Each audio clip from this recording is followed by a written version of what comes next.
Well, hello everybody, and welcome to my starting journey into Lorcana.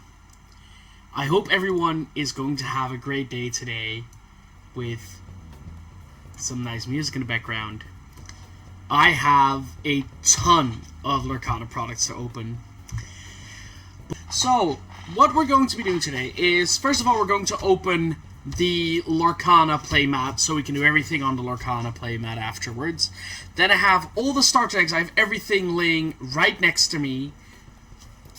Then I have 3 starter decks. I have the treasure trove, and I have 2 booster boxes to open for today. And I almost got all my products from a store in Utrecht where I'm from. It's called The Joker. It is our local gaming store for most of our card games that we play. So, you know, a little shout out to you guys. And that's where I get my cards. I got my backs there. I get sleeves, because these cards, especially the rare ones, I want to double sleeve. So I have inner sleeves and outer sleeves. And I even got a folio for them as well, because what I want to be doing is I will be putting all the cards in this folio on serial number. Because, you know, I'm autistic and I really should. So, without further ado, we're going to start by opening the playmat. This is good. Ooh, this feels like a nice playmat. Like, it's got a great feel on it. It rolls out really neatly as well. And as you can see, here we have the man, the mouse, the legend himself, Mickey. So, what I have to start off with are these 3 starter decks. We are gonna go through all of them, but do you guys have a favorite that I should unpack first? Or maybe a favorite that I should unpack last because of that? I'll give you like 20 seconds. If you give a shout out, I will open that one first. And by the way, Joey, look, I actually got cooking gloves on, so I don't got any oil that can go onto the cards from my hands. Mickey first, so that will be this one. Then I'm going to put these 2 aside. And we're going to start by opening this deck. Ooh, after this I'll do Moana, and then we'll end with Cruella. How does that sound? Since Boofy was first, he gets the first pick. So what I heard about this is that these decks also have a booster pack in them. So this is what you get. I think it's an interesting way of packaging. It's like a paper wrap. It feels kind of weird. And I get a booster pack. And I get like some explanations about the quick start about this game. And you get a play mat as well. Oh, and you even get some cardboard tokens. That could be nice. I will press these out at some point. I do think, because, like, here on this playmat you can counter up your lore. Hey, Rep God! Yeah, the gloves are on in this one. Here you can actually see your lore counter, but I would advise using spin downs for Magic the Gathering, which are also going from 1 to 20, which will help you out a lot easier. Since these are decks, we are also going to sleeve them immediately because of that. So let's open that up. I will open the booster pack last. We can first look through the cards, sleeve them, and then continue on. So I'm just going to make a little bit of a mess right there onto the floor with it. Ooh. The cards feel nice. They look good. But they also feel really nice in your hand. So, let me throw that one to the side. I will not be needing you for a bit. I won't be needing you for a bit. So let's just put the cards in and open up the sleeves. People who have not seen anything from Lorcana, the entire idea of the Lorcana card game is that you are looking for lore. We are illumineers. We have paints. We have ink. That we use to summon glimmers, which are like a kind of like magical snapshot taken from either a scene of the movie or something that you've never seen before, which is very cool. And I will explain a little bit about the cards as well. So as you can see here, we have Ariel, who is called Ariel on human legs. What we can see in the left top corner is that there's a 4 with a circle around it. Right in the middle here where my thumb is ticking, there's a 3 and a 4. Then we have 2, I would say almost diamonds over here. And we have an effect which is called voiceless, and normally there would be flavor text. But since she is voiceless, she doesn't have one. So, in this game, you start by using ink, which are cards that you play from your hand upside down as a resource. You can only do it once a turn unless a card specifies otherwise. Just like every other card game, the rules are absolute until a card says otherwise. Cards override rules. But you're only allowed to put a card inside your ink reservoir if it has this little circle on the top. Because you'll also find cards, I think there should be some in here as well, that you actually cannot use for, yeah, like this one, like Hades. You actually cannot use this guy for ink, to play him as ink. Then, when a creature or a glimmer is being summoned, it will have what we call summoning sickness, because the paint needs to dry. So the first turn a creature comes in, unless a rule says otherwise, it cannot really do anything. But what we have then is there are 2 things that we can do with a card when it's in play. We can quest for lore, and as I said, we need 20 points of lore to win the game. And when you quest, you can tap a creature or a character in play, and you can add the amount of diamonds or lore points to your lore counter. So if I would say that I would like to quest with Ariel, I have to tap her and I gain 2 lore. But, and that's where this game becomes interesting, once you have tapped a creature, your opponent is then allowed to start attacking your creature or character. And that's where these values come into play. Because I can also say that instead of tapping Ariel to quest with her, I can say that I would like to attack, let's say this other Ariel here, that has quested for my opponent. And what we then do is we assign damage simultaneously to a card. Exactly, everybody wants to. So what's going to happen is you see a 3 and a 4. The 3 is the attack value, and the 4 is the HP that a character has. HP, in other games like Magic the Gathering, regenerates at the end of a turn. Here, damage is permanent. So I can say that I would then, instead of saying that I would like to quest with Ariel, I want to challenge this other Ariel. And what's then going to happen is we look at both attack stats, both are 3 here because it's the same card, and we subtract that from the amount of health that they still have, which is 4 right now. Once health drops below 1, so to 0, a creature is removed from play. A glimmer is removed from play into the graveyard, or banished. So what this game does very brilliantly is that it gives you the choice, do I want to quest and see if I can win the arms race, like the point race, or am I going to be inconvenience to my enemy by destroying their creature so he can't quest anymore. So that's what we're doing. The ability of Ariel the Voiceless says this character can't sing songs. We will get to that in a minute, because just like characters, there's also spells and items, but we'll get to that when we get there. So let's sleeve up Ariel. It's good that we start with this deck, because apparently this is actually the first card of the entire set. As you can see in the left bottom corner, you can see 1 out of 204. There. So we have Ariel here. Then we have Moana, a 5-mana card of Motonui. She can quest for 3, has 1 attack and 6 health, and says, Whenever this character quests, you may ready your other princess characters they can't quest for the rest of the turn.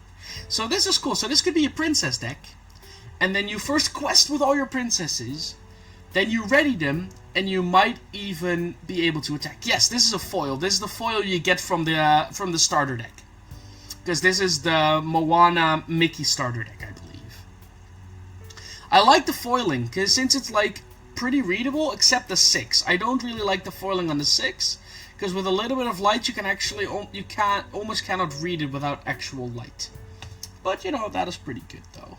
This is a nice card. This could be a very good like combo piece. The fun fact about deck building, by the way, is you are allowed to play 4 copies of every card in your deck.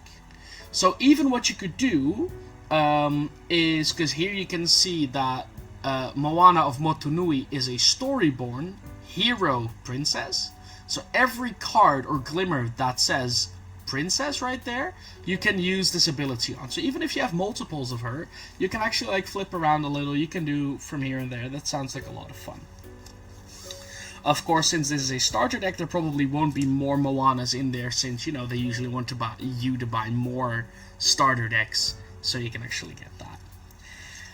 And what I love about this, the fact that this card, by the way, says Storyborn in the middle, means that this is a snapshot that is taken from the actual movie. And here you can read with the flavored text. I am Moana of Motunui. You will board my boat, sail across the sea, and restore the heart of Te Fiti. Then we have the man, the mouse, the legend, right here. Mickey Mouse, Wayward Sorcerer.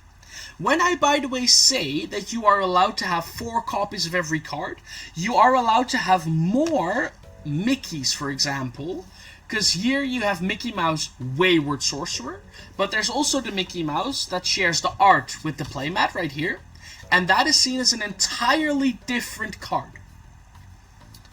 Okay, so what can you do? You are a 4-mana 3/4.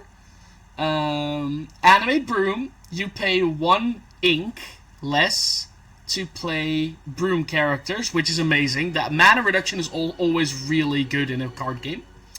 Ceaseless Worker. Whenever one of your Broom characters is banished in a challenge, you may return that card in your hand. So that is really good, because that means that you actually have like a lot of what's it called? You have a lot of recursion, and what is good is that you then still have a lot of resources. Because I believe a deck is 60 cards, no less. You can add more. And how this resource system works, I shall explain right now. So let's say this would be my hand. I get to choose any one of these 4 cards, since all of them have the circle around it, to use as ink. And then I'll show you the card, point out that this is indeed a character that I can use for ink, turn it around. The value doesn't matter what's on the other side of the card. When it's here, it is always just 1 resource. Whenever you use a resource, you tap it, just like in Magic the Gathering, and at the start of your turn, when it comes back to you, you get to untap it. So eventually, every turn, you'll start playing more and more and more resources to then spend, play your cards, and at the end of your turn, at the start of your next turn, you get to untap.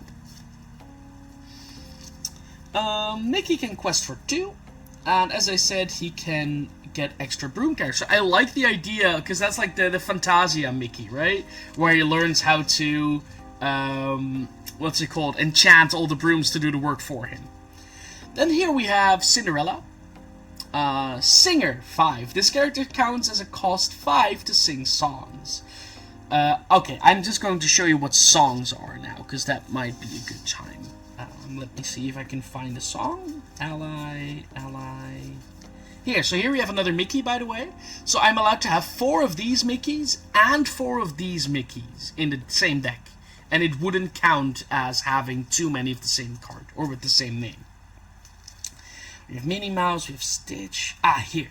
Action song. Do we have any other? Yeah, okay. This is great, because I can show you now what these are. Next to glimmers of characters, we have actions, or some people could see them as spell cards. Action cards are cards that you play, you resolve the effect, and then the card is immediately banished to the graveyard.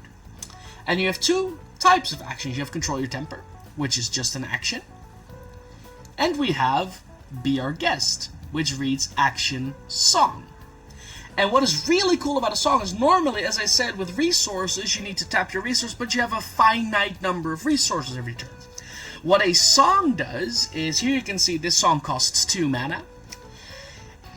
Any character, except, for example, Ariel the Voiceless, because she doesn't have a voice, that has a mana value left upper corner that is equal to or greater than the cost of the song, when it's in play, can be tapped. And then instead of you having to pay all your resources, you can say, okay, I tap this character, and now this character will sing the song for me, so I don't have to spend any resources. That is really cool. I love that mechanic. That is something that hasn't been done before. Kind of feels a little like Convoke, you could say, in Magic, for people who play Magic Gathering. But it feels so good, and it is so flavorful, especially when you, of course, know that Disney movies are all about their songs, and it's all about their characters. It feels great. But Cinderella, for example, costs 4, but has Singer 5, which means this character counts as a cost 5 to sing songs. Which means that even though you only spend 4 ink for this character, you then get to use her to play a song that costs 5 ink. That is really good. Even more mana cheating. I will put these back into the deck for a bit. Whoop. Then we have another Cinderella, I'm sorry, not Ariel. Other princess. And then a Wonderful Dream, remove the 3 damage from chosen princess character. Oh, that's cool. So this is like actually a support piece for princesses. And you can see that there's like a small ability here, or like a small logo. That means that you have to tap the princess. So you then, when you use the ability A Wonderful Dream, you don't get to quest or attack or challenge other characters, but you do get to heal damage from other characters. So that feels really good. Then we have one of my all-time favorite guys, Hades, Lord of the Underworld. When you play this character, return a character from your discard to your hand. Your discard is your graveyard. Quest for 1 costs 4 mana. Production is up, costs are down, the rivers are full, time to talk expansion. This man is corporate. This man has a corporate feeling to it. And this guy is a villain, and one of the things that I'm already looking forward to is building a villain deck, because I hope the card is in here, and if it's not, I'll show you what card I want to build it around.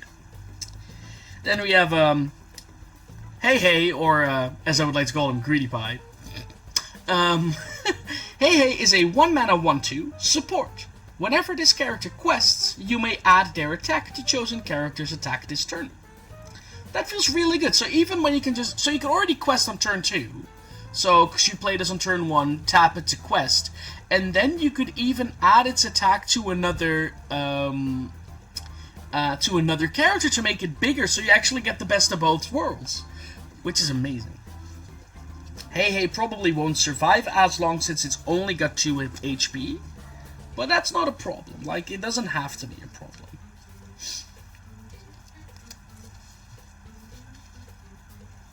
So, then we have Maximus. Maximus is a 3-mana 3/3 Relentless Pursuer with Horse Kick. When you play this character, chosen character gets -2 attack this turn. So you can actually use this to say, okay, you have a 2-attack creature, but I do want to attack without taking any damage back. Hey Hey is definitely one of the best sidekicks, wholeheartedly. But this makes, like, Maximus makes it so that you can actually attack a creature without taking too much damage back in the same turn. So this card is useful even though it can't attack himself, because it's a cast trigger. Or, a play trigger, which means when it enters the battlefield, I believe. This is probably going to be used more as an offensive guy, since it's a 3/3 and it only quests for 1 lore. This is just a nice vanilla 3-mana 3/3 that has 2 lore points. That's good. We always need those. We always can use those. Mickey Mouse True Friend. As long as he's around, newcomers to Great Illuminary will always get a warm welcome. Newcomers to the Great Illuminary will always get a great Warm welcome. So, talking is difficult apparently. We have 3 of those in this deck. I can show you the mana curve of this deck in a bit as well when I'm done with sleeving everything. And the mana curve is something that we like to check into how expensive a deck is. Are in the set, are there any exclusive cards in it? I don't believe there are any cards that are exclusive to the pre-constructed decks.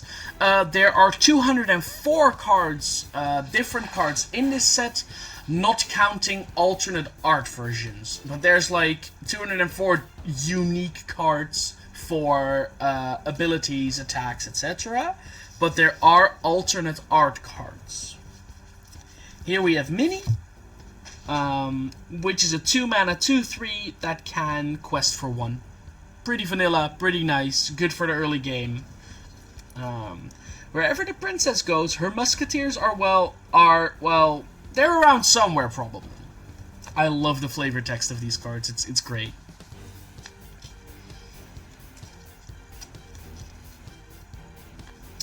So, by the way, do you guys enjoy the background music? Is it not too intrusive? I hope I put the volume like exactly right, that it's just on the background. So, the only thing about new sleeves is that they usually like tend to slip and slide pretty quickly, but you know, it doesn't have to be a problem. Hey, that's good. We got Stitch, one of my favorite cuties. That's great that you can hear me perfectly. That's great. Stitch is a 1-mana 2/2. Whoa, Stitch is so much better than Mini. Like, even though he has 1 less HP than Mini does, he also costs a whole mana less. That is insane. A 1-mana 2/2. Stitch, the new dog. Lilo, David, I got a new dog. David, you sure it's a dog? Lilo, uh-huh. He used to be a collie before he got ran over. Love it. I need to watch Lilo and Stitch again at some point.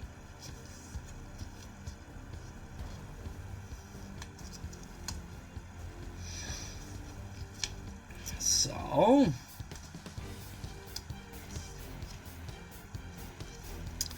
yeah.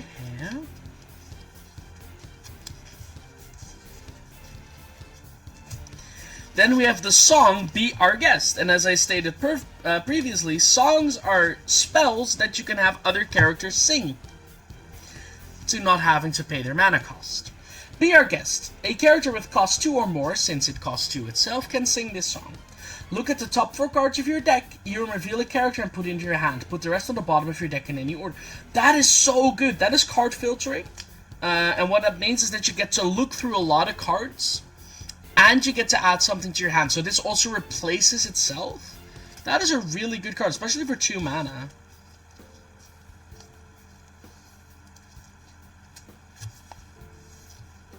Then we have Control Yourself, or Control Your Temper.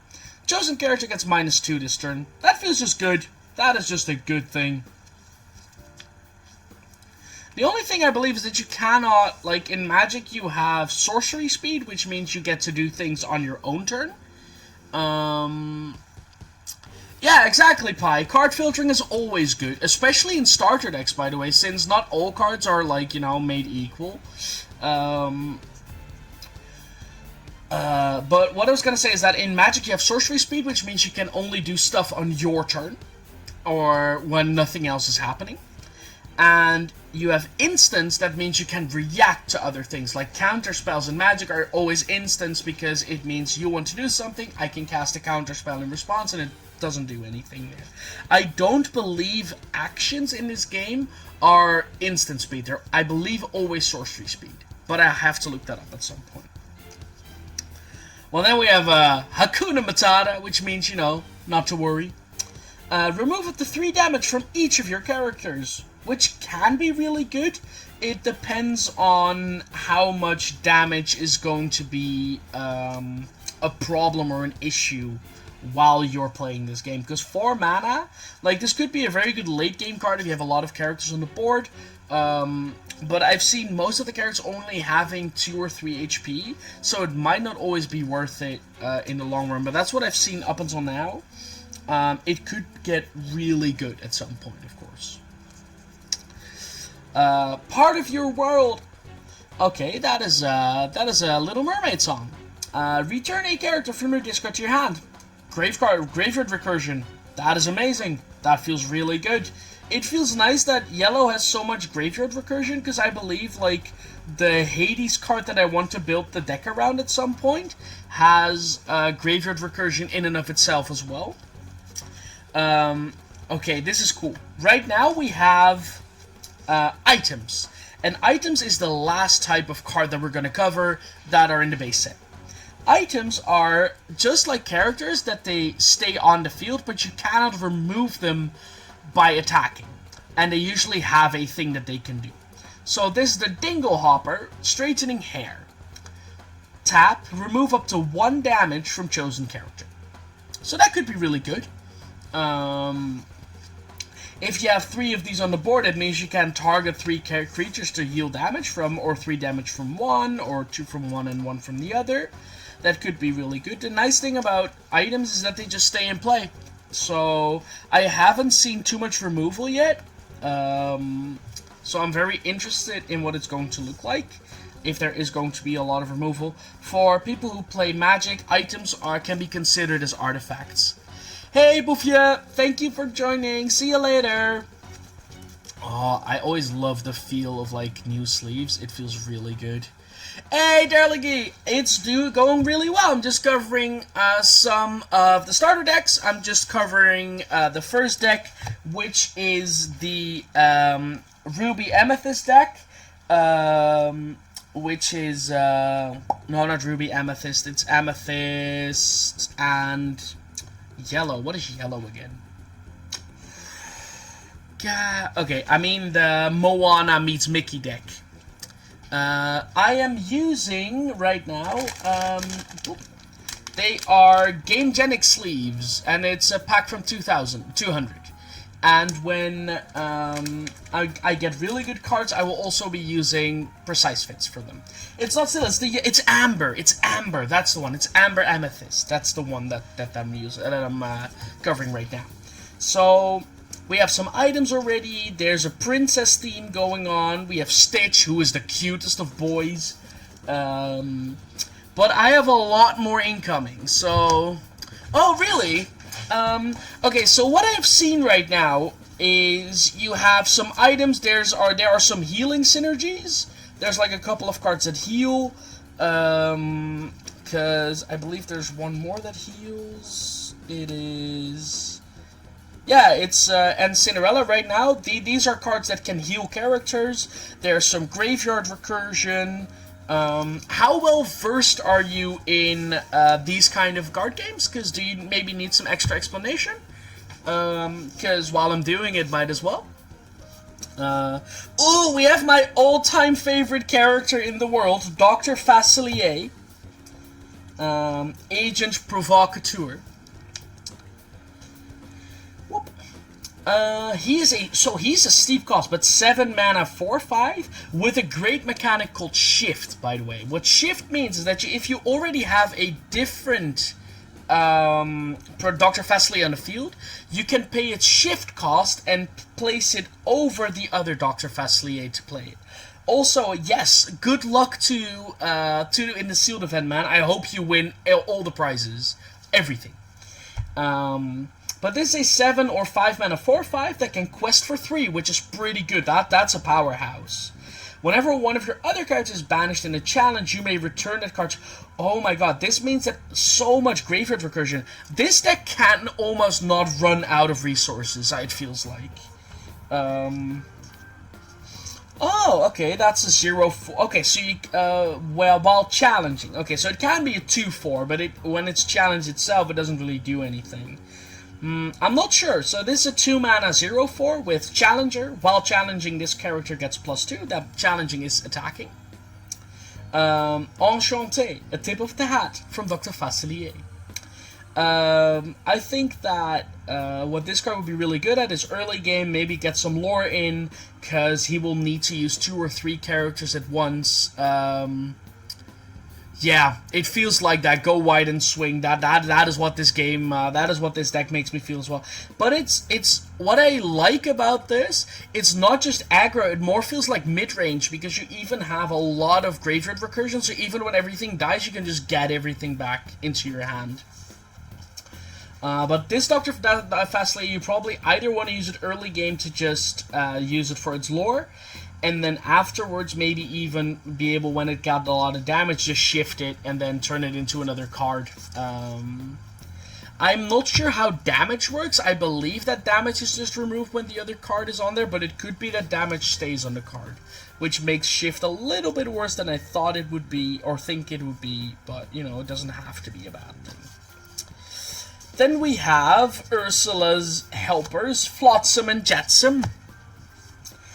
Let's start with Flotsam. 5 mana for a 3/4, or 5 ink. I'm just going to keep calling it mana, because it's just easier that way. Rush. This character can challenge the turn they're played, which means that, while it, like, this would almost be haste, except for the fact that it couldn't use characters' abilities if they have them. Your characters named Jetsam gain Rush, so that means that they work into each other, which is really good. I think Flotsam and Jetsam, if you have both of them on the field, they are pretty almost unimaginably hard and difficult to get rid of. Because Jetsam has evasive, and what evasive says is that you can only attack characters with evasive if your character has evasive. And of course, if you have Jetsam on the field, Flotsam gets evasive as well.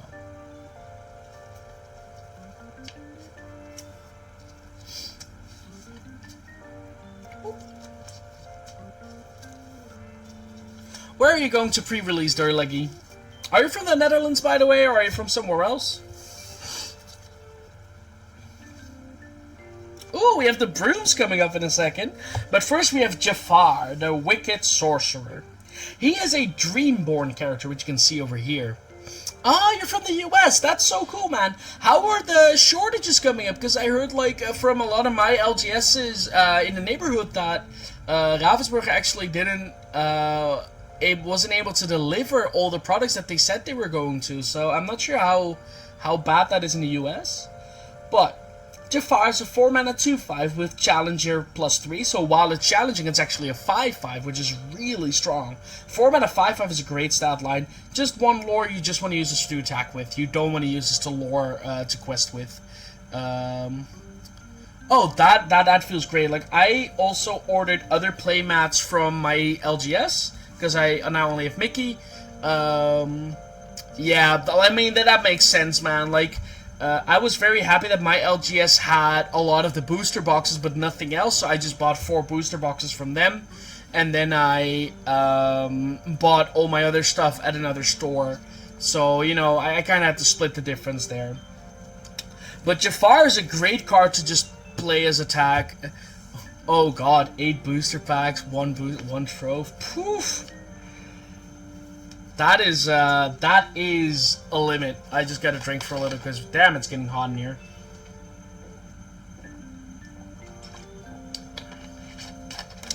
I believe in my LGS, booster packs are $6.95, so that would be like $7.50 or $8.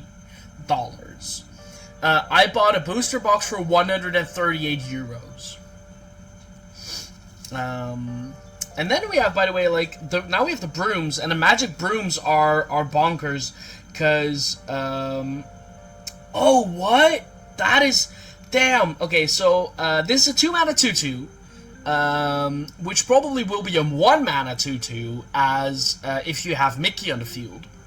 And it says, when you play this character, you may shuffle a card from any discard into its player's deck, which means that you can just keep on getting your cards back into your deck. Booster packs ran for 7.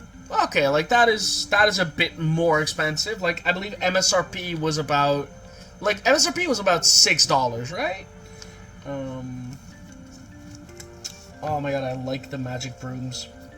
I think they are so good, especially since you get like 3 of them. Oh, damn, boxes for 178? Okay, I do gotta be honest though, there are some stores here in the Netherlands that are crazily upselling them, because I have a treasure trove as well, and the treasure trove, or the Illumineers trove, is being sold by a store that I know for 180 euros, which is more than that entire booster box he was talking about just now. Which is insane, by the way. Then we have Maleficent, Sorceress. When you play this character, you may draw a card. Which is good.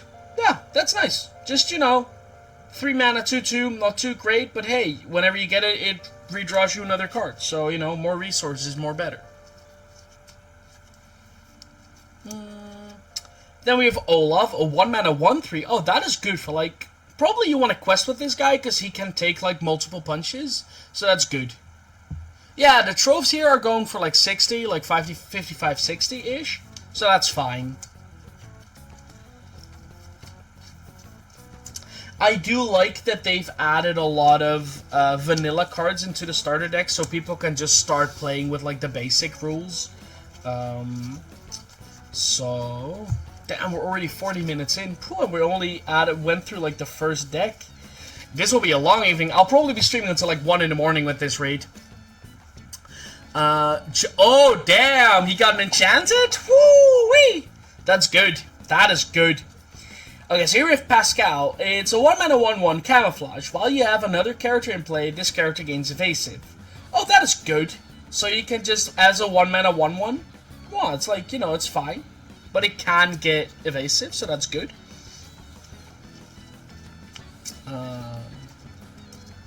Okay, then we have Rafiki. A 3 mana 3/3 with Rush. That's just good. That's just a good attacker.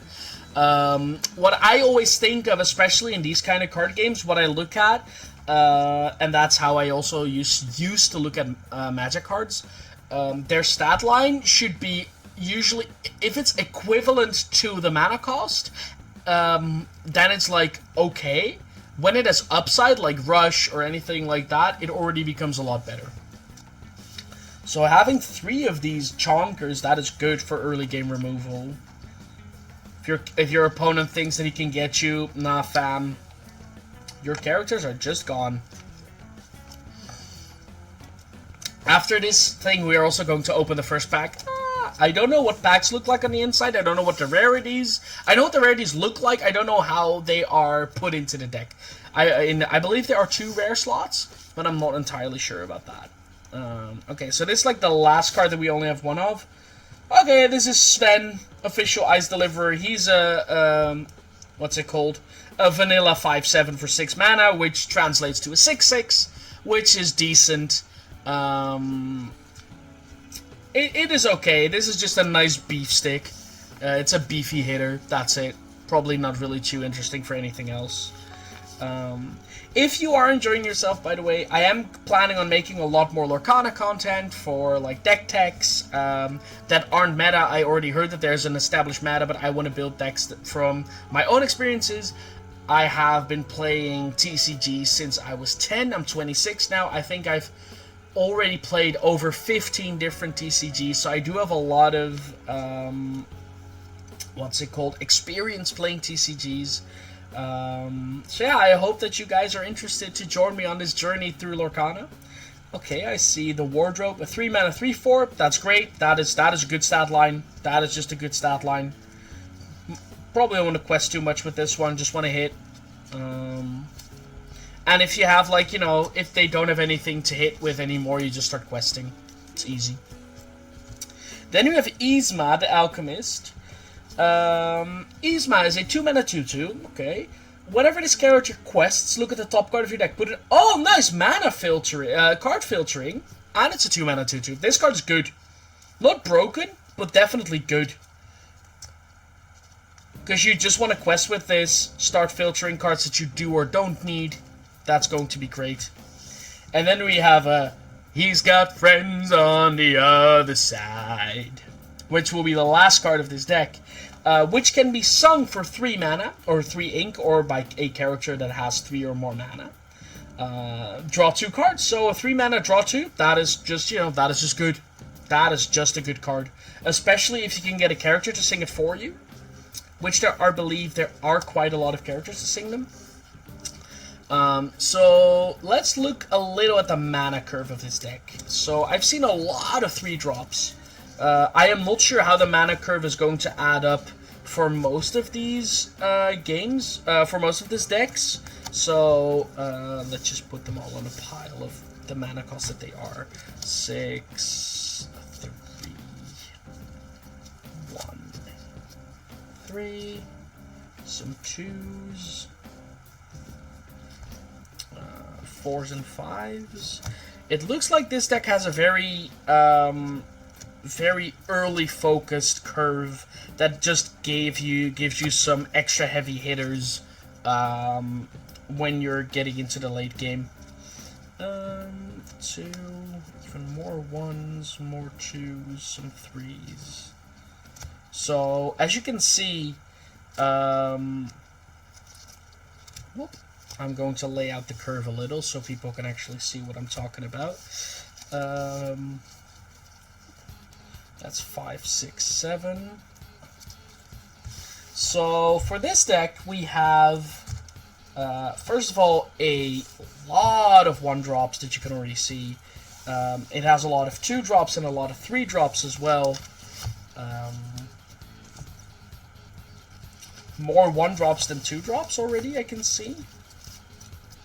It has a lot, like this is really mid-rangey. So what you can see is that this deck has a lot of 3-drops, which means that that's probably where you will find most of your value together with your 2 and 4 drops. Your 1-drops are just there to get you through at the start of the game. And there's only 4 cards that cost 5 or more. So the tip that I would give you is just start going face. Like, you know, just start questing, just start getting a lot of stuff out, and hope for a good win by just having way too many characters on the field for your opponent to deal with. I think that is going to be one of the best strategies with this deck. Hey, Chris Silva! How are you doing, man? Good evening. So, and then it is time, as we have just opened up.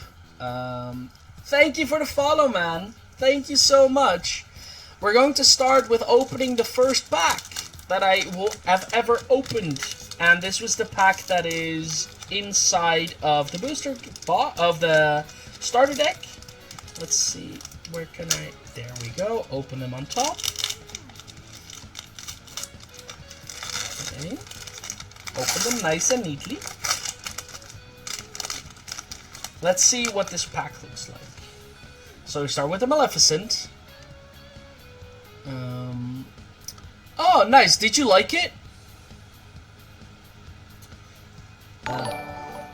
Hey, there we go. Then we have... Oh, I am sorry. Apparently my alerts aren't in here. Well, we'll fix that in a second. Maleficent. We have Tinkerbell. We have the Magic Golden Flower. What does Tinkerbell do, by the way? Because we already know Maleficent. Evasive. A 4-mana 2/3 Evasive Pixie Dust. When you play this character, choose chosen card gains Evasive. That is great. Okay. That is good. And it can even quest for 2. That is good. Magic Golden Flower. Banishes either of the 3 damage from chosen. Could be nice. Goofy. A 5-mana 3/4 Evasive. Red, I believe, is really aggro heavy. Hey, another hey. Prince Eric, Challenger. While challenging, this character gets +2. It's a 2-mana 3/3 or a 1/3. Shield of Virtue. These are commons. I believe these are uncommons. Shield of Virtue, Fireproof. Tap 3 ink, ready chosen character they can't quit. Okay, so you can tap it, pay 3 ink, and then you can ready a chosen character. Return a character or item with cost 2 or less to their player's hand, so that is how you get rid of items. It was kind of strange. It feels like Digimon, just you have to trash from hand in order to play something, and you have to attack or quest 3 times till you win.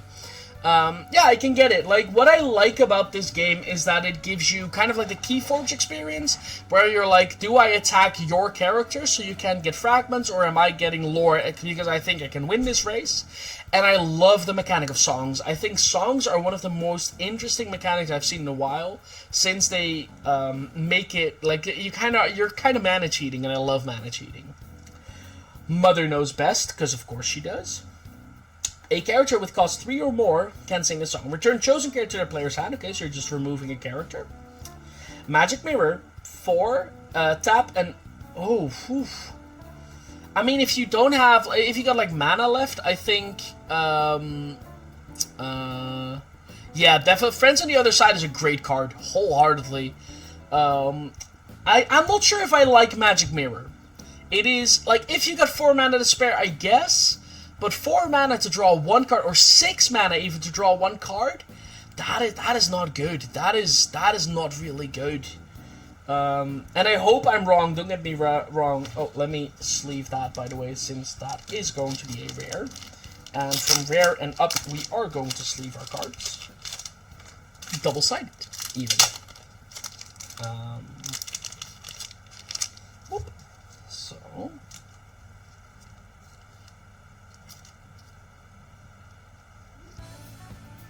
This one gets to go there.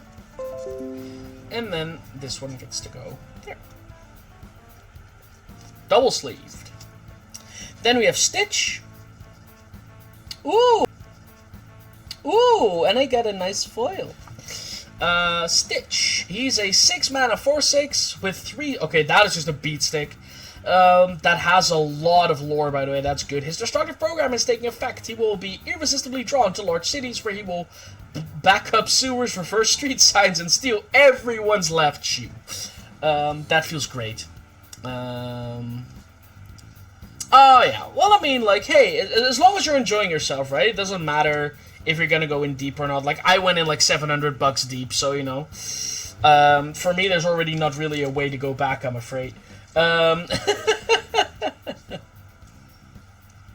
So, double sleeving, because double sleeves actually help your cards become less scratched up. The single sleeve is good if there's something if something spills over it, it's already fine. Double sleeves help that even like this side is already protected, this side, because there's already a sleeve on the top side.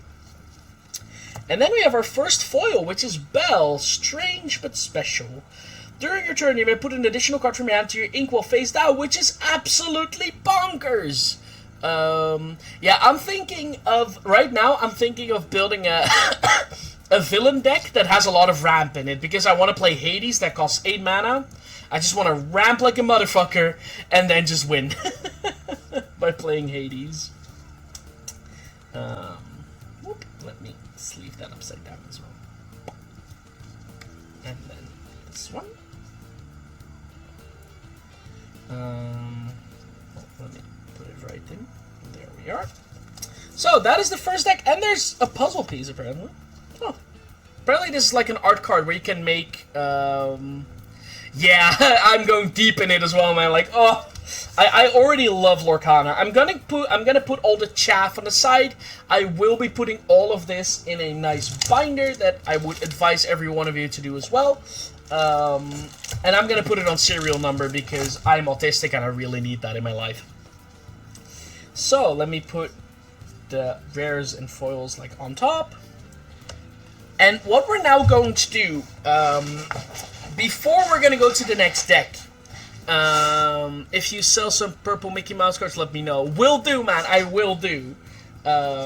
If you would like, you can join my Discord, it gets down there, and then I can talk to you more easily, so that might be nice. Also, if you're really into Disney, we also host watch parties, usually every Friday. Fun thing, our community is called the Lunchbox, so once you get in there, make sure to give yourself a nickname after your favorite sandwich. But for the sake of saving space, we're now going to open the Illumineers Trove. So what that's going to do is it's going to give us some space to put all our cards in, and it's going to give us some decks where we can some deck boxes to put our decks in. So, what do we get? We get a nice box. Hey! Now we're going to open up. Oh, I had expected the deck boxes to be better. Like, not just, no offense, not cardboard crap, but hey. That is a bit of a shame in my opinion. Can I fit in a single sleeve deck? Because otherwise, Ravensburger, pick up your freaking game. Okay, I can at least put in a single sleeve deck. I think. Yeah. Okay, so at least a single sleeve deck does fit.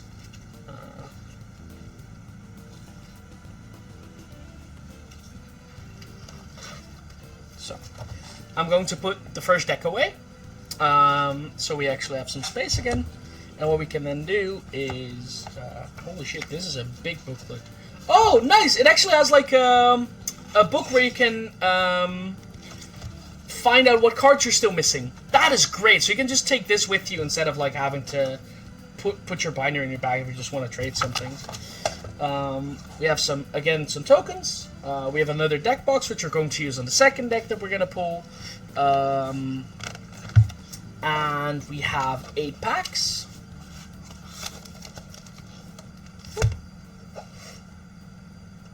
And I'm just going to leave this in here.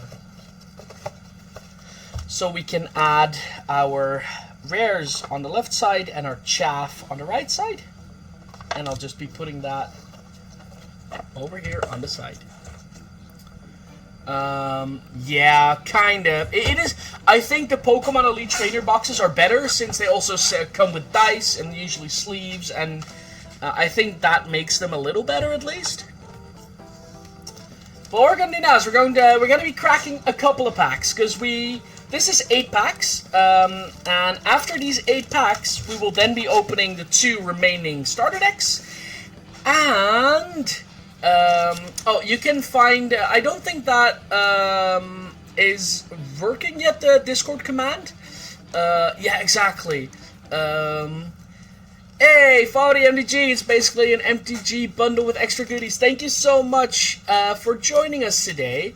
If you go onto my panels, by the way, Chris Silva, there is a picture of Join the Lunchbox, and if you click it, you're automatically put into Discord.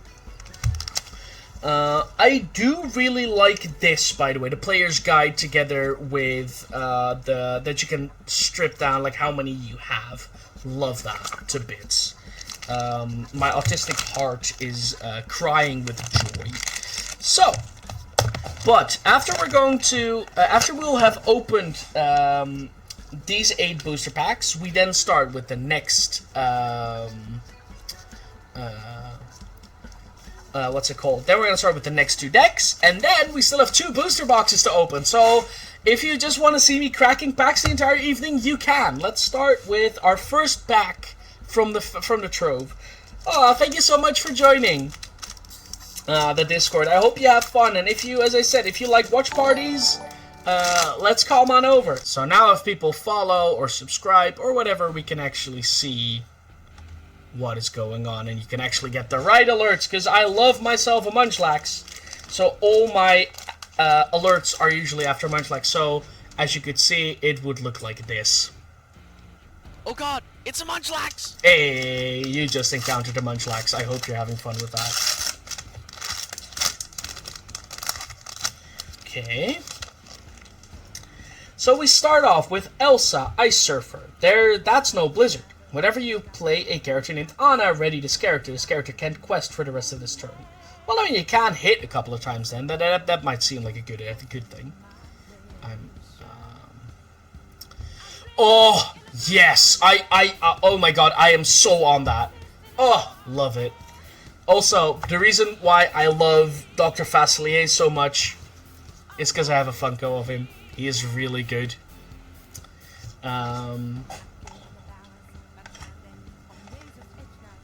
But okay, I want to make an Oogie Boogie deck if that's possible, because I love that man to bits. But okay, Elsa. Then we have Healing Glow, remove the 2 damage from chosen character, so again a healing card for 1 mana. Sounds good. The Wardrobe, we've seen that already. Duke of Weaselton. Wesselton. It's Wesselton. Oh, Maleficent. Just a nice vanilla 4-mana 3/4 with 2 lore. So, by stats, it's not too impressive.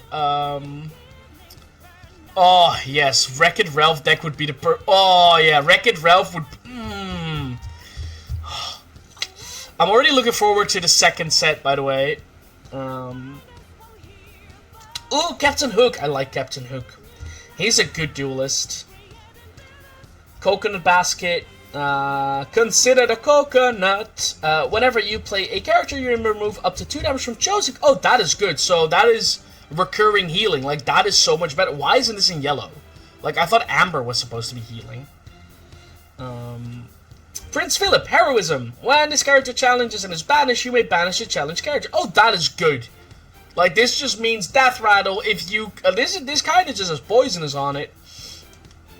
Donald Duck, Bodyguard. I love the Bodyguard mechanic. So, normally what I said is when you start questing... well, it could be. We'll see. What I said about, like, when you start questing, you can then challenge a character if it's as quested. If you have a character that has Bodyguard on it, it kind of means taunt, so you have to go through this card first. Hans. I mean, a 4-mana 3/3 with 3 lore, that is pretty decent.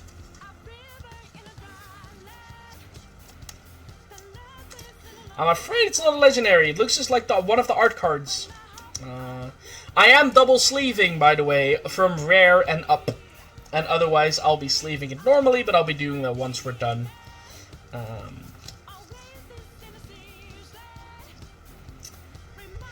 If it's not Baroque, return an item card from your discard to your hand. I mean, that's good. Like, if you have items that are, like, worth it to spend 3 mana for it to get it back, that could be really good. Yes, there is a Hades card that costs 8, and what he says is that for every other villain you have in play, its lore count will go up, so it gets an extra lore point whenever it quests for each other villain you have. Is there a Chernabog? Oh my god, what is Chernabog again? I don't think so. I'll have to look it up what that is. But first we have Befuddle. Return a character or item with cost 2 or less to their player's hand. And it's foil. Yay, foil. So, I'm going to add my rares and foils in the left package. And going to add my chaff in the right. And I think that we might have this finished by the end of today, by the way. Boop. There's the second one.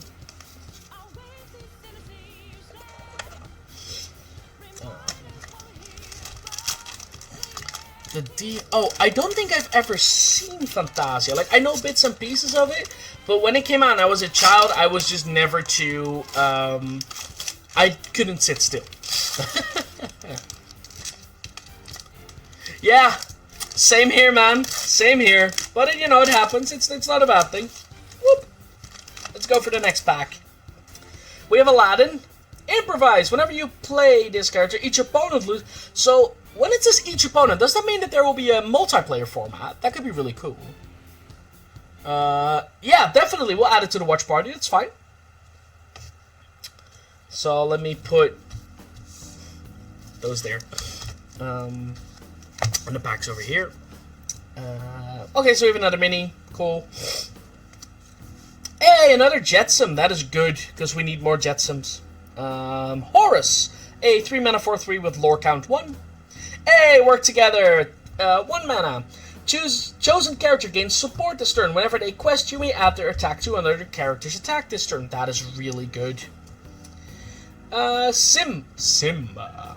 A 1 mana 1/2. Guess what? When you play this character, you may draw a card, then choose and discard a card. Okay, so that's like, you know, delving. That's pretty good. Oh, it will be multiplayer. That could be nice. I would also love the fact, like, after we've had, like, 4 or 5 chapters, that we could even do, the army of brushes will sweep aside all before it. Hey, Fantasia Mickey Mouse is based. He had an... Yeah, that is amazing. What was I gonna say? I forgot what I was gonna say. Oh, wait, I was gonna say that after we had a couple of chapters, we could play like a singleton format. That would be really cool. Like, one of my favorite things to play in Magic is Commander or Elder Dragon Highlander. Hey, Rafiki, my man. Dr. Feslier's cards. Okay, you pay 1 less for the next action you play this card this turn. That is... Okay, that is good.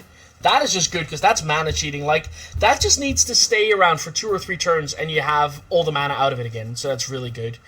The Scar Betray Mufasa card isn't called Long Live the King. Aw, isn't it? That would be so sad. Hey! Tamatoa hasn't always been this glam.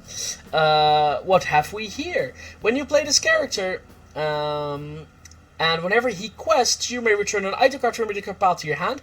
Oh my god, glam! This character gets +1 lore for each item you have. That's gotta be broken. Well, not broken, but that could get out of hand really quickly. Yeah, Tamatoa is busted, right? Like, it has to be.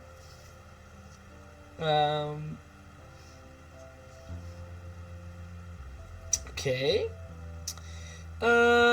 Okay, the Queen, 5 mana, 4/5 draw card. I don't think, like, the Queen isn't all that good.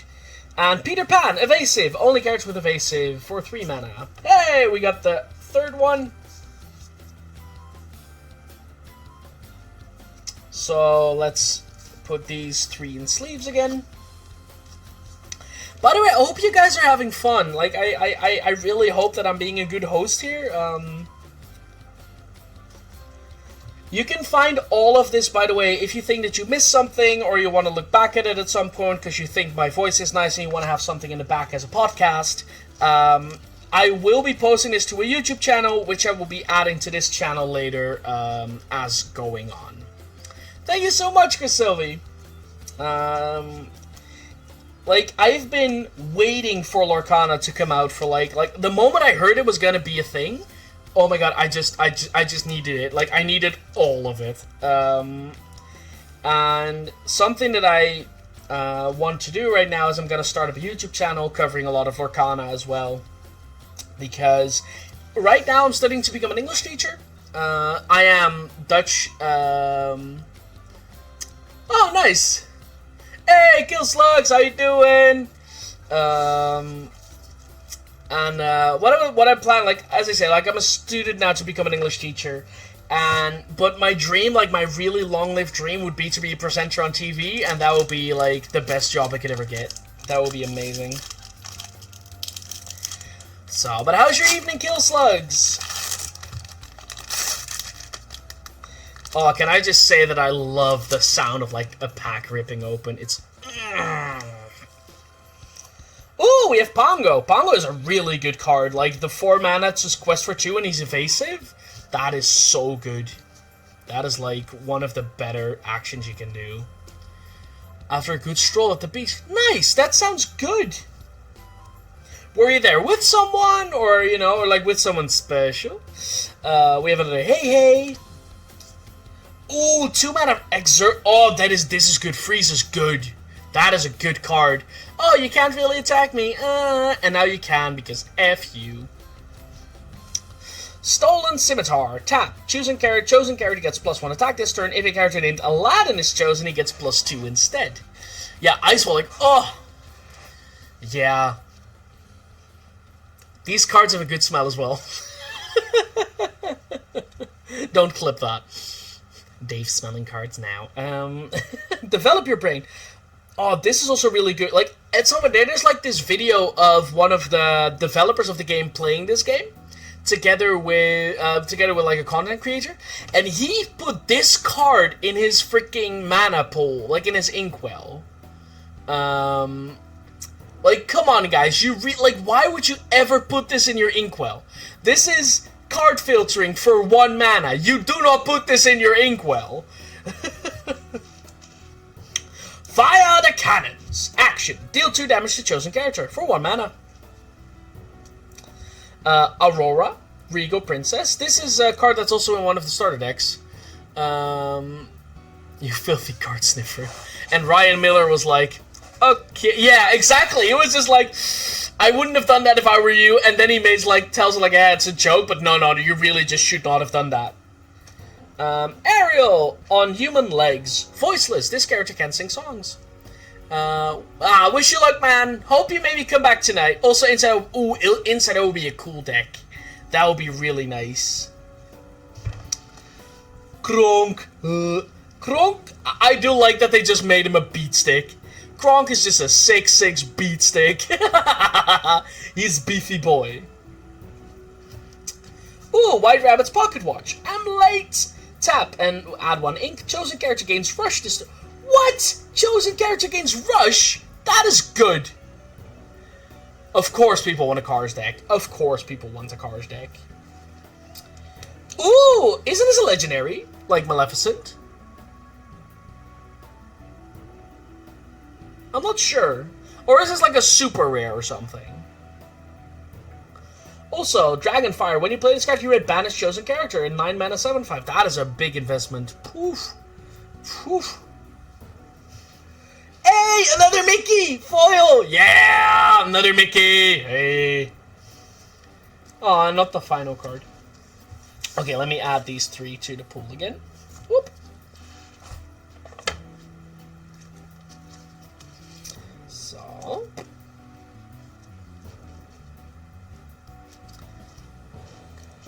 And it's the foil again, like, oh, this man's is so busted in half, though.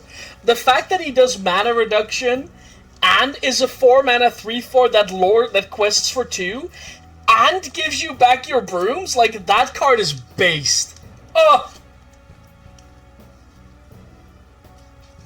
Based as fuck, man. What? So...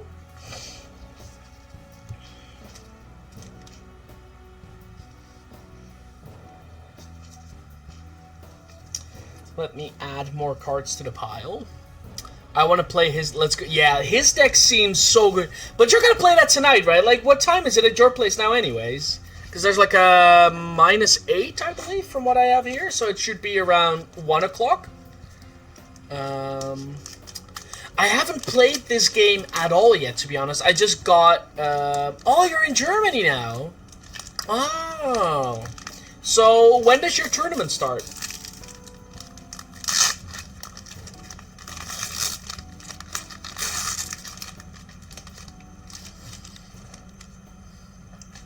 Oh, okay.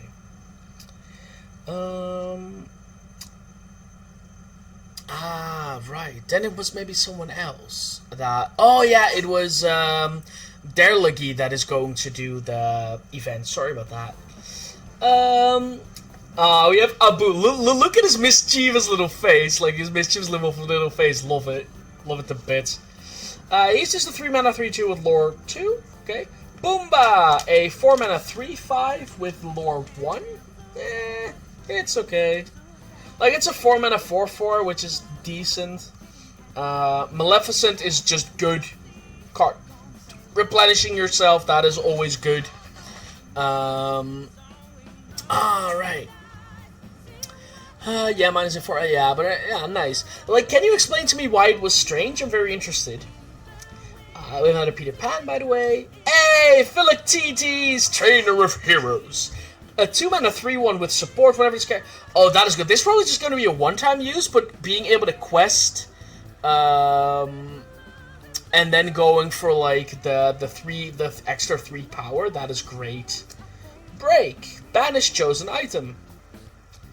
5. Captain, Colonel's Lieutenant. Captain? Barking signal, it's an alert. Report to the Colonel at once. What movie is this from?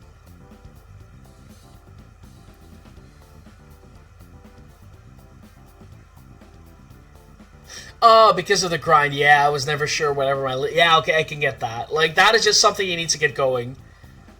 No, this isn't Beauty and the Beast, right? Or is it? Yeah, it's 101 Dalmatians, right. Ooh, this is a nice looking card. Oh. Reflection, 1 mana. Look at the top 3 cards of your deck, put them back on the top of your deck in any order. Okay, so it's like Opt, kinda. No, it's, is it Ponder? Yeah, I can get that. Ah, it's a Divining Top. Right. Here comes the Smolder from Flynn Rider, Charming Rogue. Whenever this character is challenged, the challenging player choose. Oh, that is good.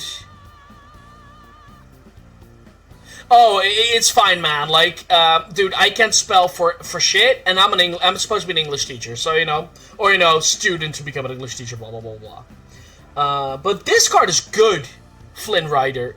I think that's really good because getting rid of this, of course, they get rid of Flynn Rider. A dream that guy would scream for Welcome to the Raw.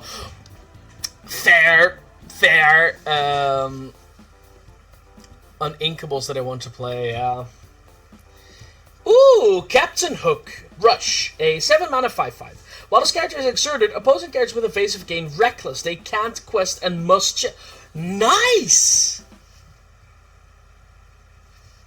Okay, and then we have Aladdin. Shift 5. Daring Exploit. During your turn, whenever this character banishes another character in challenge, you gain... Oof! That is strong as well. Pwah. I remember owning that on DVD, like Meet the Robinsons, and I still watch it every now and then. Ooh, Tinkerbell!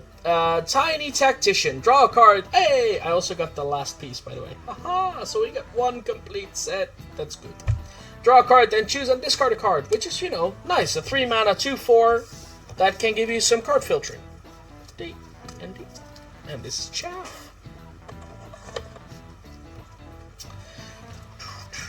What I always like about these kinds of games, like the card games, and especially the Disney kind, is the fact that, what's it called? It brings people together. Like, it can get people together just to talk about Disney. It is great. It feels so good. There we go. And then this one may go normal side in. And for people that are just joining, yes, I am double sleeving cards because it's just better for your cards. Kingdom Hearts when definitely is going to be a thing. Yeah, and I think that is like the exact reason why. Like, I heard the guy from the guy that like made the game, like one of the developers, say that was one of the reasons why they did it, because like that was one of the things that people would just start doing, and that feels great. That is amazing. Oh. Whoop. By the way, how can I? Maybe I should wait. I'm just going to look it up for quickly. Like, where can I find the rarities of Lorcana? So, rarities, Lorcana.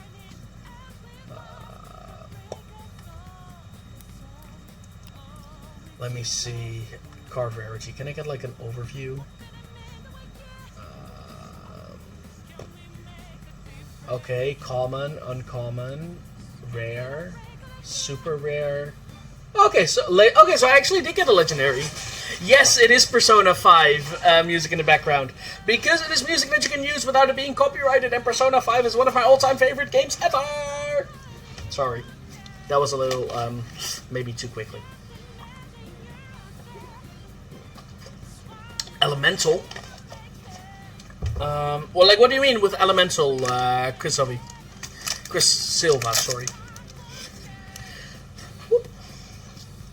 Hey, ooh, this is actually really good. Minnie Mouse with 1/3. Like a 1-mana 1/3 is just good. Nice. I am now playing Royal on my Switch, and I already put in. Oh, right. Ooh, Elemental. I actually like that card. I like that movie. That was it wasn't a great movie, but it was a good movie. Like, solid 7.5 out of 10. Like, highly enjoyable. Love, by the way, the ring ding ding ding ding ding ding ding ding ding ding random music that kind of joined in. Hey, Minnie Mouse. Another jingle hopper. Archimedes, a 1 mana 2/2. You know, not too fancy. That's fine. Tinkerbell, most helpful. A 4 mana 2/3 evasive and pixie dusts. Merlin. Ooh, I don't have this card yet. Whenever this character quests, you may add their... Oh, damn. This is actually quite a good card to just support with or quest with. Because it still gets, like... what's it called? It still gets, like, damage or attack value. So that's good. Hey, Christoph. A 3 mana 3/3 with lore 2. That is just good. You know, that's solid. A 7 mana 5/9. Like, I think this card is too expensive for what it's going to do. I'm not playing Persona 4 on PC. I do gotta say, I started with Persona 3, then played Persona 5. I played Persona 3 FES, then played Persona 5. And now whenever I go back to Persona 4, I kind of just miss so many things from Persona 5, and that is just kind of a shame. It's kind of a bummer. Hey, Goofy, the Musketeer. He's a bodyguard. He's a 5 mana 3/6 bodyguard and 2 for T. When you play this character, you may remove the 2 damage from each of your Musketeer. Oh, that is quite good. That feels good. Lilo, Galactic Hero, a 3 mana 4/2, which is decent. This is just a decent vanilla card. Maui, Demigod. I believe this is like the biggest unit they have. In this set, actually, like the 8/8. I believe the 8 mana 8/8 is, I believe, the biggest card they have. Hades! Hey, I needed another one of you. And Jasper as the foil. Oh, we have another Spare Boots. Gambling, yeah. I'm pretty excited to learn more about the lore of the Flood... Yeah, definitely. I like that so much. I also like the fact that they added that. Like, hey guys... This is why some characters look different. Yes, Maui is rock. He's a rock. He's almost a mana rock, but he's not. You can use Maui as a mana rock. Because it does generate mana if you use it. If you put it in your inkwell, at least. Whoop. I also love in this game that instead of they're just calling it summoning sickness, they say... The paint isn't dry yet. Or the ink isn't dry yet. I love that. That is like such a flavorful way to explain. Like that is a way in which you can explain it to children and they'll understand as well. Thank you so much, Irfan, that you enjoy my vibe. It is, you know, it is the thing I'm known for. In the sense that, you know, people stay for the game and come for the game and end up staying just because they like the vibe, and that is my entire thing. That's my shtick. So I hope you're enjoying it, and if you're enjoying this and you like Disney as well, we host watch parties in my Discord, which you can find down below, almost every Friday, and we almost watch Disney movies every Friday with a lot of people. It is a lot of fun to do. Okay, guys, we have 3 more packs for this, and then we're going to start on the second starter deck. So, oh my god, we still have so much to go through! Yay! Okay, sorry, I sometimes am a little bit of a kid. Well, I'm not gonna apologize. I am a little kid.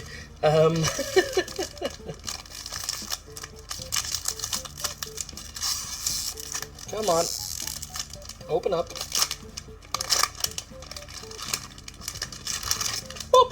Oh my god, I need to clean up afterwards because, like, there's packs everywhere on the floor now. Okay, so we started with Gaston. Oh man, I wish I could just be blasting Disney music right now and just sing along with everything, but you know, if I want to put this on YouTube, YouTube's not gonna like that. So we have Gaston, who is reckless. This character can't quest and must challenge each turn if able, but he is a 2 mana 4/2. This man is a beater. Mr. Smee. I like his Dutch name better, which he's just called Mr. Fat, and I love that. Who is a 3 mana 2/5. Okay, so that's like a 3 mana 3/4. I mean, it's okay. It's nice. Let me first get this card out of the way again. Elsa, Queen Regent, a 4 mana 4/4 with lore 1. There's a lot of vanillas, by the way, in this set. And I'm not saying that's a bad thing, but it is like, you know, it surprised me that there are so many vanillas, which is also a good thing because that means that they have a lot of room to then improve other cards and just keeping a lot of vanillas in so they don't give out all their ideas in one set. Genie! 2 mana, 2/3. That's good. I love his green attire, by the way. That feels so good. Yeah, well, early Magic, Hearthstone did the exact same thing. Yu-Gi-Oh! Has done the exact same thing. So I think it's just, I think it's just the start of like card games where they just want to not put too much emphasis on abilities, so people can get like the bases down for the card. They put some kind of crack in it because it's the only game. Oh, I know, right? There's like this. There's like the Persona 5 background music from LeBlanc, I believe, and that is like something I turn on always when I just want some background music when I'm at home. It's a YouTube video. It's like 1 hour long. It's amazing. Aurora, Disarming Beauty. When you play this card, the chosen character -2 attack this turn. Hey, Beast Mirror. If you have no card, I mean, this is good. Like, a 2 mana for 3 mana, you can get a card. If you have no cards in your hand, at that point, you just want to get some extra cards. Yeah, Beneath the Mask is great. I think it's like 3 times in his list with like 3 different versions. And this is, I believe we're listening now to one of them. Yeah, oh no, this is Break It Down, sorry. Dragonfire. Hellfire. Banish chosen character for 5. I mean, that's good, especially if you don't have anything to deal with evasive units. This can be really good. Then we have Sven. Ooh, we're getting a... Oh, I think we're getting a nice foil. So we got Sven. Hey, Jumba Jukiba, who is a 5 mana 4/5, which is decent with 2 lore. Created something. Ha! But that would be irresponsible and unethical. I would never, ever make more than one. A friend of me is now in Japan, so he went one day to Shibuya. Oh, nice. Hey, Lady Tremaine. Wicked Stepmother. A 6 mana 1/5. Okay, when you play this character, you may return an action card from your disc. Ooh. Action card from your discard. That can be really good. I probably only would run one of them because it's a 6 mana card or a 6 ink card.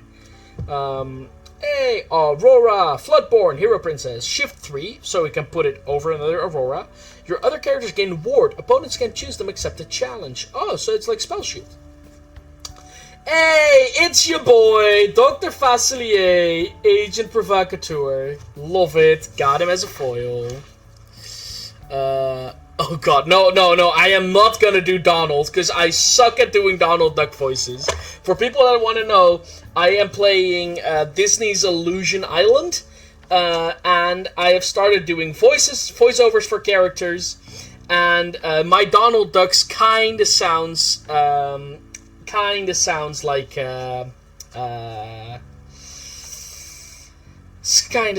Gollum meeting Stitch.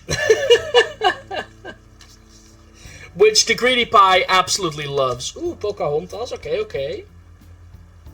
My favorite Disney princess. Oof. I'll have to think about that. I'll get back to you on that one.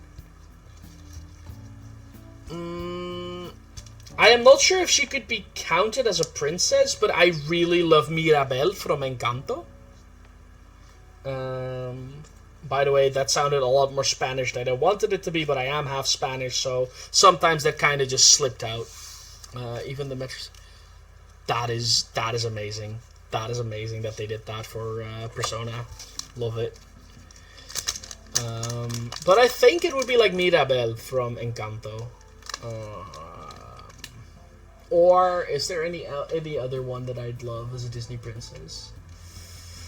Brave, I think the girl from Brave is pretty cool. I mean, Rapunzel is nice, but I just like the... I haven't seen Soul, actually. Like, I wanted to, and then I just never got around to it.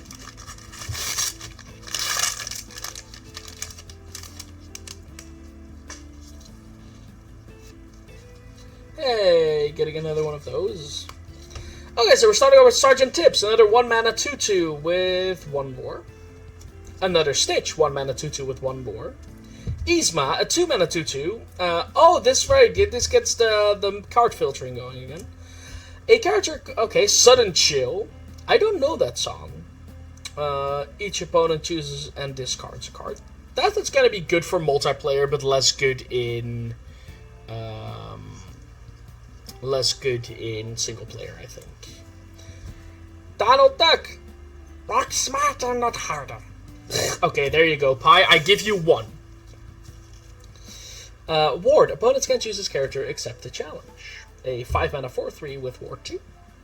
Hercules, true hero. Bodyguard, of course, 3-mana 3/3 with upside, so that's good. 1 jump ahead of the bread line. 1 swing ahead of the sword. I steal only what I can afford. That's everything. Put the top card of your deck at your inkwell face down and exert it. Le fou. If you have a character named Gaston in play, you pay 1 less to play this character, which then makes it a 1-mana 1/2. Yeah. No, I disagree. I don't think Leia is a Disney princess. The frying pan. Banish them, chosen character can challenge during their next turn.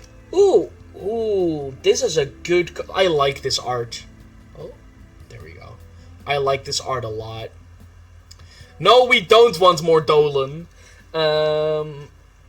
Another magic mirror. Okay, so can I get your guys' opinion on the magic mirror? I think it's really bad, but is that just me? Like the 4 ink you have to pay to draw a card?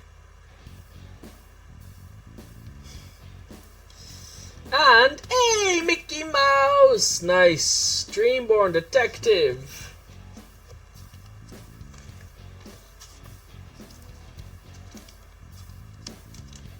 Show a shirt I'm wearing to the... Ooh, yeah, please do, please do.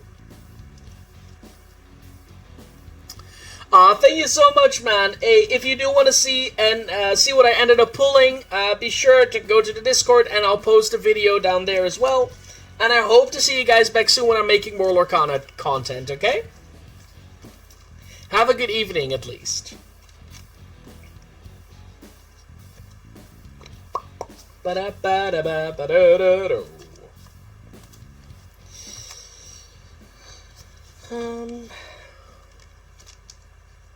Yes, I will. After I'm done with sleeving this. Also, don't forget to, once you join the Discord, to give yourself a nickname after your favorite sandwich, because we are the lunchbox after all. Whoop. So, can I go to Discord for a second? There. Welcome to the lunchbox. Hey, good to see you guys are there. Hello there, General Kenobi. Well, I have my Discord open, so once you share the picture, I will share it in the. Yeah, I mean, right? But I also think that we'll be without a few games. I think 4 mana for 1 card, like. And of course, right, if you don't have any other cards that draw you cards, you might as well, but I think there are better options. Especially in purple. Like, even a 5-mana Maleficent card is better than this. Hey, I have 2 complete sets now.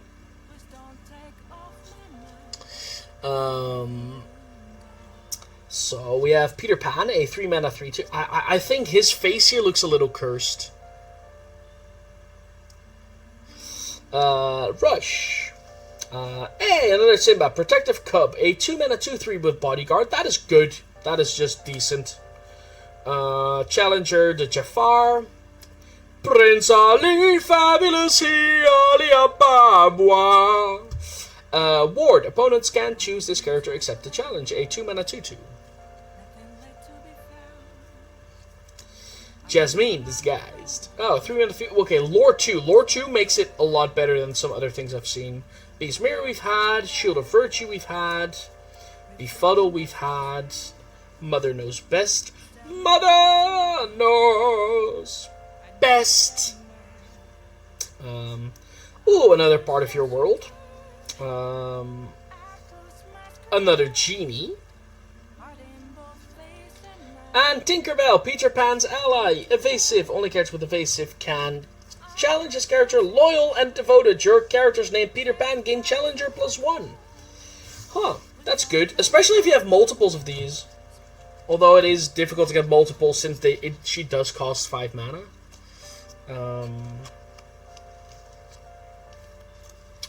Whoop.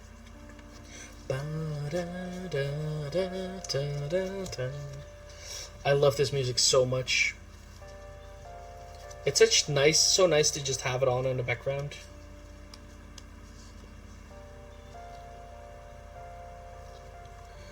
By the way, fun fact, like, I'm double sleeving now, and I just remember that there's, like, this guy that made, like, a sextuple sleeved Blitz deck for Flesh and Blood, and he tried to get it, like, checked if it was, like, legal to play with, and, like, no, it wasn't, because there were too many, like, dents and things to see. Okay, but these were the 8 packs that are in the treasure trove, which means we will be getting on with the next starter deck, which is, by the way, oh wait, Mickey Moana was the first one, so that's good. So do you guys have a preference of which one I should open first? I will remove the Mickey Mouse cards, by the way.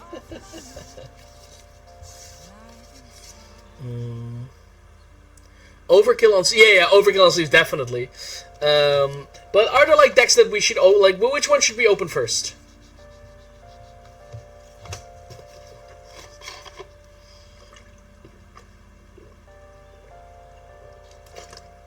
Don't forget, by the way, to hydrate, guys. Like, right here, it's like 26, 27 degrees.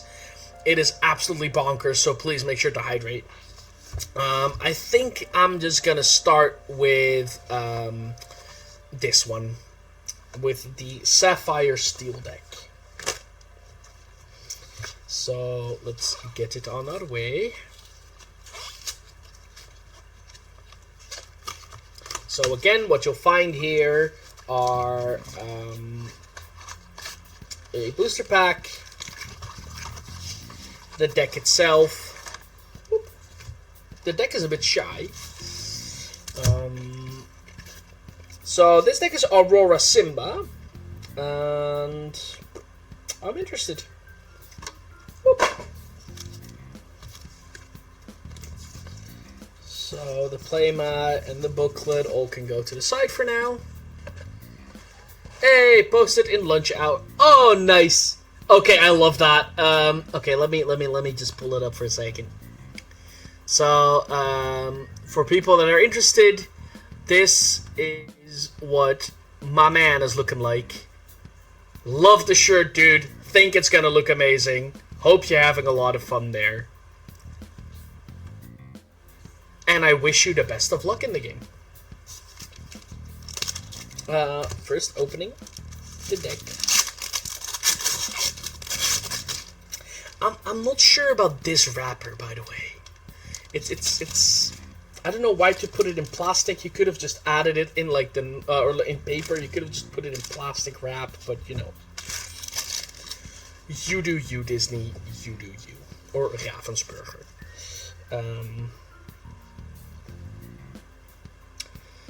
Whew. Okay, so we have Aurora here, Briar Rose. We've had this card already a couple of times. Disarming Beauty. When you play this character, chosen character gets -2. That's just a good card. We have this one a couple of times. We have the nice Aurora again. Oh wait, I shouldn't forget to sleeve. Oh, we've almost sleeved our first 100 cards. Whoop.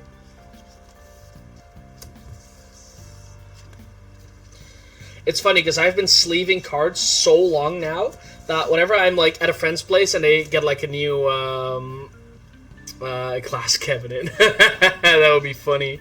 Don't have to show on stream, but post on my other 2 shirts. Ooh, I am interested, so I will have a look. Can I just open you up? That would be great.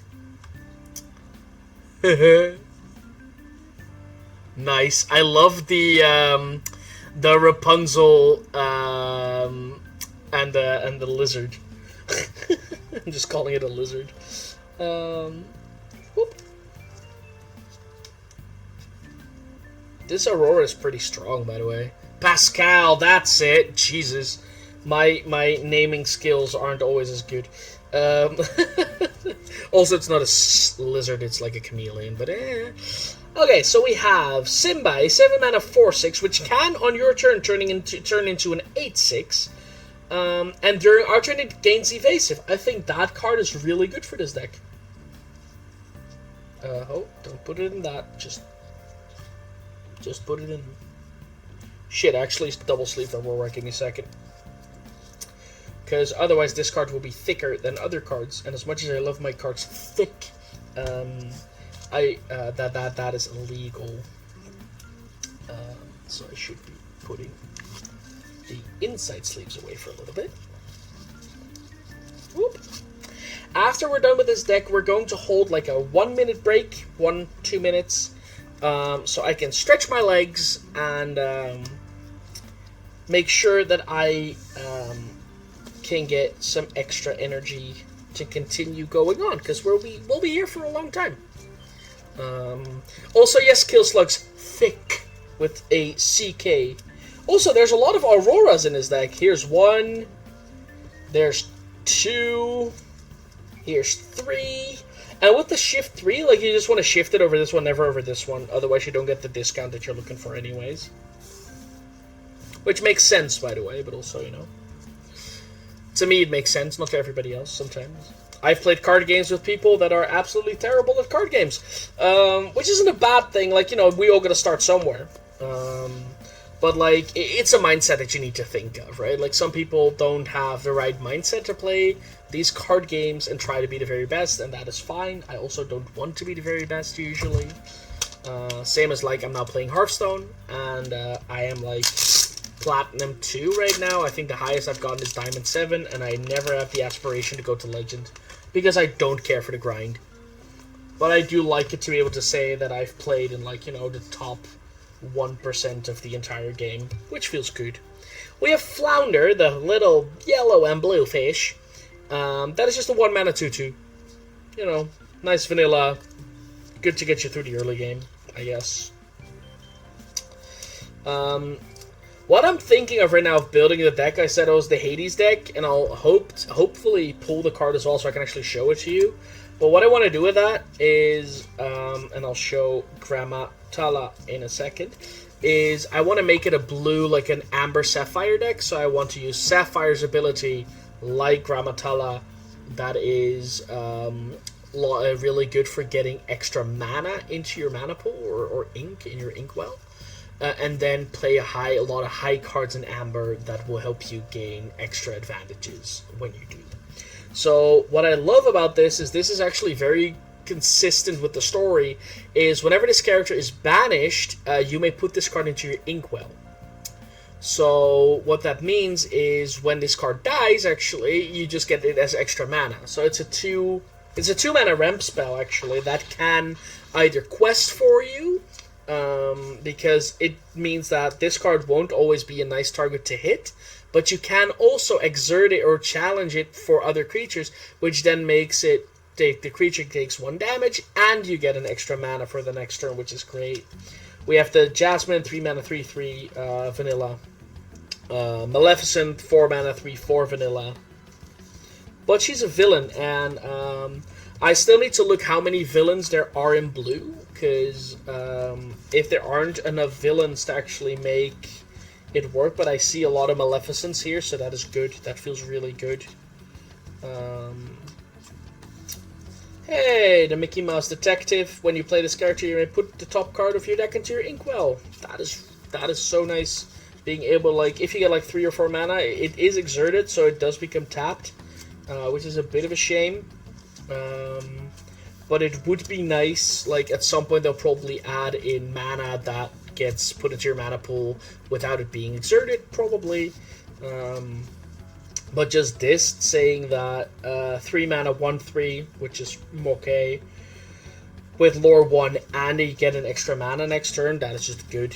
You know, that is just a nice ramp spell. I think blue is apparently very good at ramping, and what we mean with ramping and why the name is called ramping is, I believe, from a magic card called Rampant Growth, which states that you just get to find another mana resource card for 2 mana, and then put it into your inkwell.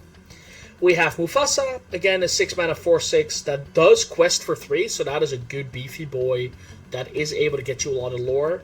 And then we have Scar. When you play this character, choose an opposing character gets -5 this turn. Develop your brain, like, you know, card filtering. This is probably one of the best 1-drops you'll find in the game. Of in your deck, I mean, not in the game, in your deck. Well, we've had 1 jump ahead as well. Put the top card of your deck in your inkwell face down and exert it. The only... I am not sure if I am... Am I allowed... and I'm not sure, like, maybe Durligi or God damn it, give me a second. Or somebody else knows, but if I... or maybe Chris Silva knows, but maybe... Am I allowed to look at what card I put into my inkwell? Is that knowledge that I can get?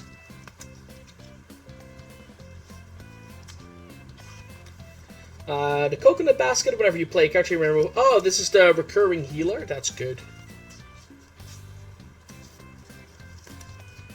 And I'm not sure if people do know, but if you would know, please let me know.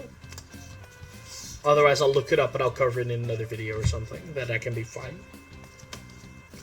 We have another magic golden flower, which is the banish, remove the 3 damage from the chosen character. I want to know if there are things that you can do like on instant speed, so I can like crack this while you're attacking me, so I won't actually die from it. That would be really cool. But I do think, as I stated earlier, that there's only sorcery speed in this game, which would be a little bit of a bummer.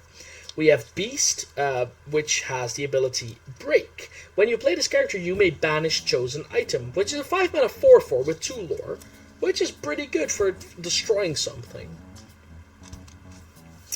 Is everybody still enjoying themselves, by the way? I just want to know if you guys, you know, give me a little rap god in the chat. Give me a little rap god. We have another Captain Hook, the nice Challenger, which is a 3/2 for 1, which is just really good for the early game. Steel is very good in Challenger cards, by the way.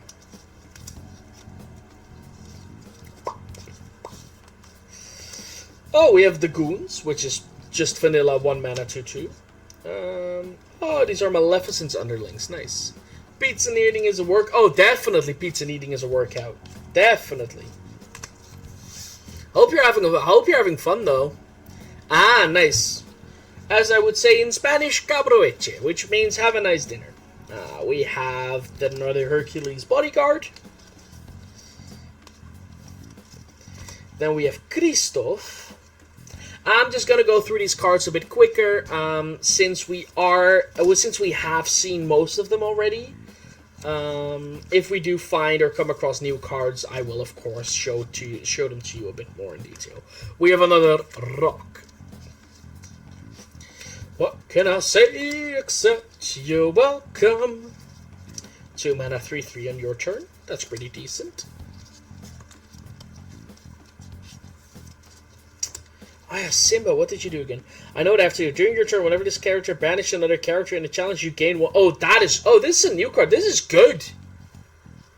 This is so good. Like, this card makes you, like, this card just gets you extra stuff for beating your opponent's cards, and you still get lore for it. That is good.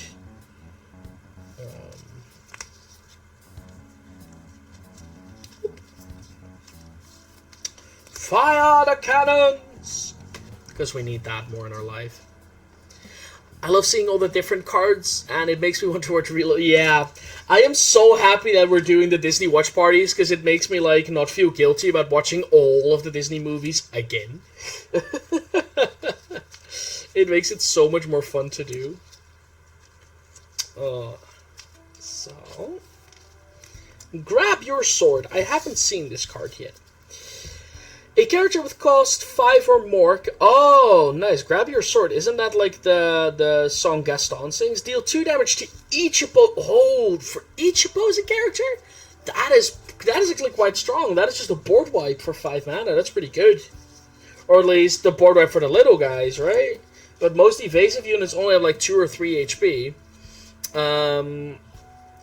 Draw 2 cards, then choose and discard 2 cards, so it's a bit more card filtering.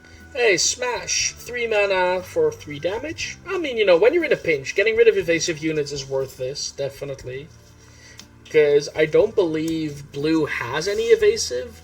Do you mean, like, the worst, as in, like, he just sucks at being a Disney villain? Or do you mean, he's the worst, as in he's the most evil as a Disney villain? And the last frying pan goes in the box. Whoop! Now what we're going to do is we're going to put this deck into another nice Lorcana deck box. Or nice, I mean, they're cardboard. I had expected, when I looked at the pictures, I had expected them to be a bit more sturdy, which is a little bit of a shame, but you know. It's fine, I guess, for now. It at least makes it so that I can put my cards away for a bit. I have to put that one there, right? Yeah. So let me put this away. And then we're going to open the last pack before... yeah, definitely. Like, the Grab Your Sword sounds really good. Least memorable, worst villain. Whew. I think it would be the fat guy from Pocahontas. Like, the British fat guy. Like, the guy, I believe he sings Savages? I think that is, like, I think that's, like, the worst guy. He's just not really memorable. He just sucks. Not really too interesting, I guess.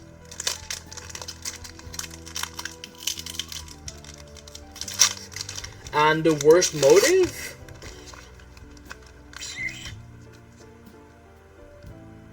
I think the guy that has the worst motive is Dr. Facilier. But that doesn't mean that he's not memorable, but I do think he has, like, one of the worst motives.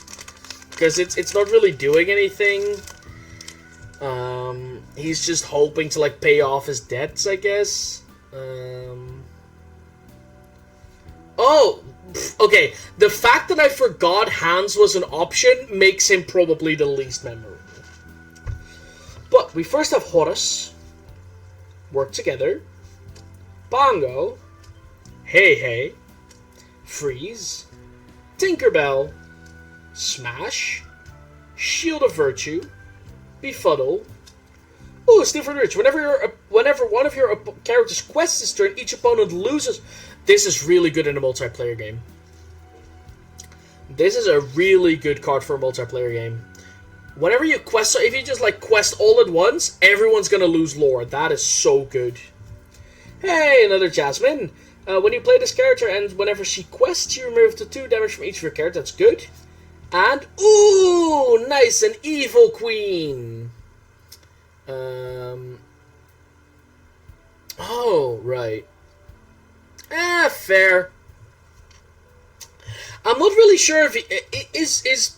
By the way, this guy does sound really weird, but is Toy Story from Disney? Yeah, it's Pixar, Disney Pixar, right. I sometimes forget what's like DreamWorks and what is like Disney. And now we do have to get the goodies again. Whoop.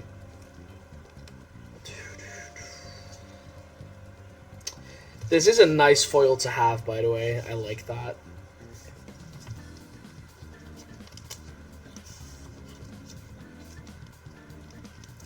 So...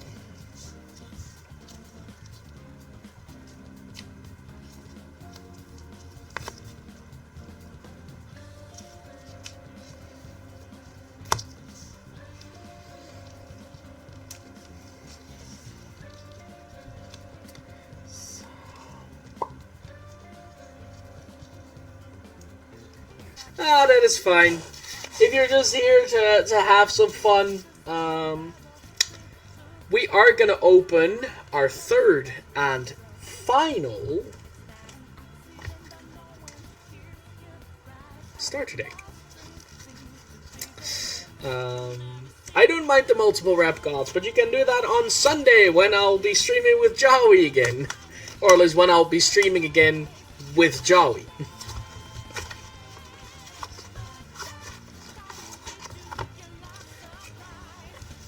But I would like to give, since I'm doing it anyway, I'd like to give a short shout out to Joey Cat, since I just like her streams a lot, and I'll be streaming with her on. Oh, it's not on here.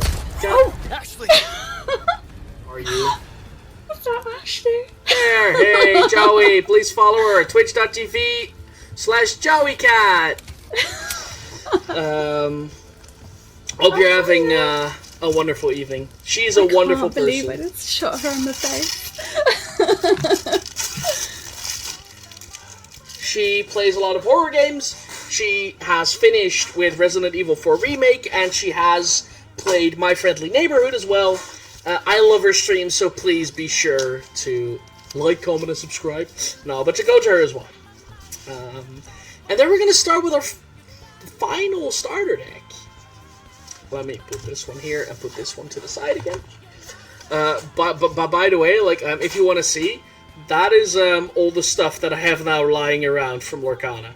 It's a lot. God dang it. Can I bend you to work again? That would be great. Go up a little bit.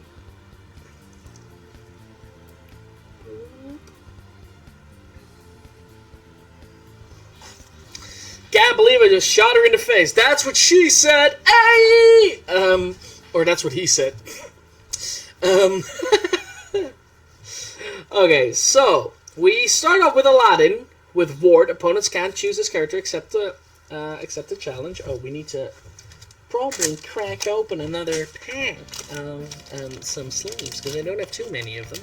Like, I have probably enough for a bit of it, but not enough for the entire deck. So I'm just gonna put this down there. Whoop. I haven't seen a Cruella card, so I'm very interested in that, by the way. And yes, I am the rapper god, especially after today. Cruella the Vil, miserable as usual.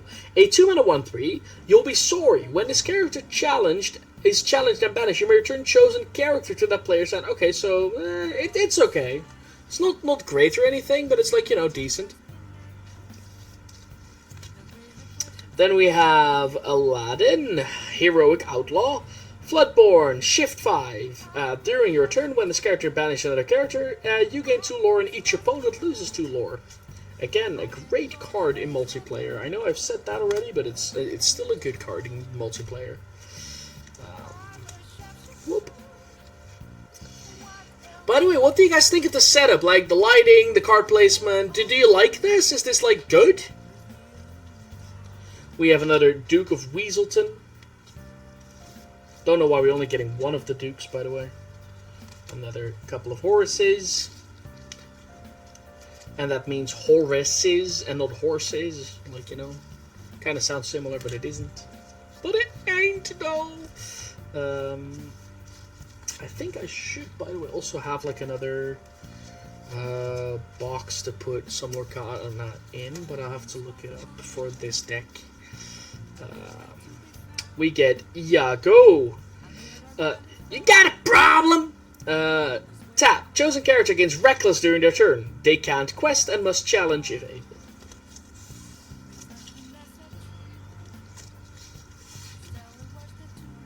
I'm very happy I bought the extra webcam for like 92 euros then. Just for tonight. Oh, let me... how fix? There. Because then the cable isn't too much in view. Aha, there we go. Then you can just put everything back there. We have another Jasper. Oh, did I already? No, I didn't sleep that. It just fell on it. And another Jasper. That's good. I'm very happy that it does show everything clearly. And like, I made it. Hey, good job. And I made it so that, like, right here, the cards are like the best legible. So that's good. Yeah, definitely. Like, this is the Logitech G2 C920. Sorry, I kind of forgot what it was. And it's like really good. It can do like 1080p at 30 FPS or 720p at 60 FPS, so it's really good. We have the Mad Hatter, which I would love it if they made like the fucking Johnny Depp Mad Hatter into a card. That would be cool. Whenever this character is challenged, you may draw a card. That is really good. Because you do want to challenge this character, and it's going to give you extra cards. Oh! Like, this is a good 5 mana card. Even if you don't use it as a draw engine, the fact that you can use 5 mana and then just, like, use this as a lore counter. Oh! Megara. A 2 mana 2/1. Whenever you play this character, chosen character gets +2/+1 this turn. Nice. Or gets +2 attack this turn, not +2/+1, just +2 attack. I should not be lying. At some point I am going to get like actual white gloves, like Mickey white gloves, so I can use that whenever I'm doing like another pack opening or something like that. Hey! There he is, the man, the myth of the hour! The Mickey Mouse Steamboat Pilot! The card from the card from the card from the playmat.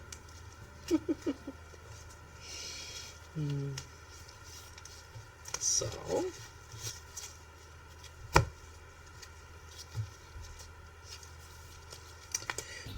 he is just a 3 mana 3/4, by the way, that quests for 1. He doesn't really do too much. Another Peter Pan that is just evasive. Like, we just had like the you're probably right. Oh, God damn it. This will be a pun off again, won't it?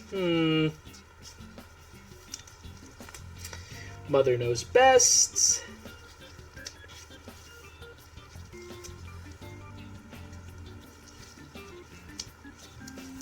Oh, the fact that you get 3 in the starter deck. Oh, nut. Stampede, deal 2 damage to chosen damaged character. It's okay, like a 1 mana deal 2, that is just decent. Another Steal from the Rich, or there's not another, but we already had one as a foil. It's actually like the top card. Look. Oh, it's not even a foil.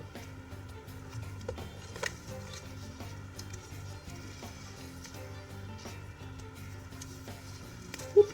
Vicious Betrayal. Oh, why did they call that Vicious Betrayal, not Long Live the King? I think the guy said that already, but I do get what he means now. Chosen character gets +2/+0, gets +2/+0 this turn. If a villain character shows, they get +3 instead.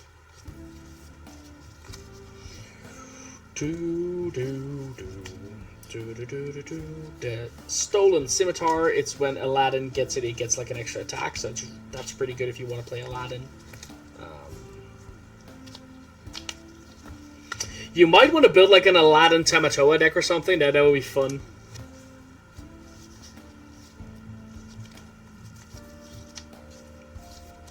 When you play this character, each opponent loses 1 lore. It's fine. I mean, it gives you like an extra turn sometimes.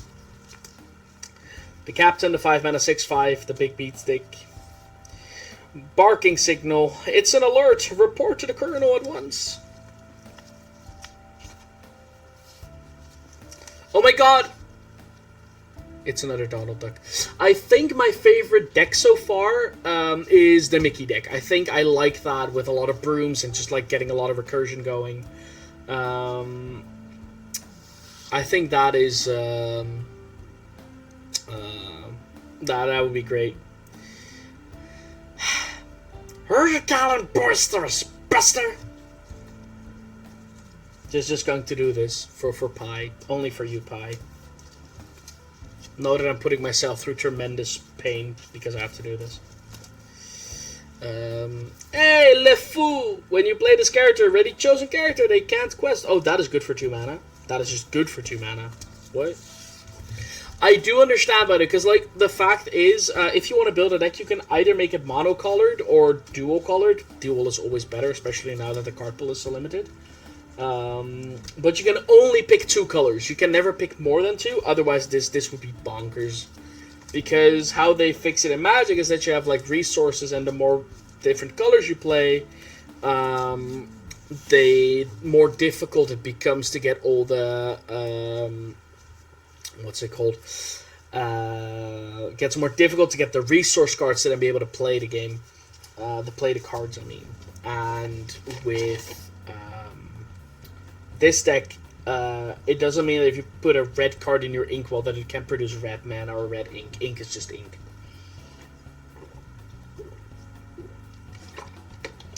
Don't forget to hydrate, people. Please don't. Especially if you're talking as much as I am, you really should hydrate a lot. Rapunzel, when you play this character, each opponent loses 1 lore. So again, I feel like this deck is better in a multiplayer format than it would be as a single player, as a starter deck. Since a lot of the cards, like a couple of them say that opponents, plural, lose lore, I think it would be a lot better.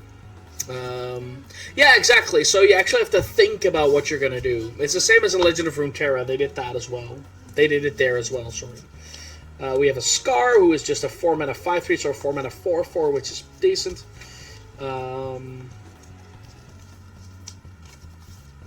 We have another Sergeant Tibbs.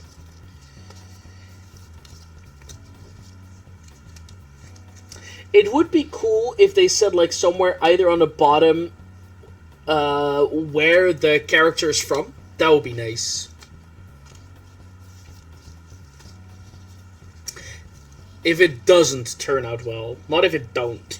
You are not from America. You do know your English. Whoop. Jeez. Ooh! Stitch! Abomination. I like it. I know we've had this one already, but I still like this card a lot.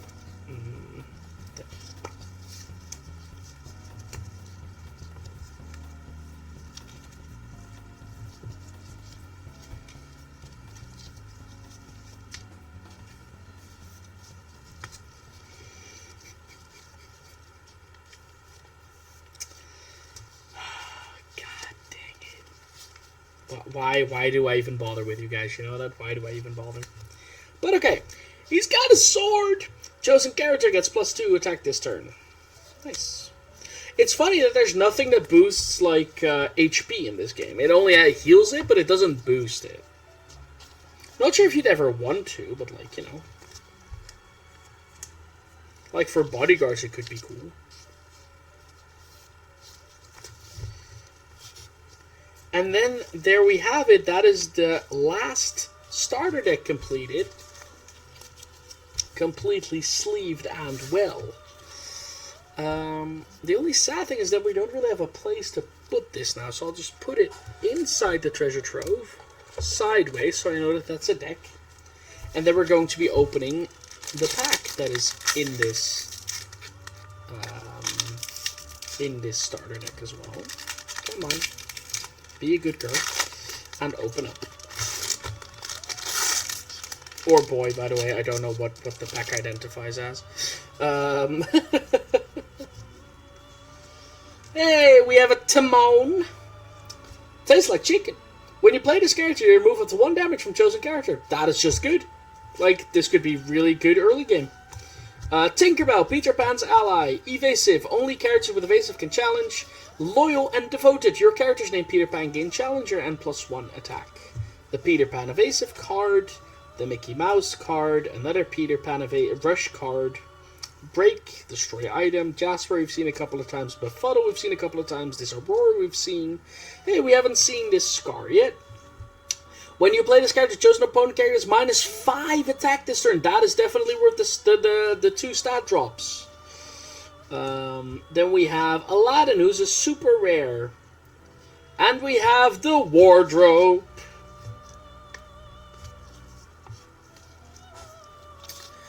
No, I haven't hit an enchanted card at all. Nope.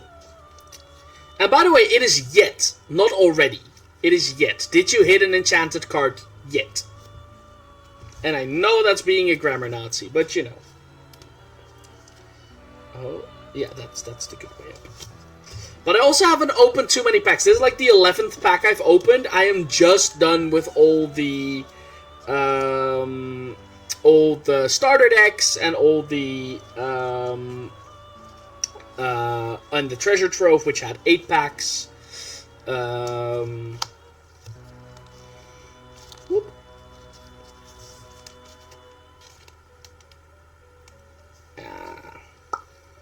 I did get a couple of super rares, so that's nice. I have to look up if any of them are actually worth anything, but I don't really care about that right now. I did get some cool foils as well, like this is a nice foil. You can mostly see it here at the 4. And like, you can see some foiling on it. And then, this might actually be the thing that everyone here has been waiting for. Oh, let me just fold this one over there so this deck will actually close. We are going to start with our first booster box of the night. Yeah, enchanted cards are super, super, super rare. Like, they don't even have to show up in a box. That is how rare they are. The only thing I kind of dislike about the packaging here is that there isn't a wrapper on it, so you can, like, open it up from the side. And then, like, you would be able to, like, take packs out of it. So I don't like that design. I wish they had just put, like, some foil on it, I guess. Or if worse comes, sort of like the same paper wrapping they put into the, what's it called? As the starter decks. Like, the cards for the starter decks. I also this, like, what the hell is going on here? Why do I have to rip the entire thing to shreds? Whoop! Can you, like, work? Work, work, work, work, work. So, there we are, finally. Enchanted cards also can go up for about, like, 300 to 400 euros, by the way. Which is insanely expensive for, like, a piece of cardboard. I do understand why they call these things cardboard crack, by the way. Exactly, like, counterfeiters, but also if people want to, like, sell more, like, how are you going to check if I cannot see if I would buy a box, 24. There are 24 boosts in the box. But the thing is, I could not see if I would buy this second hand if people had taken, like, a box out or, like, a pack out. Even if you just open it, you'll only find out when you're done unpacking, because if you guess 24, like, you can see it when you open it when they're not even, because it's 3 rows of 8. But it's just such a shame, man. Like, I think that they should, like, don't be sorry, Ravensburger, be better. Whoop. Let's just take them out by rows of 8. What I am gonna do is I'll be ripping, like, this piece out. Like, I'll probably be cutting this piece off, and I'll be taping it on my map, like, in the front here, so I can actually see what set I'm playing. And, like, on the back of it, of the case, I want to put, like, a label with the set on it, so I actually have, like, a thing per set, a map per set. So, let's start with the first... Well, let's start with the actual first booster pack of the first booster box.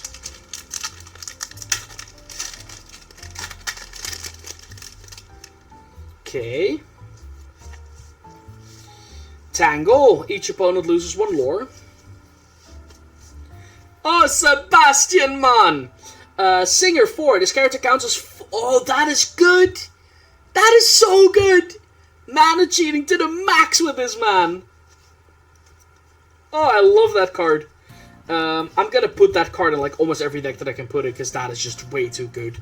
Evasive, Vicious Betrayal, Mufasa, Break, Mad Hatter.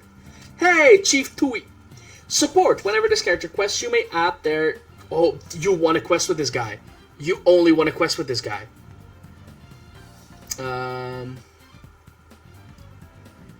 The booster box here... No, a booster box here... Wait, because... A pack goes for $5.95, I believe. So, well, let's just say a pack costs like €6. So it's 6 times 24, which would be 121.44 or something. There's like a 10 or there's like 10 or 15% margins that are get downgraded by buying the box instead of just a pack. Hey, Prince Philip. Whenever this character challenges and is banished, you may banish a challenged character. Hey, another Maui. Nice. You may.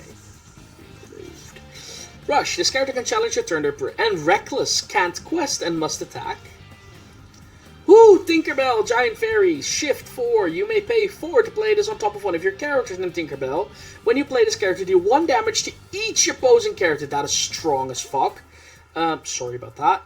During your turn, whenever this character banishes another character in a challenge, you may deal 2 damage to choosing a Oh man, this is a damage dealer! Quick math quiz. And, ooh, Eye of the Fates. Chosen character gets +1. Lore Countess. I like this deck. I like this card. Like, this is just a good card.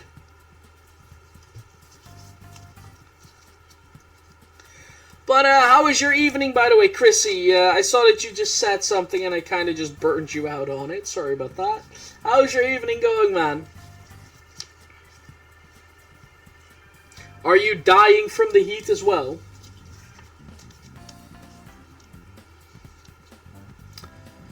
Eye of the Fates is from Hades. It's like the 3 ugly women, and they only have like 1 eye that they share, like past, present, and future.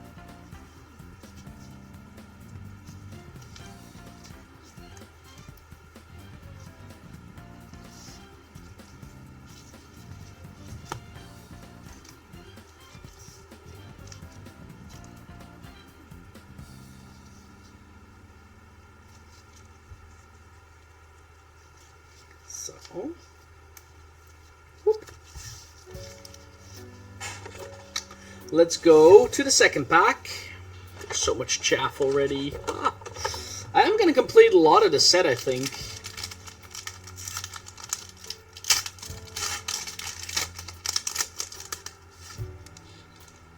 Another Abu Ababwa. Another Timon.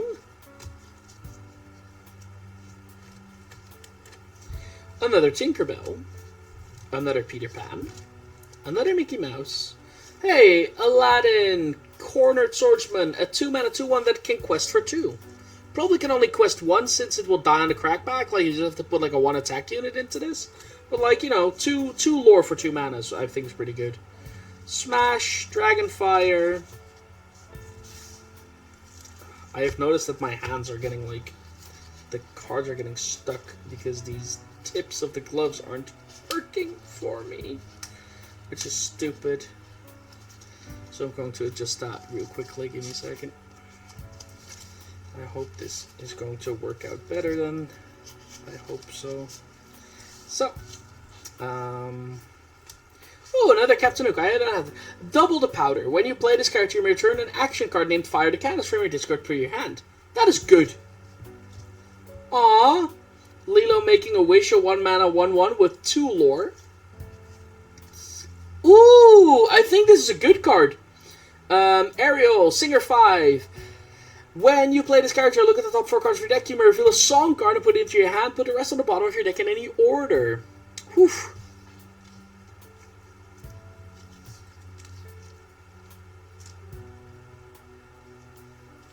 Getting a super rare foil, that is usually a good thing.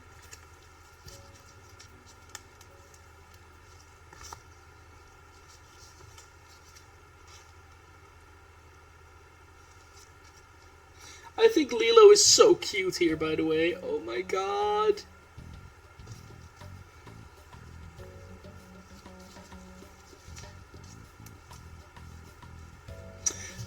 Can we also appreciate this Ariel instead of the Ariel from The Little Mermaid?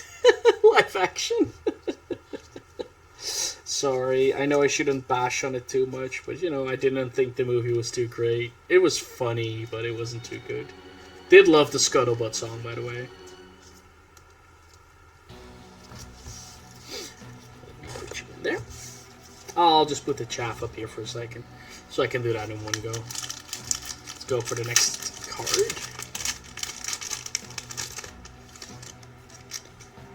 I think her voice was great, but I don't like. I don't know. I wasn't entirely sure about the rest of the movie. It was fun, I guess. Like, solid 5.5 out of 10, or maybe 6. Like, some of the music was good though.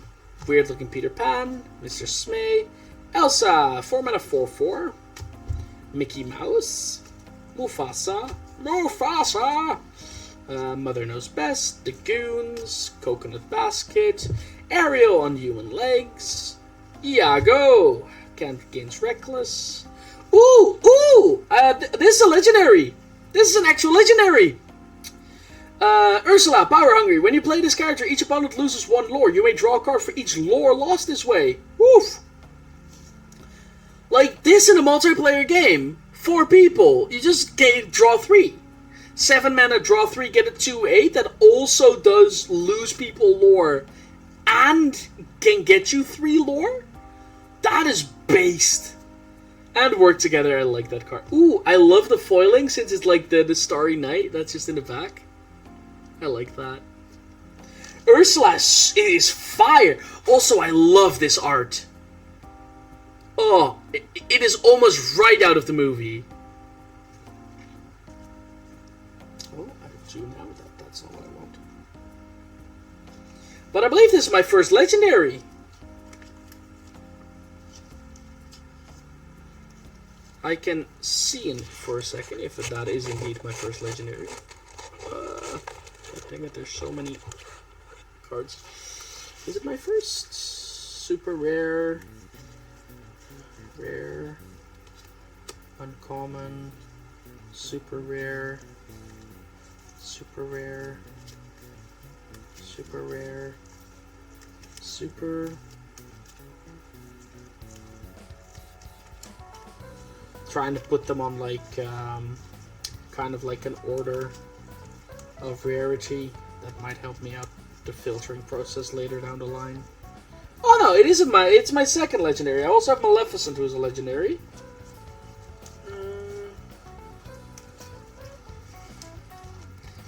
Don't worry, I bake you like the greedy pie you are. Okay, that one's actually quite funny. Oh, I have another one. I have Belle, who is also a legendary, apparently. Okay. Already have a couple of legendaries. Even have a shiny legendary, apparently. That's good. Shiny legendary.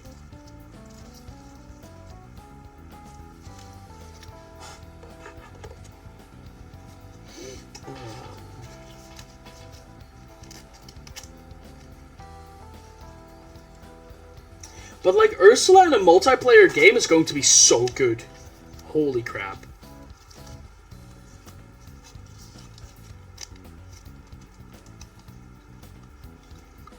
So...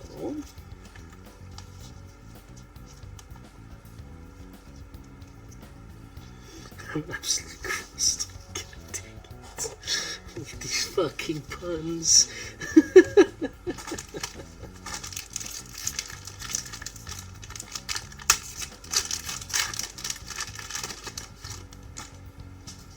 Pongo. Oh, let me first remove you. Simba. The Wardrobe. Aladdin.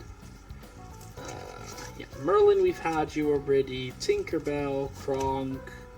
Oh, cut to the chase. Chosen character gains Rush this turn. They can challenge. Okay, we didn't have that yet. Olaf.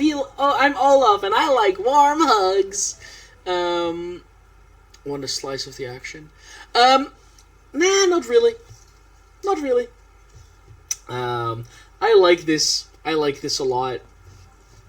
Ooh, another Maleficent. A good Maleficent. Ooh, Maximus. This character may enter... Okay, it's a bodyguard, so... And support, so that's good. Ooh, and a foil Maleficent. A 1-mana 1/1. With 2 lore.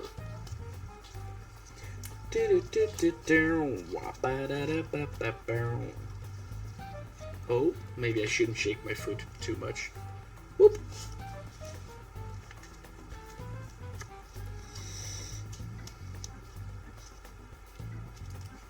Sorry about the earthquake. Kind of got like restless leg syndrome. Whoops.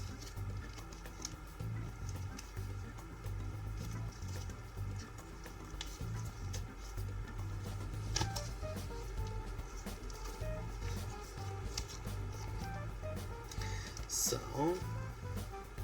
the K cassette. What?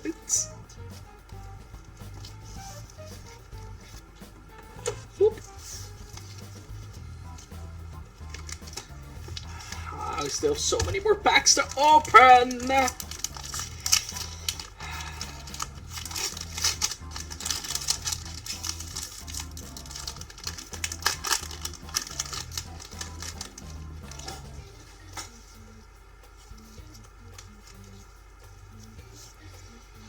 Okay, so we're getting a mini, another Sebastian, another Jetsam, a Genie, another Develop Your Brain.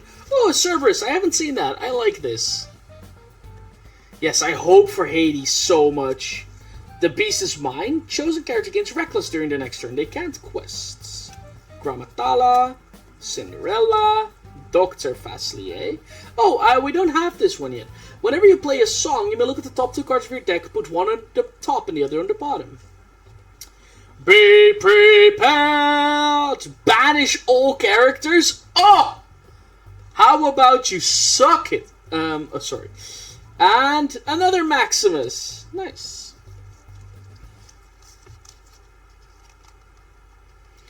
Like 7 mana, banish everything. That is good. Yeah. Yeah, like red has a bit of a burn theme going, but instead of like burn, it's more banishing. So it's kind of board control-y. It's funny because like in red, normally when you see red in like Magic, it is like the aggro color, but here it's more control-y, which I think is really funny. Like on one hand it's control-y, on the other hand it's like evasive, rushy, so it does do like damage. But it also does a lot for board control, which I think is very funny. So I think red just wants to quest as much as possible. Yeah, like depending how many songs there are. Like I have seen a lot of cards now, so I can't remember how many songs there are. But as long as you have enough songs, it could be very good.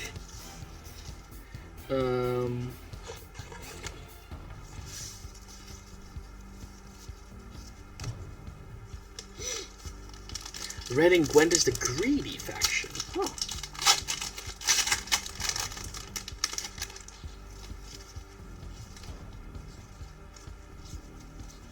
Okay. Just going to put myself straight for a second. So we have Elsa. Control Your Temper. Maleficent. Tinkerbell.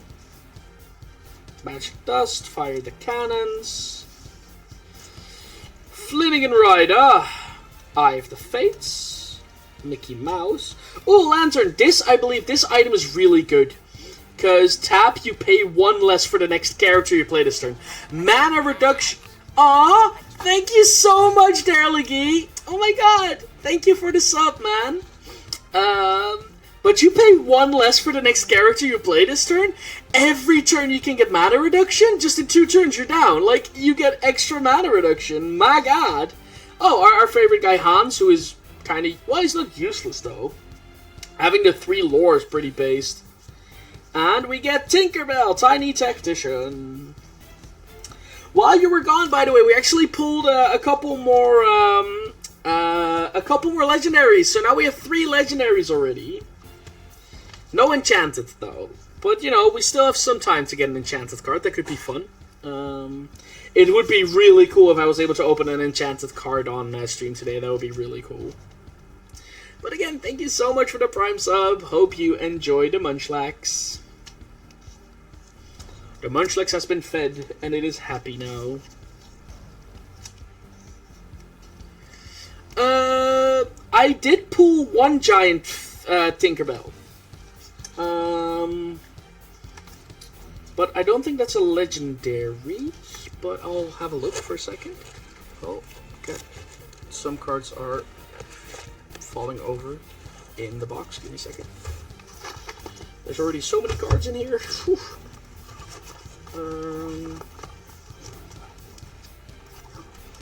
Yeah.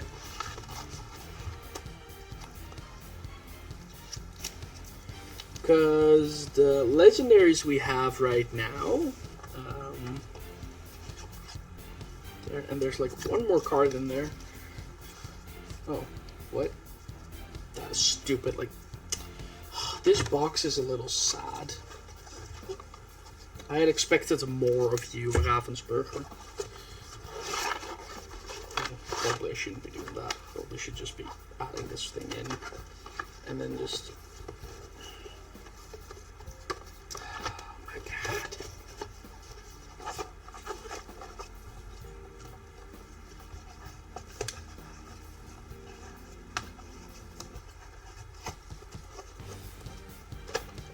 There we go. There's the last one. That was a bit of a chore. No, the legendaries we have now are a foil Bell, a Maleficent, and an Ursula, which looks really strong, by the way. And then I'm gonna look quickly if I can find the Tinkerbell.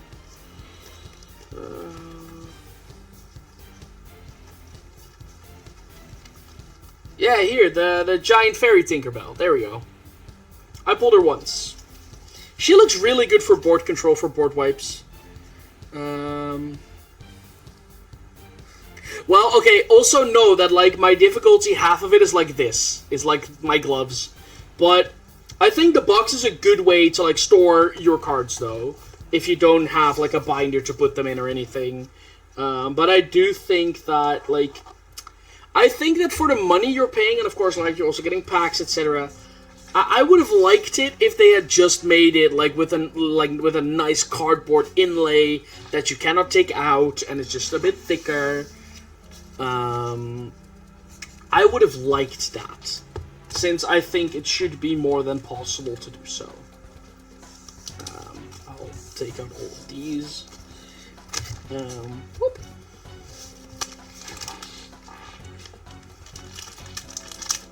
So it's only my 7th pack right now, by the way, or at least the 7th from this box. Take this one out. So we start with Scar, Healing Glow, Dr. Facilier, Horus, Jasmine, Captain Hook, Ransack, Donald Duck, Elsa. The Musketeer Tabard, all for one and one for all. Whenever one of your characters with bodyguard is banished, you may draw a card. Ooh, the Marshmallow! Whenever this character is banished in a challenge, you may return this card to your hand. What? That is good. That is good. Aw, and a shiny Bongo. Bongo is a cutie.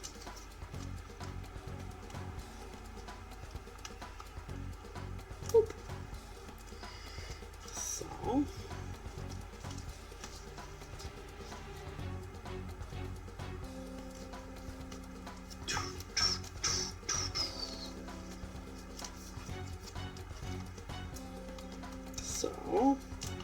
The Marshmallow is so cool, though.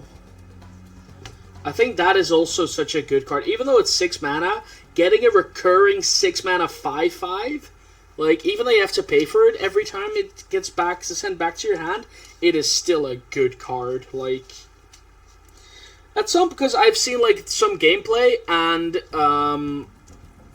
what I like what I saw is that it is very easy to quickly be hellbent. And for people who don't know the term hellbent, hellbent is when you are working with the cards that you draw every turn. And like then just getting a recurring minion every now and then has to be good.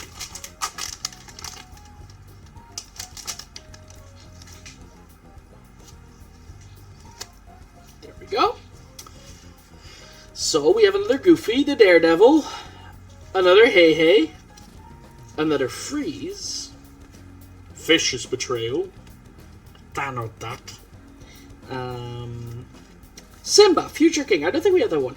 Guess what? When you play this character, you may draw a card, then choose and discard a card. That is good.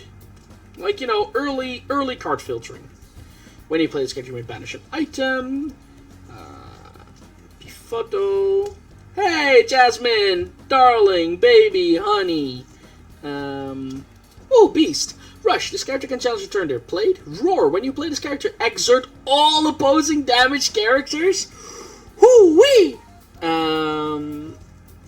oh! Shiny Hey Hey! Yeah, man!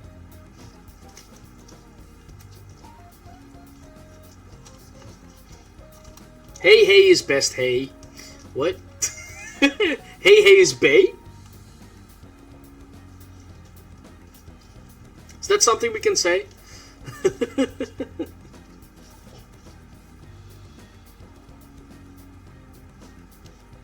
Well, I mean, if we're gonna cook him, Hey Hey has to be based, right? Oh, this is another legendary, by the way. Didn't even notice. More legendaries to the pile.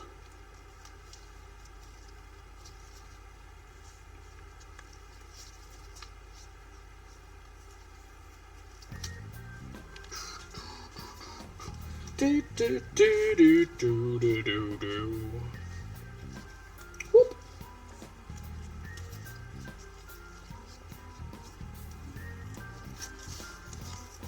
So let's add the legendary onto the legendary pile and add the rest to the back. So that's only the first 8 packs. So we actually got 2 legendaries there. That is good. That either describes a lot of good things for this box or a lot of bad things for the box. But we're going to be positive, and we're going to say it only says good things about the box. God dang it. No. When I'm done, by the way, I'll post a picture of what my floor is looking like, and I'll post it in Discord.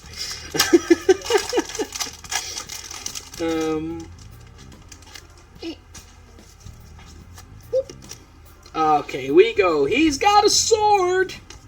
Pumbaa, Jafar, Duke of Weaselton, Maleficent, Hercules, Jasper, Aurora, Goofy, another bodyguard musketeer. I like Goofy. Goofy is cool. Hey, Flotsam. Ooh, Robin Hood. I haven't actually seen this card. Well, I have seen it. This is one of the first cards that I've seen of this game. When you play this character, if an opponent has more cards in their hand than you, draw a card. Good. During your turn, this character gains evasive. This card is good. Hey, and a smash. Becky, let me smash. Banish a howl. What? Sorry for the people that don't know that. You should really look up Becky, let me smash. It is so funny. You want some fuck? Old memes, man. Old memes.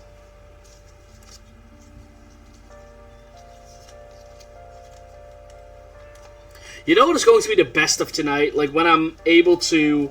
When I've sleeved all of these cards, and then I can finally take off these gloves and actually hold them. The might of Robin Hood. We never rob. We just sort of borrow a bit from those who can afford it. Yeah, I feel that.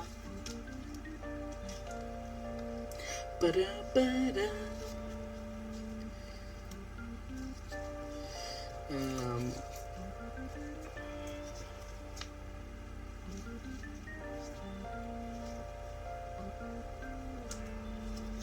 There we go. Another for the pile.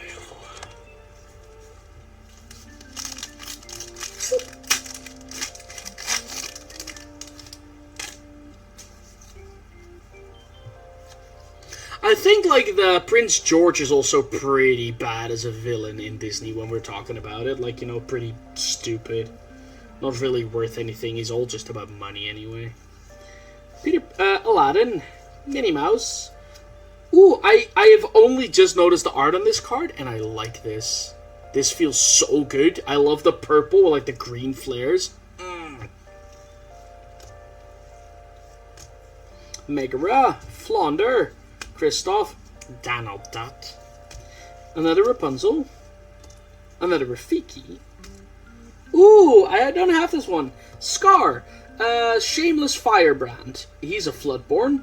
Floodborn, by the way, is a type of creature that has occurred from the magic of the Lorcana, which we will learn more of in Chapter 2, apparently. Shift 6. You may pay 6 rather to play this top one of your characters in Scar. When you play this character, ready your characters with cost 3 or less. They can't quest for the rest of this turn. So this just means you want to play a lot of low drops, quest them all, and then just start hitting. Start going first. Hey, another Maui. And another freeze. That is foil.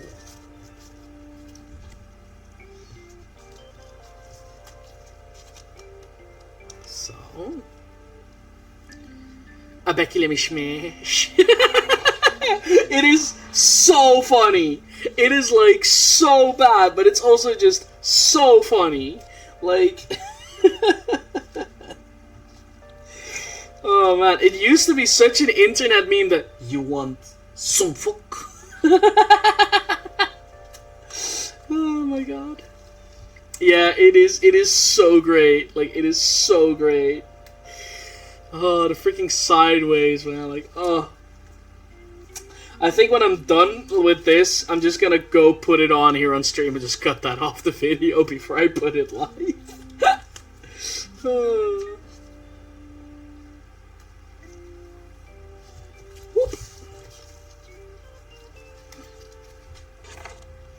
I do like it that they put a lot of rare cards in like the rare slots and shit. I love that so much. Like, it makes you feel like you're getting a lot more bang for your buck at that point. Sergeant Tibbs, the Dingle Hopper, Yzma, Stolen Scimitar, Aurora, Goons, Dr. Facilier's cards. Hey, Triton! A 7 mana 5. Oh yeah,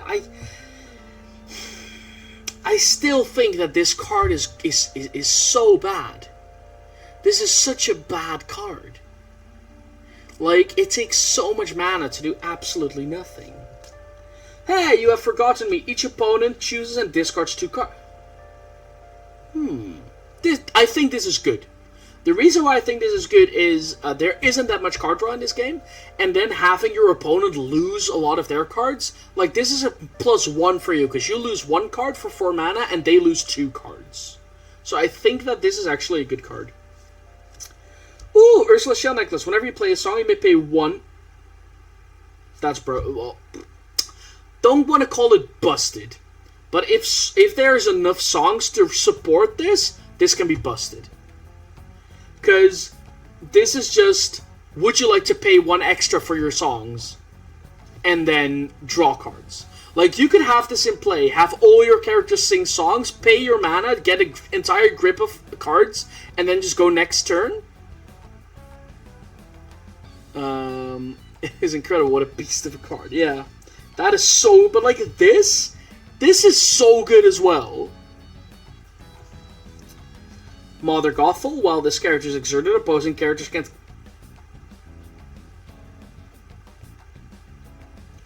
What? What do you mean? Ha! While this character is exerted, opposing characters can't quest. So you know, like, half of this game, like, the thing of half this game that you have to quest? Nah, fam. Like, no, you have to kill this first. This is a 6 mana, your opponent spends their entire turn trying to kill this.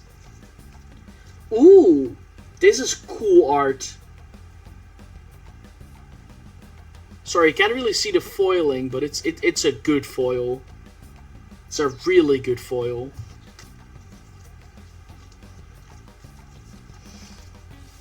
Oh, Mother Gothel seems, well, I wouldn't call it because I never want to call something broken, because then you'll see, like, oh, it's gonna be, like, one of the worst cards ever, But, I mean, if you put this in, like, a red-green deck, no,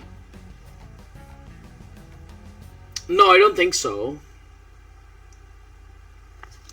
But, like, I think that if you put this in a red-green deck and are able to give it rush on the turn that you play it, you just exert it, attack with it, I think this could be really good. Oh, First the inner sleeve. So. But do you what by the way, what do you mean with the other scimitar?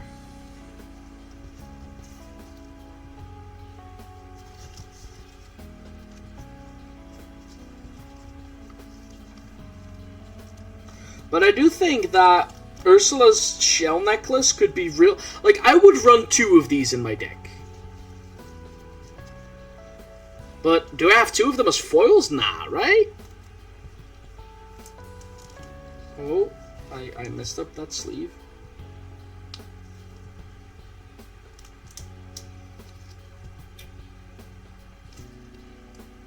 God dang it.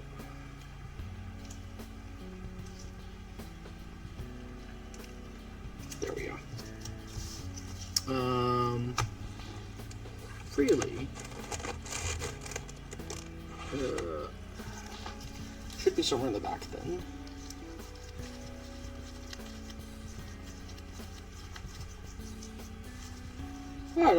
I actually don't think I have, because the scimitar isn't. Yeah, it's just.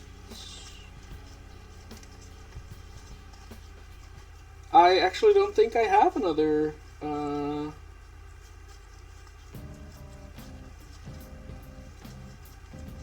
No, sorry to disappoint, but I don't have another stolen scimitar. As a foil, at least. Sorry, man.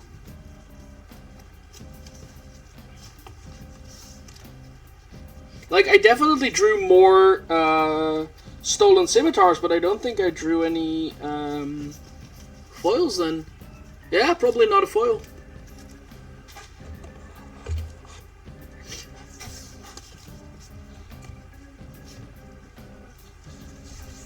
So let me add this pile now here as well. Oh! Well, when you said the same foil, I thought you meant like, you drew another foil one, and is there a difference between the foilies? But that's what I thought. So I don't, so yeah, the other one, like, then you should have asked, is the other one also a foil? Man, this is really gonna foil my plans. Hey, the Dibs! Good evening, man. Thank you. Hi from Italy. Pulled any enchanted? No, I haven't pulled any enchanted yet, but I have pulled a couple of cool legendaries. I pulled the Beast. I pulled a shiny bell, like a foil bell. I pulled Maleficent, and I pulled Ursula. So I did get a couple of good enchanted, not enchanted, legendary hits, so that's nice. But right now I am at 1, 2, 3, 4, 5. So that is... plus 3 plus 8 is 11. I'm only 11 packs in out of the 48, so there's still enough. I still have more than enough chances to pull an enchanted. So let's hope we do, right? But good evening. How are you doing, the Dibs? Meanwhile, we have Tangle, Stitch, Archimedes. Ooh, Stampede. Deal 2 damage to chosen damage character, right? Work together. Cerberus. I still think this Lilo is way too fucking cute. Ooh! Nice. I haven't had this one yet. When you play this character, you may banish chosen character named TK. This card is I think is really bad. Like, I would only run this as a one-off if TK is like good enough. I haven't even seen TK yet. So either TK is like a legendary, and it has to be really good for me to put in a tech card. Because a 5-mana 2/6 with lore 2 is, I don't think is good enough. Thank you so much, the Dibs. Mulan, Reflection, I know that card is good. Ooh, another Cruella. Hey, let it go, let it go. Put chosen character into their player's ink while face down and exert it. Huh. Ooh, Shield of Virtue. I think Let It Go could be really good, but you might even want to use it on your own things, just to get extra mana. I'm not sure if you should, but I mean you could. Whoop.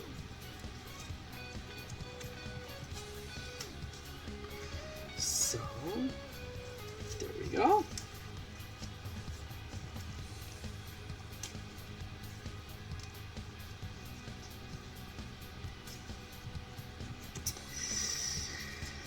And the worst about it is, I say I have 48 packs, and technically seen I bought 96.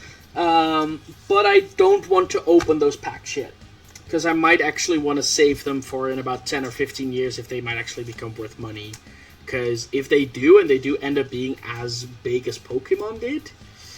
oh, damn. Nice. No, but I think, like, if I do want to keep 2 booster boxes closed, at least 2, since if it ever becomes as big as Pokemon, it would mean that 1 booster box could net me, like, 80k, which is a fuck ton of money. And I'm not saying it will. I'm never saying it will, because, you know, that this is not financial advice, whatever.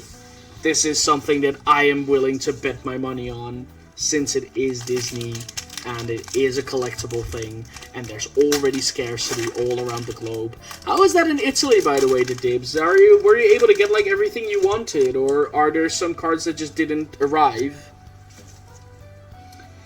I have another Gaston, Hakuna Matata, a Magic Broom, Sudden Chill, Philoctetes, Tinkerbell. Aww, cutie Tamatoa! Cutie Tamatoa! The drab little crab. Someday I'll grow up to be the most crabulous crustacean the world has ever seen. A 2-mana 1/4, which is pretty good. Ramatala, Mickey Mouse. Ooh, Zeus, I haven't seen that one. Rush, this character can challenge a turn their play. Challenger +4, so it's a 4-mana 4/4 Rush. I am not sure if this is good. I am, like, not sure if this is good. Like, a 4-mana 4/4 with Rush? Ooh, that looks like a nice shine. The Sword of Truth. Banishes item, banish chosen villain character. Ooh, and a Poisoned Apple. Ooh, nice, a rare, foil rare. Take a bite. Banishes item, exert chosen character. If princess character is chosen, banish her instead. This is a good card. Like, I can understand,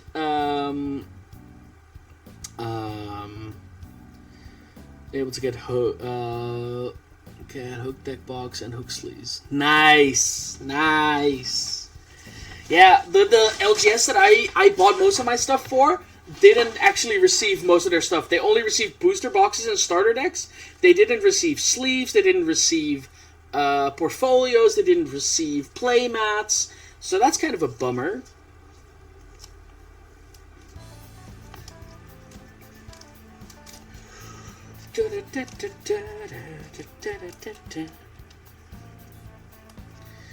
If the other maps, the only one I could give was... Yeah. I mean, like, I actually ordered this one and the Maleficent one since I wanted 2.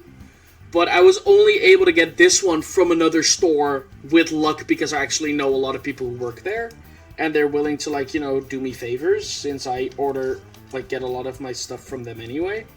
But it is such a shame, man. Like, I still think it's kind of shameful to a company such as Ravensburger that is so big in the card game or in the game industry that they didn't have, like, their shit together to be able to, like, get all the products to everyone who ordered them, or they're doing this, like, willingly to try to create a scarce market to try to drive up prices. But both ideas are, Yeah, like, and I think that is weird because if you looked at eBay already, like, half a year ago, the 6 promo cards from the D23, I believe, Con D23, are already went for $12,500. Like, you should have known that this game was going to get big.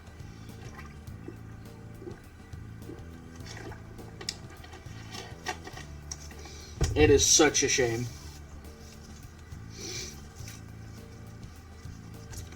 Aladdin, Merlin, Minnie Mouse, Sebastian Mon, Jetsam, Prince Eric. Hey, Starkey, I don't think we've seen that one.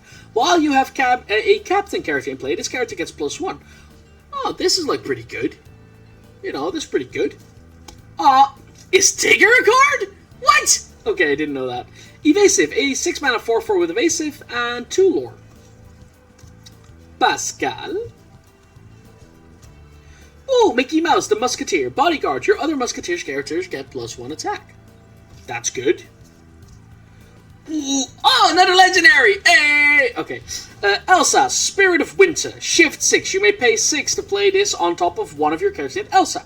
When you play this character, exert up to 2 chosen characters they can't ready at the start of their next turn. Oh, that's good. And Develop Your Brain, a card I'm definitely going to run, so I'm happy that I now have it in foil. Are there other cats in Captain Hook? I don't think there are right now, but there are a couple of versions of Captain Hook.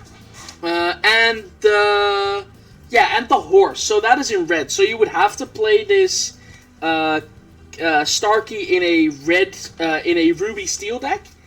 But they do think that there will be more support for pirates coming in the future.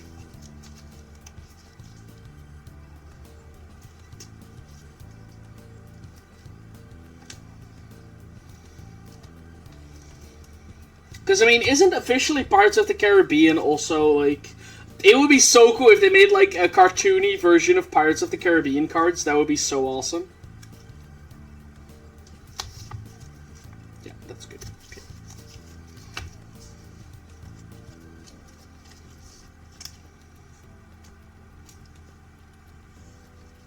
Like, there's now an online game called Pixelborn, which lets you play this game for free online together against other players, but it hasn't been refined well enough right now that you can also search for certain keywords, which is, you know, don't know if they can sell the skeletons in, like, China, though.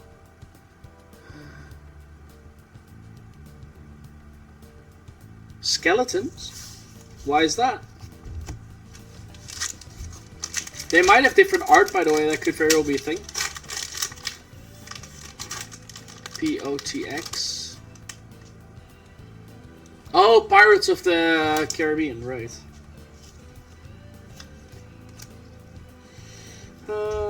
Genie. Develop Your Brain. Scar. Healing Glow. Dr. Facilier. Simba. Oh, Cheshire Cat. When this character is challenged and banished, banish a challenging character.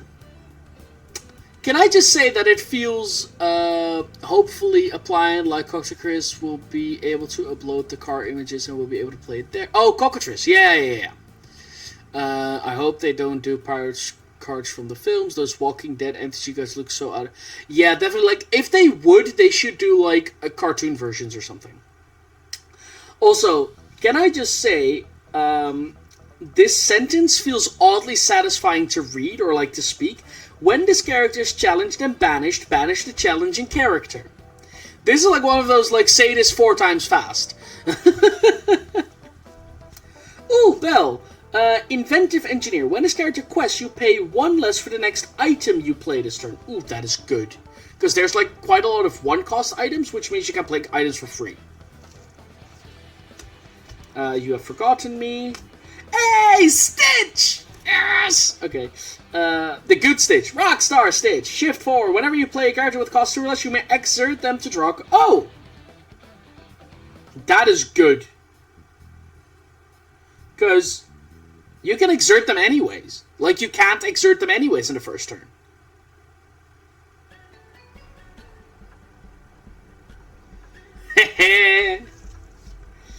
Hans, 13th in line. Whenever this character quests, you may deal 1 damage to chosen character and...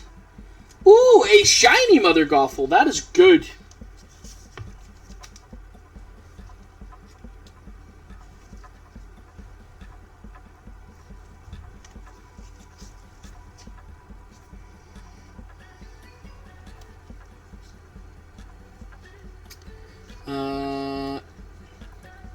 I mean, it also happened in Pokemon, by the way, that cards got alternate arts. Also, I got 3 super rares in this pack. That's a good pack. One of them even being shiny. What's your favorite Disney film? Okay, so it depends on what thing I'm quoting it for. If I look at songs, for example, it would be definitely Rapunzel or Tangled. I think for characters, I love Princess and the Frog. And for character development, like especially in some older movies, I love Anastasia.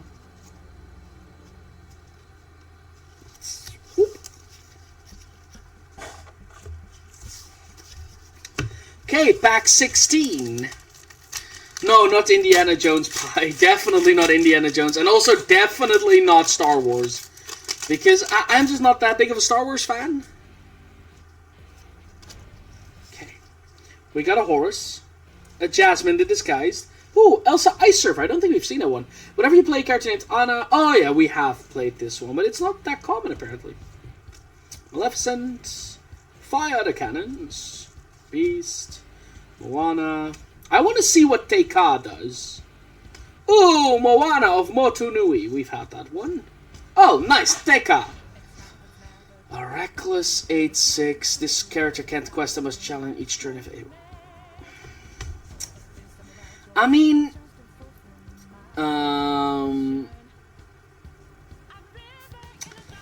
would this be enough of a threat to put this card in there that otherwise just says I'm a 5 mana 2/6 that adds 2 lore? Oh, and I got another befuddle foil.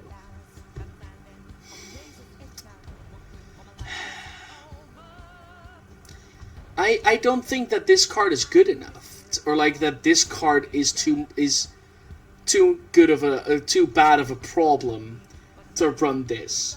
If you're playing red, might as well have one of them, like as like a tech card, but otherwise, nah, fam. I don't think that card is worth it. Like not even a little. Ooh, Aristocats. I think I've only seen it like once or twice. It is such an old movie. Oh, you know what movie I really want to watch as well? Fern Gully. Oh my god, that was a good movie.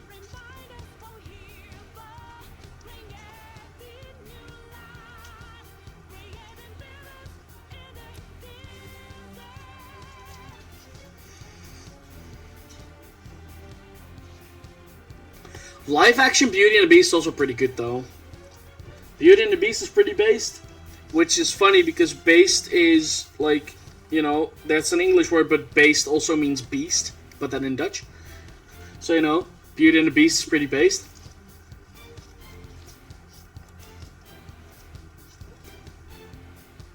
So, let's add some more cards to the pile. But I am not sure if, like, Teika is, like, pretty strong.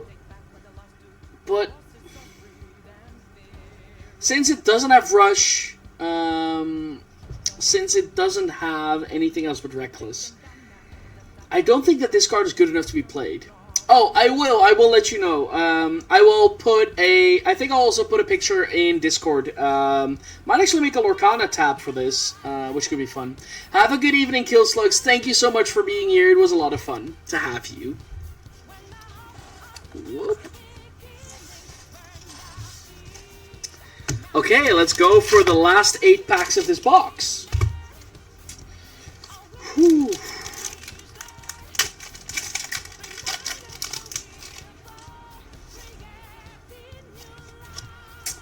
Okay, we're starting off with another Tinkerbell, another Golden Flower, a Goofy, another... Hey! Like, this might just be confirmation bias, but it feels like I've gotten a lot of Hey-Heys today. Freeze, Beast's Mirror, Jumba Chukiba, one jump ahead of the bread line, be our guest, be our guest. Steal for the Rich, Ariel, ooh, and Simba.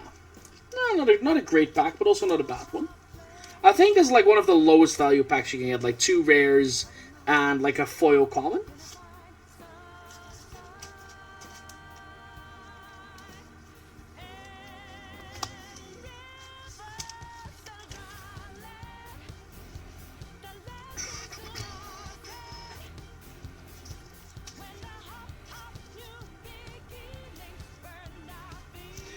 And then, like, even though these are our last 7 packs, we even have another box after this. Oh my god! You're welcome, gonna love the chicken. Well, I could go for some chicken if you know what I mean.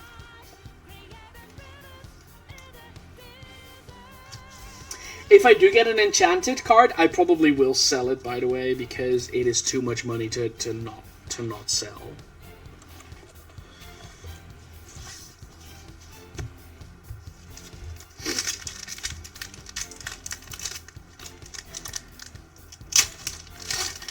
Like, if I get an enchanted card, which, like, the highest rarity, I might sell it.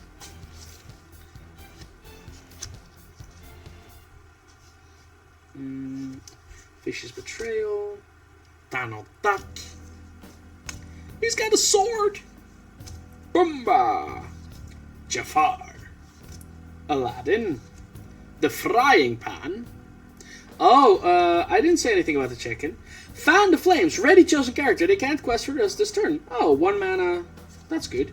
Hey, Anna, when you play this character, if you have a character named Elsa in play, choose an opposing character. The chosen character doesn't ready at the start of the next turn. That is good. I like the synergy that Elsa and Anna have. Another Magic Mirror. Ooh, a Mickey Mouse Artful Rogue. Shift 5, whenever you play an action, chosen opposing character can't quest during their next turn. And grab your sword. Hey, a nice rare foil.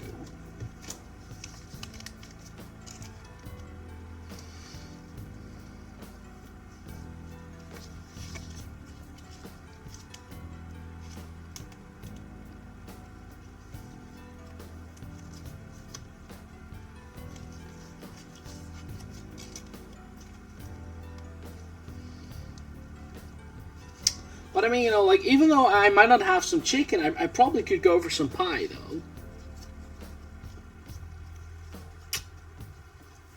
Love you too, pie.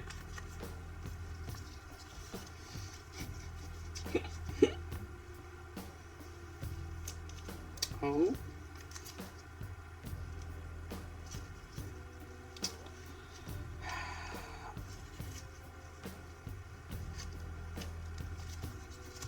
Go. And whoop. Just checking something really quickly. Oh, where are you?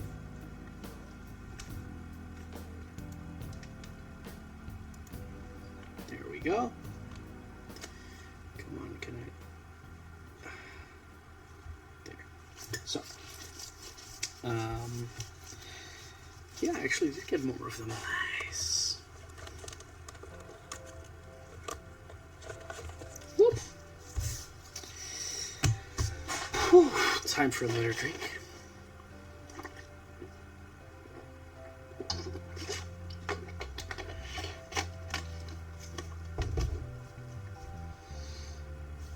Yeah, although I do think that for like it mainly depends on how much ink you're going to have at the end of the game. Like, if games even last that long, for example. Like, against a red deck, you'd probably be, like, absolutely dead at that point if you're putting in so much mana for just, like, 1 card. Duke of Weaselton. Maleficent. Aladdin Street Rat. Minnie Mouse. Friends on the other side. Rake. Jasper. Chief Tui. LeFou, ooh, Stitch, Simba, and Shiny Abu. I mean, like, if they're... I am not sure how much cards there are that really draw cards. Like, I've seen some of them. In purple, I've already seen, like, 3. I believe, excluding the mirror. So, I think that there are just better options for the mirror, because if you end up, like, with too much card draw, then you don't have anything else, of course. And, oh, wrong way up. There you go. Did I put you in right? Yeah, okay, good. Sometimes I'm, like, so much on autopilot that I forget how to actually sleeve cards. Sorry about that. Whoop. But I hope that, like, I just think that if there are more options to draw cards, like you even have like the Evil Queen that lets you draw a card when you play it. I think that is already better for 1 extra mana than having to play it, wait a turn, then invest 4 mana. Because it's, I believe, also 5 or 6 mana, the Curse Mirror. As in, like, in total. Because it's, like, 1 or 2 to play it, and then it's 4 to actually, like, activate its ability. Oh, definitely, but, like, I think that there will be enough coverage, especially in purple, so that you don't even need it. Or there should be, like, a case where, maybe, like, later down the line in sets, where they say that activated abilities of items will cost less.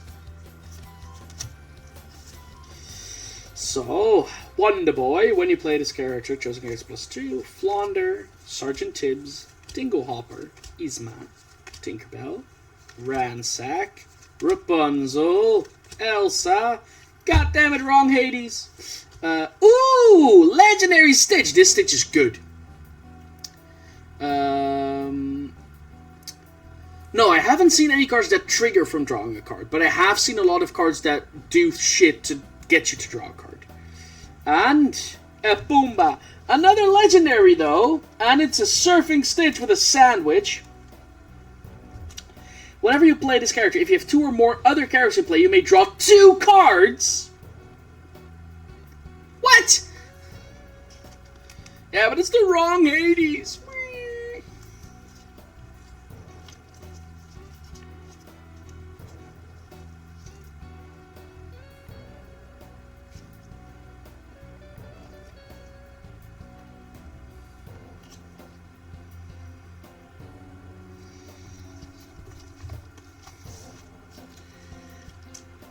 Yeah, bend mirror.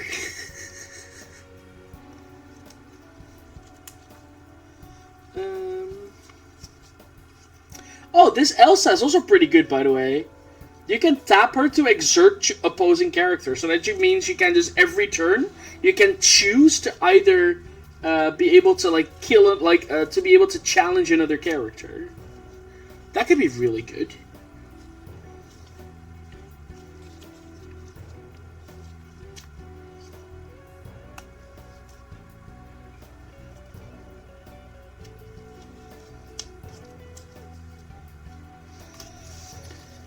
So let me put you in the front, whoop, and put you two in the back.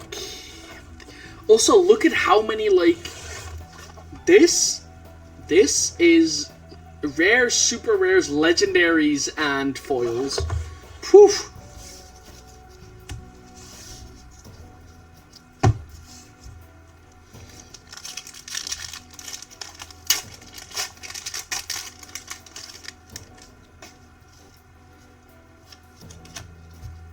It is a bit of a shame that they only have, like, 4 different ones, because I could make, like, oh god, what's that game called, where you ask for, like, cards from specific types?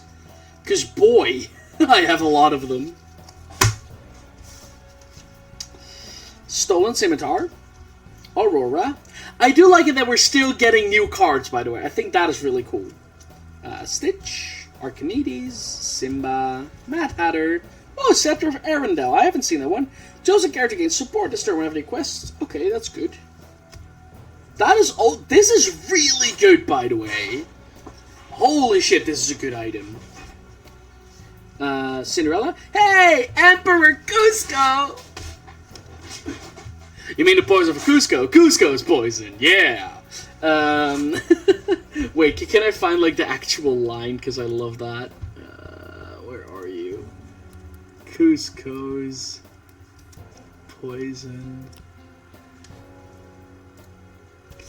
Oh, right, the poison for Cusco. The poison specifically, the poison chosen specially to kill Cusco. Cusco's poison. That poison. Kronk. Love it. One of those say that 7 times fast. Then we have another queen. And Mother Knows Best. Also, the fact that most of the card draw cards are, like, rare and up are pretty intriguing to me. Like here as well, the Wicked Queen. Like this card, I think, is good.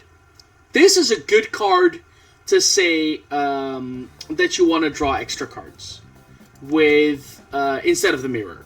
Because you can either say, I want to attack with it, I want to quest with it, or I just want to get cards with it.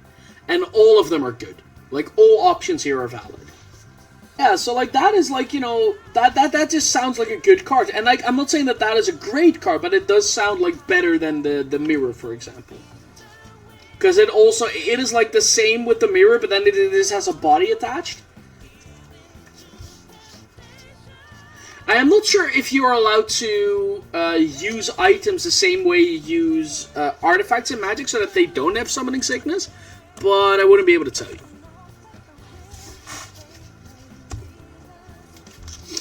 Ooh, last 3 packs. And then we go for a 5-minute break, and then we're going to open up the last box of today, which will still be another 24 packs. We start with Stampede. Work together, Gaston, Hakuna Matata, another Magic Broom, another Captain Hook, Simba. Cut to the chase, man. Ooh, Ursula's Cauldron. Look at the top card, 2 cards. Oh! Guard filtering for 2 mana! What? Every turn! This is so good! This is so good! Like, to me, this, I don't want to call it bro, but this sounds really fucking good. Being able to look through 2 cards every turn, because you do it, then the next card, like the next turn you draw that card, you get to do it again to check 2 cards again. That is so good. Hey, Maurice, whenever this character quests, you pay 2 less for the next item you play. Whenever you play an item, you may draw... Whenever you play an item, you may draw a card. Guys, haven't you learned anything from Magic the Gathering? Artifact synergies that let you draw cards is bonkers. That is fucking busted.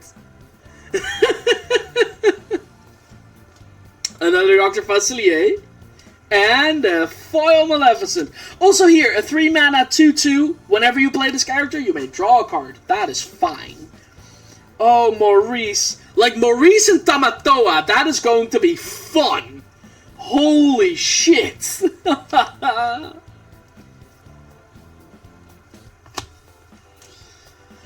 Oh, but Maurice, you are way too fucking strong. I mean, you are 6 mana, and that is going to take you a while, but in blue, you're also a 2/7 that can just fucking quest for 2, for 2 lore, and then... if that wasn't bad enough, you fucking get mana discount on the items that then let you draw cards. What? Again, not saying this is busted because I don't know how quick the game is, blah blah blah, but this card looks good. This card looks really, really good.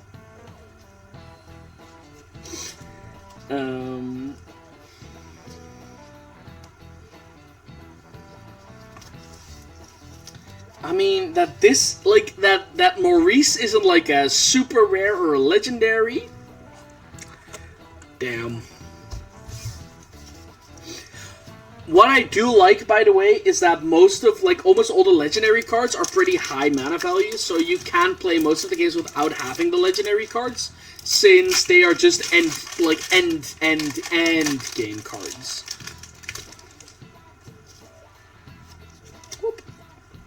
We get Sudden Chill, Philoctetes, he's got a sword, Control Your Temper, Friends on the Other Side, Prince Eric, The Beast is Mine, Eye of the Fates, Maximus, LeFou, another Tamatoa, another Peter Pan. Nice, apparently I'm gonna build me a Tamatoa deck. Tamatoa is so strong. Like, you can combo off with Tamatoa and Maurice, man. Like, what? Oh my god. Also, whenever you play this character and whenever he quests. that is insane.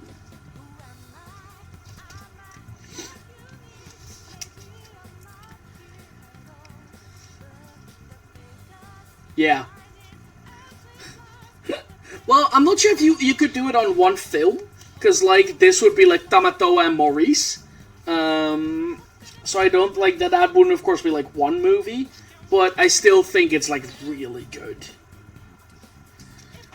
The only thing I do find a bit of a shame, by the way, is that you then have like one Tamatoa here and like the Drab Crab, which is like, and that is a green card.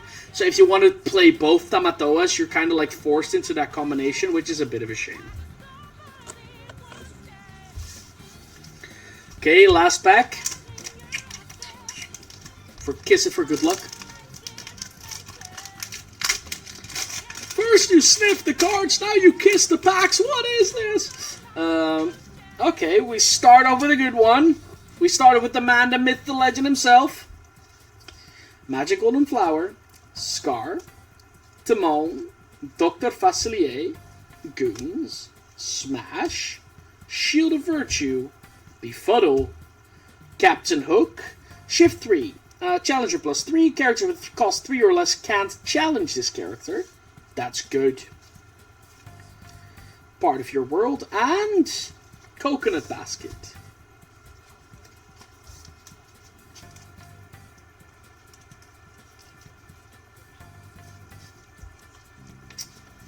So...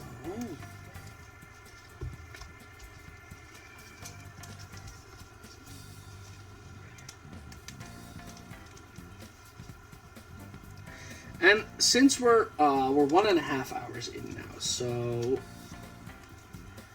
let's take a short break. Make sure to like also like you guys should do that too. Like stand up, stretch your legs, maybe grab a new drink. Those shy. Look at those coconuts.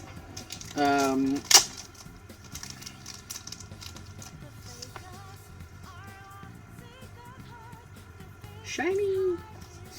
I'll first just grab out one and then. So.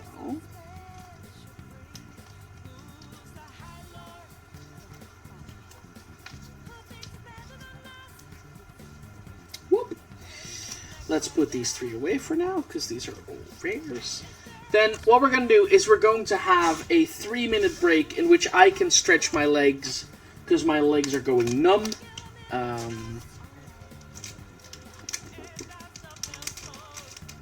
Let's put that one there. I probably should keep this on hand for a second. So let's do a quick 3-minute break. And when I'm back, we'll be opening our last booster box. See you guys in a second. And we're back! So... are you guys ready for the last booster box of the evening? Whew. I sure as hell am. Let me open this beauty up. I really do hope I get like an enchanted card. That would be really cool. That would be so nice.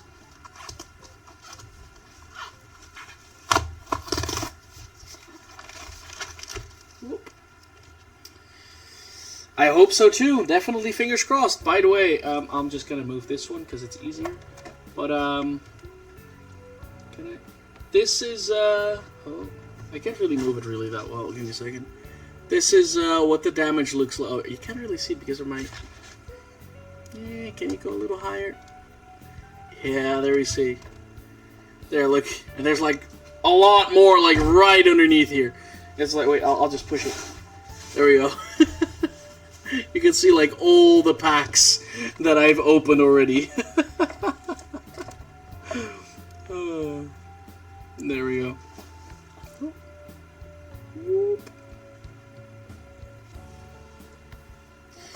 Oh yeah. This is definitely like Skrill Christmas.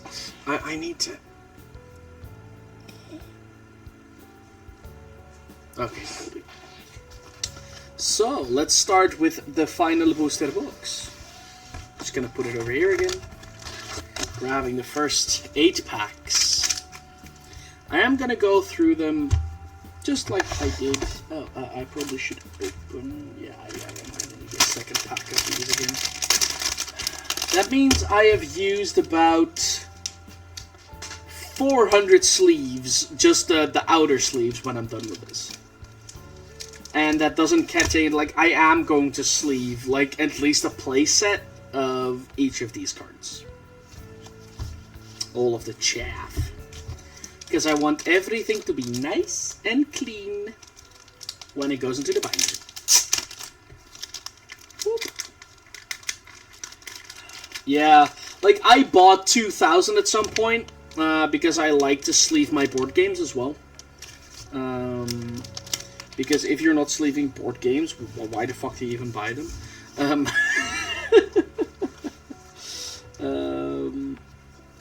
And these were like some that I still have left, so I didn't have to invest in sleeves this time, so that's good. And I still have like 2 packs of 200 left, so I have like 400 sleeves still when I'm done with this. So let's start with our first pack.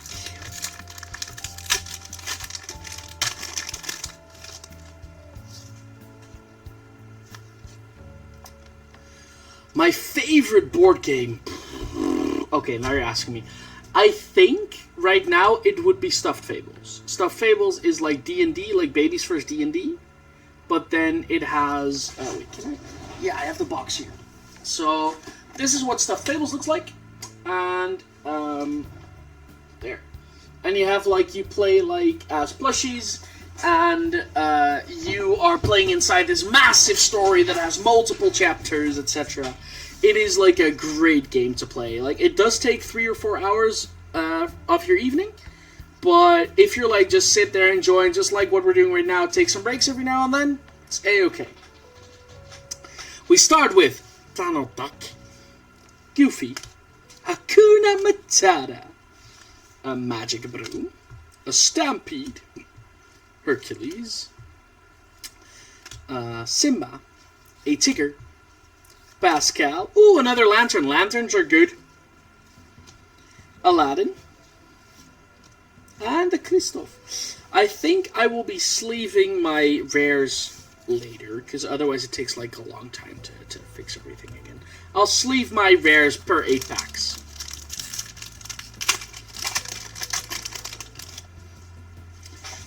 So we have a Flounder, a Tangle, a Sebastian Mann, a Tinkerbell, a Vicious Betrayal, Aladdin, another Cheshire Cat. Ooh, a bell. A good bell. Also, more item synergies. Also, this card is so good to quest with. Like, it's a 3-mana 2/3, which is like, eh. Because, like, you know, 3-mana 3/3 is like, okay. But the upside is that she has extra lore, and when you quest with her, oh, nut. Maximus. Oh, do it again. Return an action card from your discard pile to your hand. Well, I mean, if you're willing to pay 3 mana for it, that could be really good. If it's not Baroque, return an item card from your discard to your hand. And it's a Yago. A shiny Yago. Which gives 3 rares.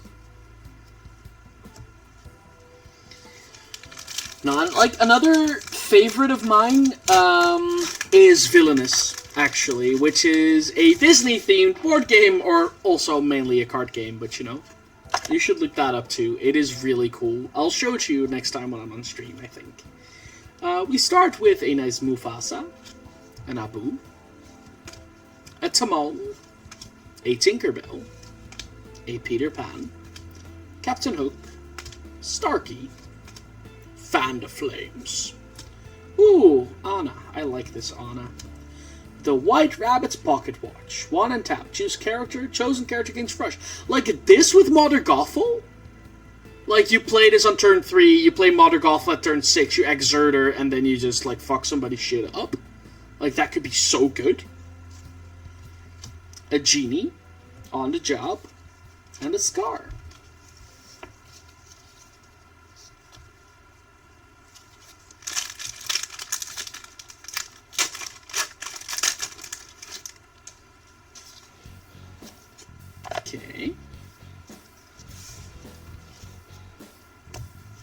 a Mickey Mouse, a Peter Pan, a Mr. Smee, Elsa, the man, the mouse, the legend, the playmat, Fire the Cannons, We're All Mad Here Hatters, Chief Tui, Prince Philip, another Captain Hook. Oh, the Plasma Blaster. I don't think I've seen that one. Whew. I mean...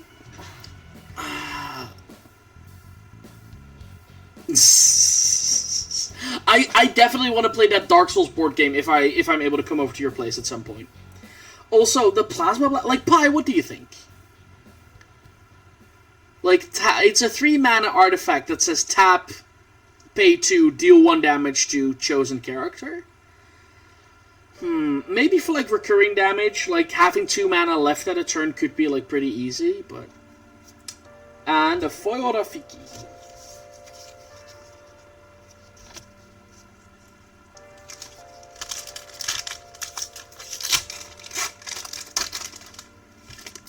Like, it could be fine, because steel is a lot about challenging and dealing damage.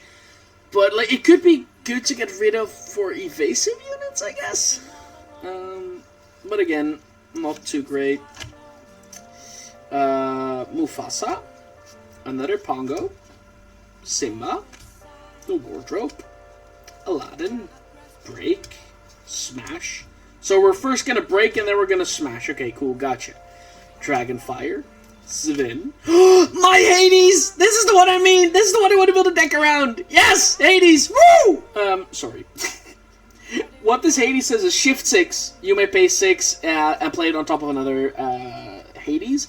This character gets +1 lore for each other villain character you have.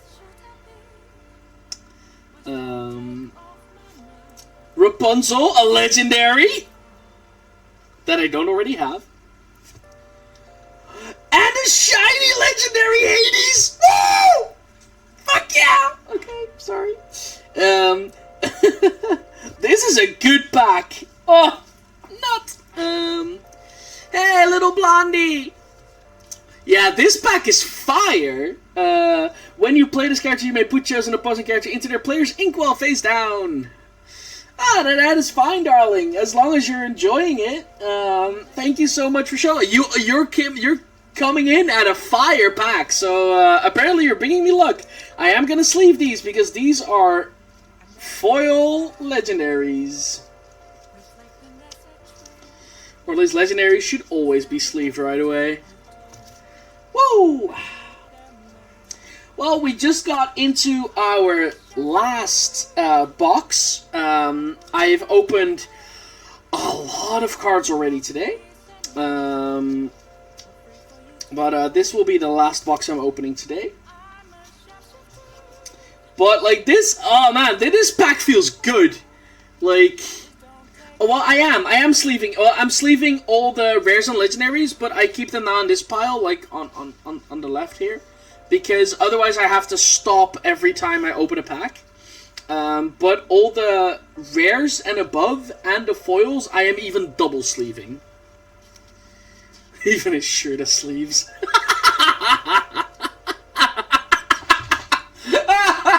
Okay, sorry, that is... Oy, oy, oy.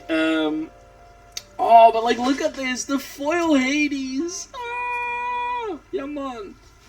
Now I'm definitely gonna build like a Sapphire, because I want to have these two on the field at the same time, because fuck you and everyone you love. You're killing Dave. Oh man, 2 legendaries in 1 pack, that feels so good. That was a nuts pack, holy shit. Okay. Even he's sleeving so much, even his shirt has sleeves. Okay, we're starting off with a Merlin. Going on to a Mini. A Sebastian Man. A Jetsam. A Genie. A Prince Eric. Mother Knows Best. The Coconut Basket, we've had this a lot of times already. Another Ariel. Oh, the 3rd Tamatoa. Okay, good. Wow. Maximus, and a shiny Timon. Whew. Yeah, I am definitely gonna dream about that card. Like, that will be, like... Oh my god. Like, you should clip that. Okay. 7th pack out of 24. We're gonna try to develop my brain. Scar. Healing Glow. Dr. Facilier. Horus. Beast's Mirror. Kronk. Oh, I should just, whenever Kronk comes up, I should just start going with the line. Okay, so Kronk comes up and it's, alright, the poison for Cusco, the poison chose specially to kill Cusco, Cusco's poison, that poison, right? I'm gonna do that every time that we find a Kronk. Cut to the chase. Olaf, Lady Tremaine, another Queen. Yeah, the cards look up. Oh, even a foil Facilier's cards. Nice.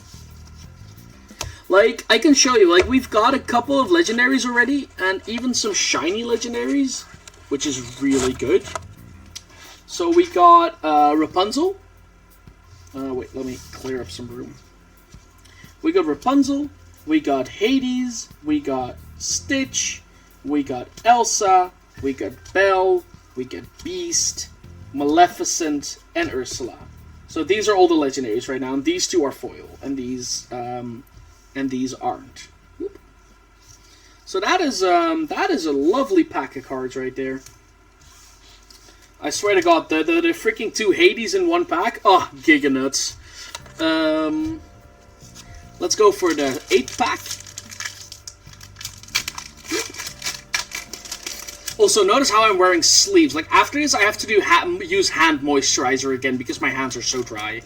Because of the packs. What's it called? The gloves. Jesus. We got a Jasmine. Ooh, another Elsa. Control your temper, Beast. Maleficent. Tinkerbell. Simba. The Beast is mine. Kramatala. Cinderella. Scar Mastermind. Oh, I don't have seen this one yet. Jafar, Keeper of Secrets. This character gets +1 for each card in your hand. Yes, Joey, that pack was made for me. Also, this card can be really good. Like, okay, this is a card I would use the mirror for. This is a card that would benefit from the mirror. Paying 4 mana to get an extra lore would be worth it. And a foil Dr. Facilier. So, since we have now done 8 packs, what we're going to do is we're going to move you there. And we're going to sleeve these. I will be sleeving all of these as well, but I won't be double sleeving them, since they're just commons and uncommons. But I can do that when I'm not... Well, I'll probably do that, like, at the... When I'm trying to, like, round off and just want to chat tonight. So I can have something to do with my hands.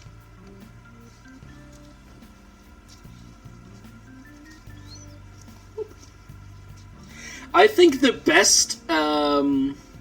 yes, I definitely am, Little Blondie. Definitely am. I think that the best, the most fun thing I'm going to be doing after, like, I'm done streaming is putting everything in, like, the folio here that I have, like this one, on set number. I think that is going to be, like, the most satisfying thing in existence.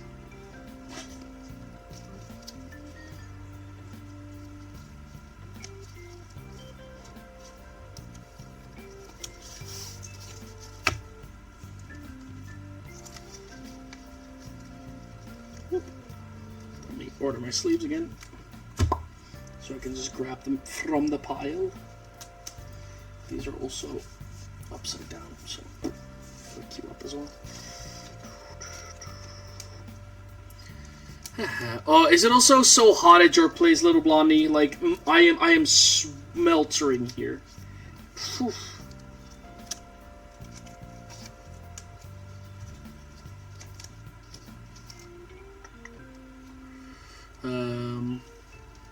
Is it sad that I love putting cards in? No.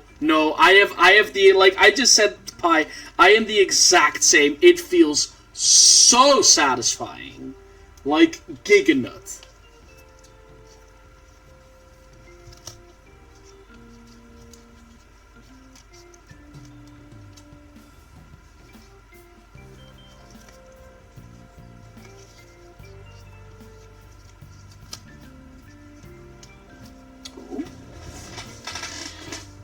I dropped the sleeve, which isn't supposed to happen. Yeah. Yeah, I am so happy that I have my airco here. Like, oh my god, otherwise I would be fucking dead. Well, what's the weather like in the UK, by the way?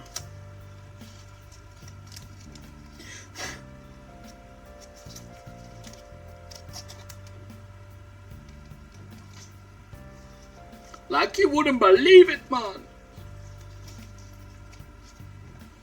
By the way, do you like the playmat, little blondie?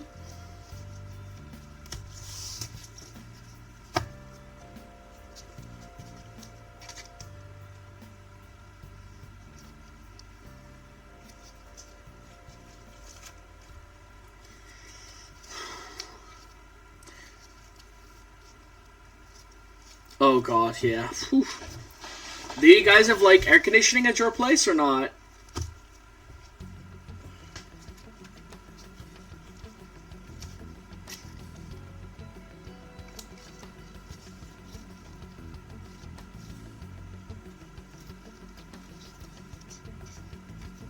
Or do you guys not have that, don't have that kind of luxury?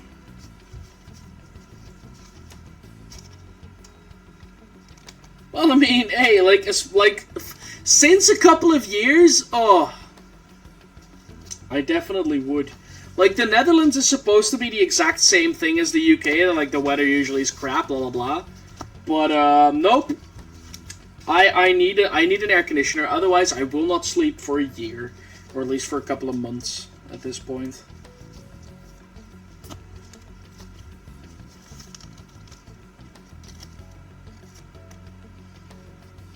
Ah, okay, at least you have two giant fans, that at least helps.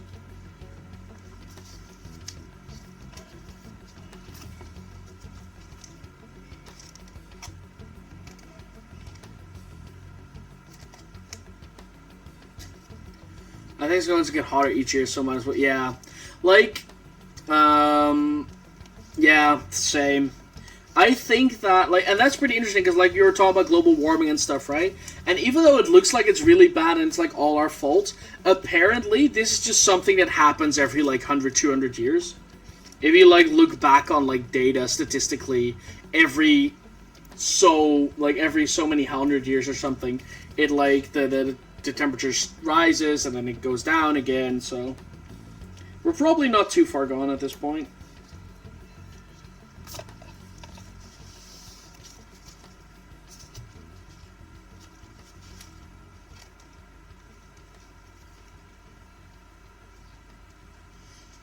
I have a fan on. Yeah, pretty much.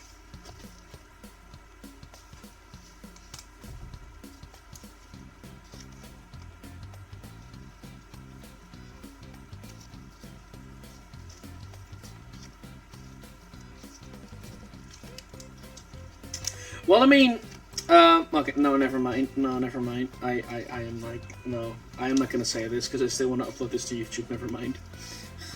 ask me what I was gonna say, like, in Discord, and I'll tell you. But right now, no way.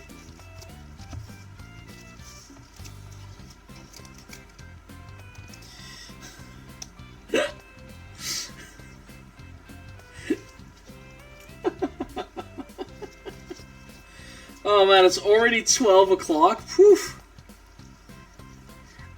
Just send me a text and I'll like send me a text, Flo, and it's fine. Like I'll send it to you on text after the stream. Yeah, but I'm not going to. I'm just not going to. I'm just not going to give you the satisfaction of doing it on stream. Let me put my hands here so we can actually have something to watch. And then the last card that I have to sleeve now. Poof. Oh. Don't bend your cards, kids. That's bad for your cards. Will do. I will remember. I'm happy I got the treasure trove, because that actually has helped me out a lot with storage. That's really nice. Next 8 packs. And I'm gonna get a bit of a drink, because it is still 25.6 degrees in my room.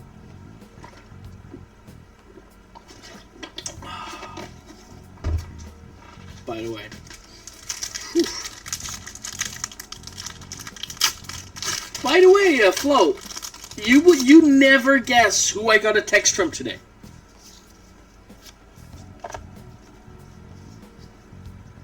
Have you ever played a board game called Viva Pamplona?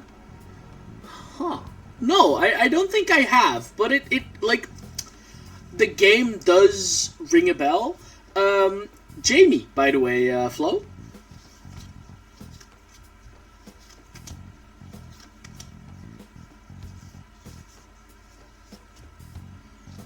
Oh.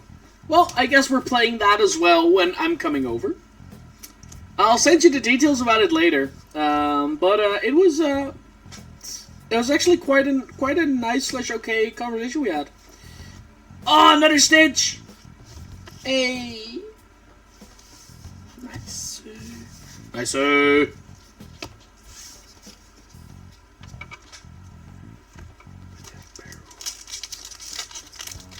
Yeah, like, apparently not everything is working out on her end, and she asked me for help and advice.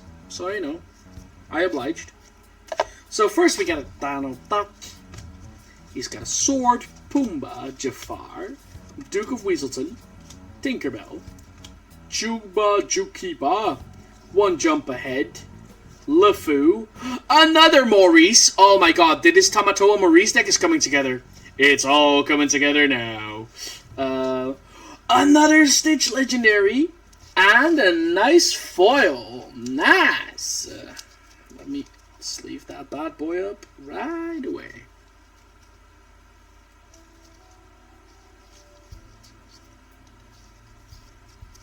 Like, with Jay, I think we're, that's a pretty strong move on her side, like, I'm to ask. Yeah, exactly. Like, she also, like, hey, if you don't want to talk to me, that's also fine, but, you know. And I also told her in the end, like, hey, even though we don't mix together all that well, at times, do know that if there's something that I can do for you in this situation, that I'll try to help you.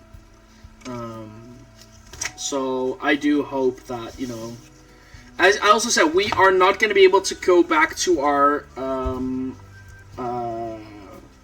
to the situation that we were in, but that doesn't mean that I can't help. And because she texted me, I also thought that I should respond, you know, and right now it's working out fine.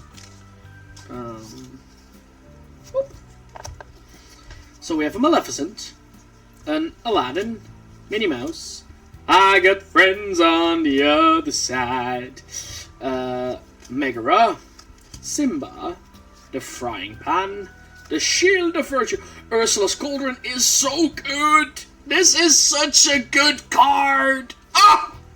Another Dr. Facilier, a LeFou. Ooh, and a Shiny Lantern. This one is cool, because, like, the lantern is, like, the lantern is the shiny part, like, the extra shiny part. That's cool.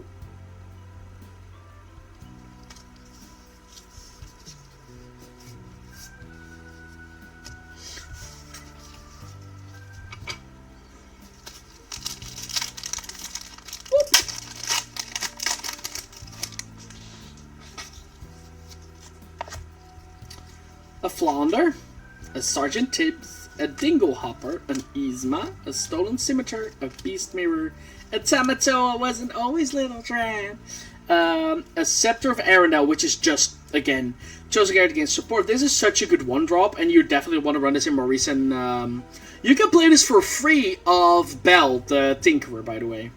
Be Our Guest, Captain Hook, Genie, and the Shiny Maleficent. Not too many great cards right now, but you know, we still got some cards.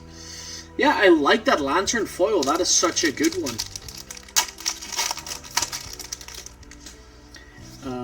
Let's take you out. And then Aurora, Tangle, Stitch, Archimedes, Stampede, Cerberus, Simba. I love Tigger. Tigger is like my embodiment of ADHD. Pascal, part of your world.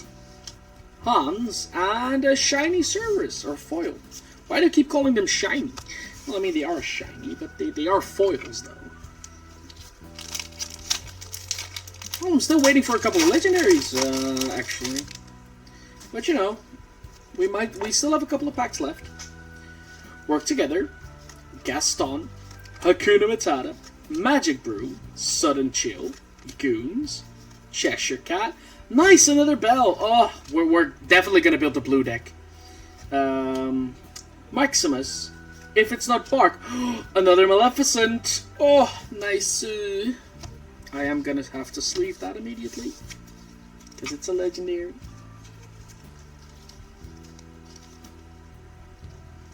Whoopa.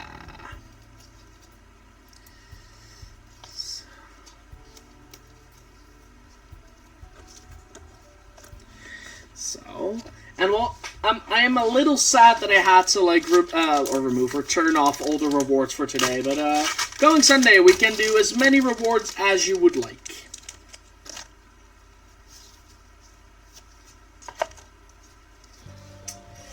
Philoctetes, he's got a sword. Control your temper. I got friends on the other side. The man, the mouse, the legend. Captain Hook. Starkey. Fan the Flames. Anna. White Rabbit's Pocket Watch. A fourth Tamatoa. Damn. Damn. We are going to do a 24-hour stream at some point. I'm not sure when. It might be during the Christmas holidays, but we are going to do a 24-hour stream at some point. If we have, like, enough watchers. I have so many Tamatoas now, man. Oh, Tamatoa deck incoming! And the last, or the last pack of this bundle. Oh god, it's a Munchlax! Hey, Sissy Fan! Thank you so much for the follow. How are you doing? Are you having a good evening? Are you enjoying the sound of wrappers being unwrapped from packs? The Magic Golden Flower. God, I have so many cards here now. Just going to move that stack all the way over there. I'm going to dive out to the 24-hour stream. 8 hours of that would just be me that fell asleep. I think I can do it. Like, if I start really early, I think I could manage. I think I could. So we start with Scar. We got a Timon. We got a Dr. Facilier. We got a Megara. We got an Aladdin. Looking to start Lorcana in Ireland. Think they're released here. No idea of deck direction yet. Ah, okay, nice. Okay, so, like, what I'm gonna do now, like, after... Oh, wait, I'll first open this pack and then I'll come back to you. So we have a Mad Hatter, a Chief Dewey, a Prince Philip, another Captain Hook, a Maui, and a Hans. So, I am gonna build a deck around 2 cards at this point. Or maybe 3, because, like, there is already a support piece. But it's gonna be Tamatoa, and... Where are you? And Maurice. This is like, I don't know if you've played any other card game, but if you are playing, if you've ever played Magic the Gathering, this together makes for artifact synergies that are insane, in my opinion. I think that this could be a very cool deck, and maybe I need to find another item support piece, or like just a color that has a lot of items in it, but we'll see. Right now, I'm gonna sleeve my cards again. Oh my god, I've been wearing gloves for 4 hours right now, and my hands feel like they're dried out. So when I'm done with this, like when I'm done with sleeving it, because I still have 8 packs left. Remember, we still have 8 more packs. Yeah, Pongo is a great card. if you want to play red. But I'm going to build 2 decks. I'm going to build... is Tamatoa a villain? Ooh, Tamatoa is a villain, but I'm not sure if I want to run him in that deck. I'm going to be using the Hades that works with villains. Yeah, when you take your glance, your hands will just evaporate. Seen a guy earlier with 2 in play. Yeah, evasion is so bullshit. And, like, all the events right now are mainly just, like, starter decks. And a red starter deck, and like when you have pongos in play, it is just such a hard time. It is so difficult to get away from that.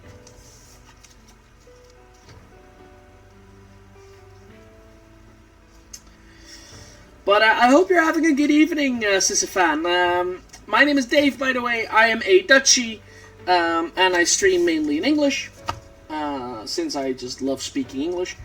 And I just bought an immense amount of Lorcana today. I bought for about 700 quid. Well, if you want to do it in quid, it's like 600 quid, 650 maybe, on Lorcana.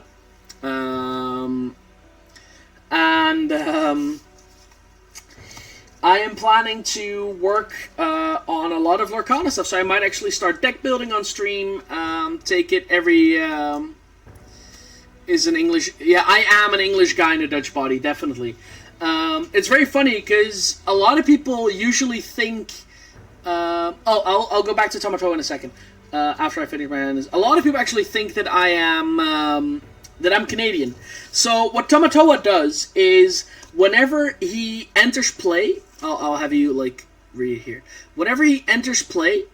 God damn it, where are you? There. Whenever he enters play and whenever he quests, I may return an item from my discard pile to my hand, and this character gets +1 lore, or +1 lore point for each item you have in play.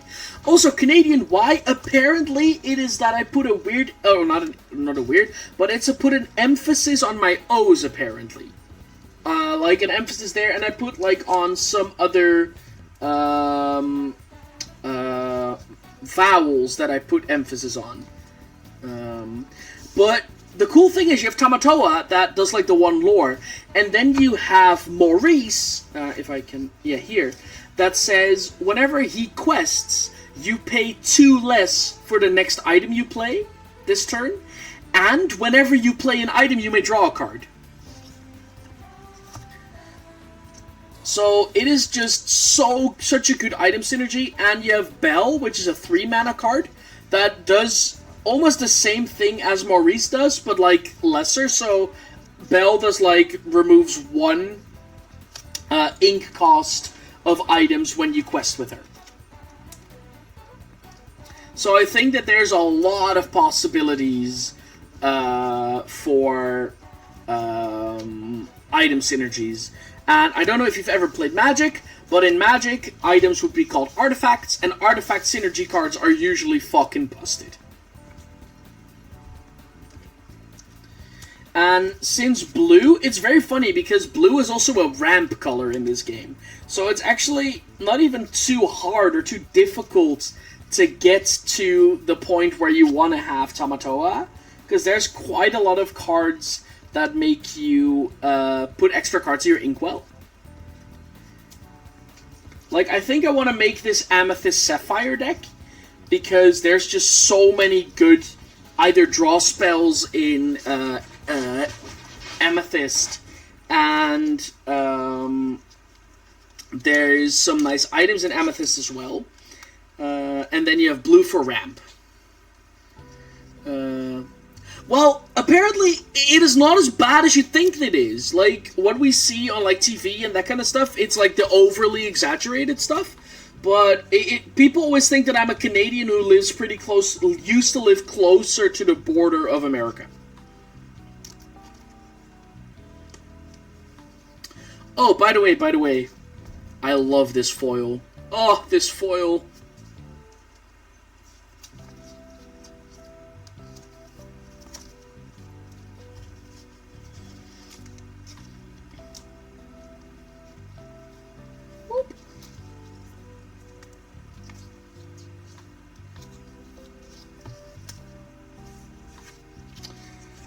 The weird thing is that I have, like, no clue how much these cards are going to be worth, since the game is out finally, and you know, like,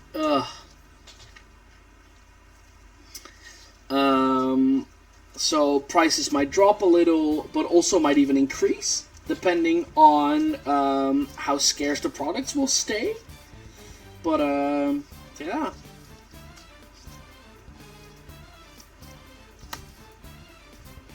Also, can I just say that I love this Stitch? He looks so happy with his little freaking guitar. How bad this will go? Know my art of war. So I think I would like to do a Lorcana focus stream or something that does more with card games once every 3 weeks or something, since I do play a lot of other games as well. And I do still want to stay as a gaming channel. But don't be sad, because I will be making a lot of Lorcana videos for my YouTube channel that will go live somewhere in the next couple of weeks.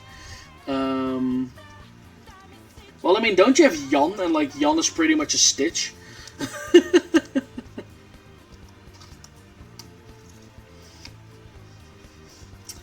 But I'm planning on making deck techs, telling people why I think some decks are good or better maybe even than others. And maybe even have some gameplay footage on it. And definitely when new cards are being spoiled, I will either do that as a video or as a stream. So there will be Lorcana added to this to my repertoire, so to say.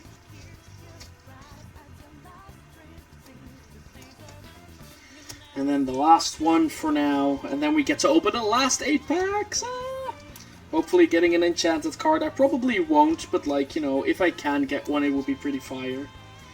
Oh god, it's a Munchlax! Hey, Greenies! I hope I said that right. Thank you so much for the follow, man. How is your evening going? Are you having a good evening? So let's add all these to the pile. So that's good.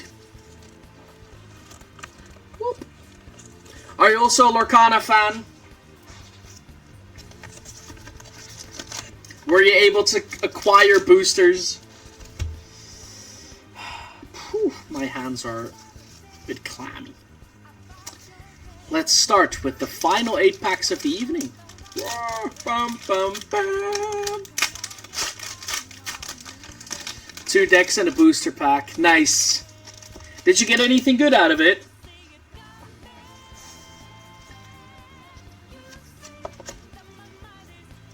Okay, so we're starting off with a Mickey Mouse, a Peter Pan, Simba, Protective Cub, Jafar, Aladdin, Break. Okay, so we first break and then we smash and then we Dragonfire. That, like, I have opened this pack before. And the Sven, and the Queen. I think I've almost literally opened this pack at some point. That is so weird. Nice. I got quite a couple of legendaries, so that feels good. I don't have an enchanted right now, but I do still have 2 boxes that I don't want to open yet. Whoop. We have Jasmine, Elsa, Healing Glow, the Wardrobe, Duke of Weaselton, Kristoff, Mother Knows Best, another basket of coconuts, Ariel, another Hades, which is good. Ooh, an Aurora. Ah, nice, and a foil Jetsam. Why did I say a flying? Yeah, I bought 4 boxes in total. Well, so the thing is, on one hand, of course I want to open those boxes. And I'm either going to try to sell them off now since they are spiking in price. Or I'm going to try, that's not really that interesting, to be honest.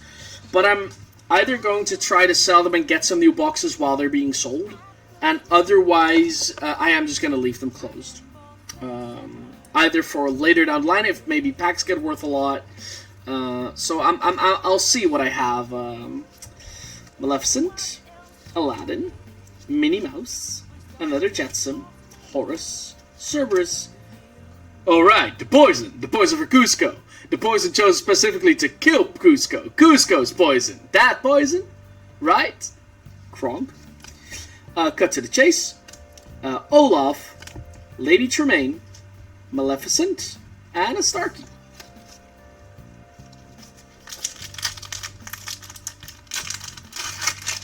Oh, fair. It's almost always used in curries, right?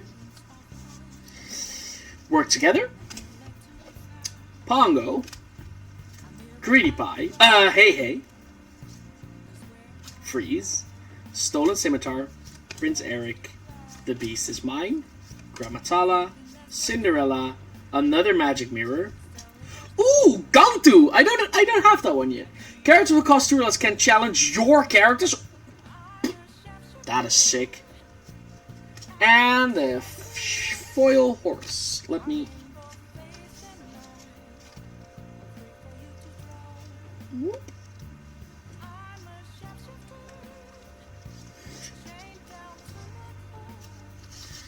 So. Well, I mean, then you have had coconut milk, because it is, like, usually the thing that makes the curry thick. Thick! With a C and a K.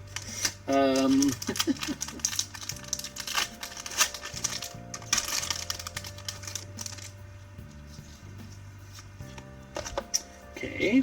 Gonna start with developing our brain. An Abu. Boomba. Maleficent. Peter Pan. The Beast Mirror. Ransack, Donald Duck, Elsa, LeFou, Ariel, oh, and a foil Aurora. That is good.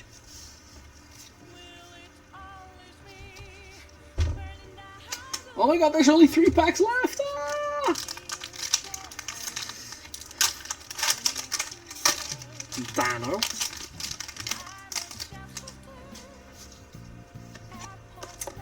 Philoctetes, Minnie Mouse, another Dingle Hopper. We've had so many of those as well, by the way. Holy hell. Another Archimedes, a Tinkerbell, Aladdin, Flanagan Rider, Eye of the Fates, Mickey Mouse, Captain Hook, Just in Time. You may play a character with 5 cost or less for free. Oh, that is... that's pretty good, this mana cheating. And a Tigger! Okay, 2 packs.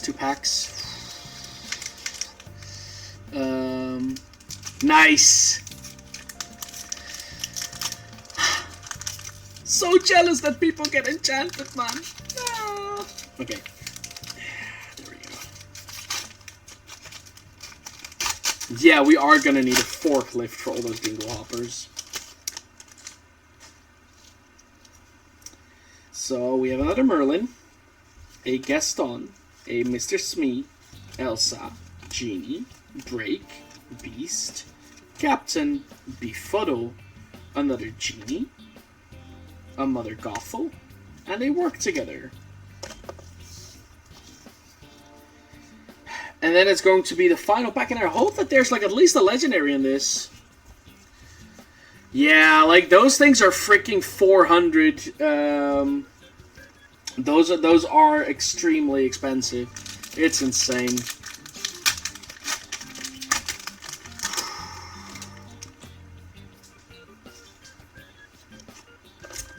I'm not feeling it in this one, guys. But okay. We got Aurora, Sergeant Tibbs, Stitch, Yzma, Sudden Chill, Simba, Jasper, Aurora, Goofy. Oh, Fishbone Quill. I don't have that yet. Put any card from your hand to your inkwell face. That is great. Maleficent. And a foil Jasmine. Well, guys, that is all the packs we'll be opening today. I might still at some point, yeah, see how much the price is, yeah. Yeah. Like, it can be very weird, because on one hand, they're like, on one hand, sometimes prices drop, but they can then rise as quickly as they came. Yeah. Whew. Those were 48, 59 packs opened. 3 starter decks opened. The whole treasure trove opened. Whew. India. Joey, stop messing with me.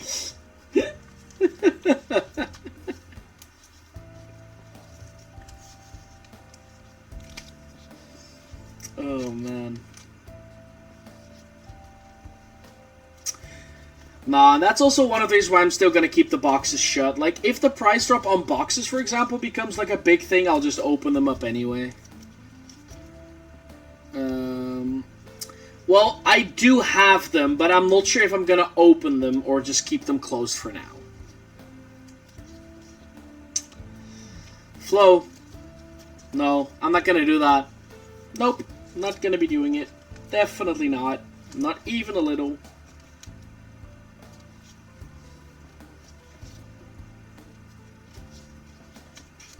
So, let me...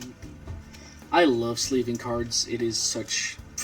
No, I will not... Like, if you send me a booster box pie, you can have all the cards that are in them and I'll open it on stream for you. How about that? Just like Magic Investments. I will only listen to my audience if they have anything useful to say, Little Blondie.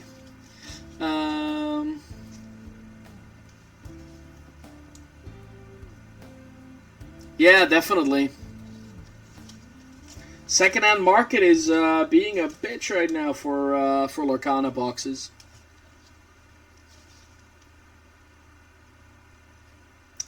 And as someone who has borrowed money from me, Little Blondie, I don't think you get to talk about how I should use my investments.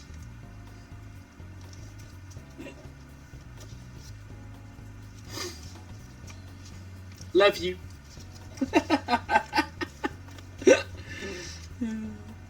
You bitch! If we're gonna start like that... Holy, put you on a blast. I know she can take it.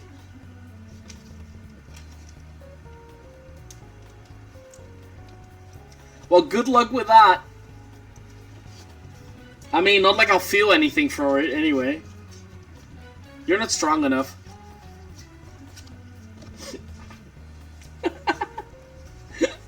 Yes, I know I am tempting fate, by the way, people. I definitely know. But it's just way too funny not to do it.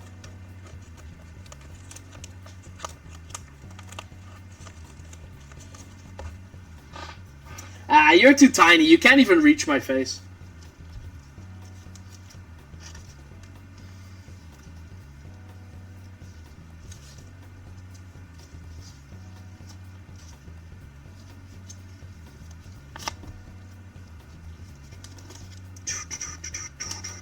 This is like such a guys, never ask for us for money because he's gonna put you on blast for it. Nah, I won't. Like, you know.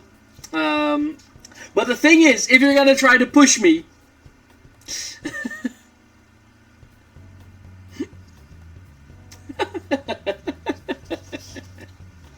nah, but Little Blondie knows I'm a sweetheart at heart. I just sometimes love to be a bitch. It just feels so good, man. You just sometimes need to let that bitchiness out to make sure you can, like, handle daily life again. And people think I'm gay anyway, so, you know, like, only fitting the stereotype to be a little bit of a bitch.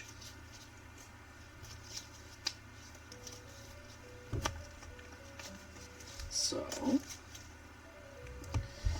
Can I just say that I'm, like... Oh, doing the sleeving with quite a good precision. while sometimes not even looking at it.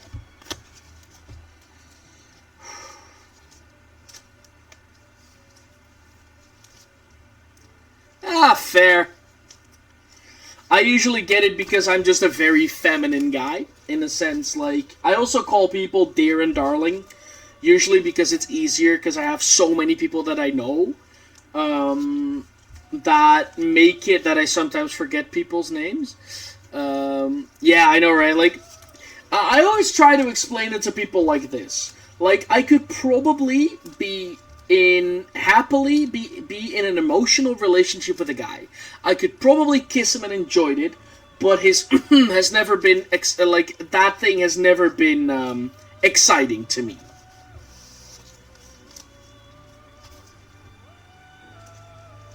I'm afraid I've never seen Central Intelligence, but it sounds like a lot of fun.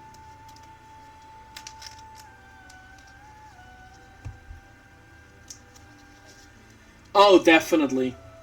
And like it's also just and I don't try to like you know, protect myself or anything, but it's also not that weird that I'm very feminine, since you know I have been raised mainly by my mother and my sister, so I have only almost had female influences, and like you know, so that makes it that is what you know and that is what you see and that is how it works, blah blah blah. Okay, I'm almost done, and then these gloves can finally come off, and that is going to feel great. Because then I don't have any cards that are foil or whatever, so I don't have to, like, not mess them up, because everything else are commons.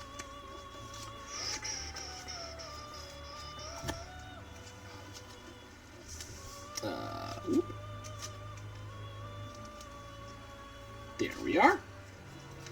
And the last card is sleeved. Yeah! Thank you so much for joining me on this start of Lorcana, of my journey into the wonderful world of Lorcana. I hope everyone has had a great day, and I will see you next time.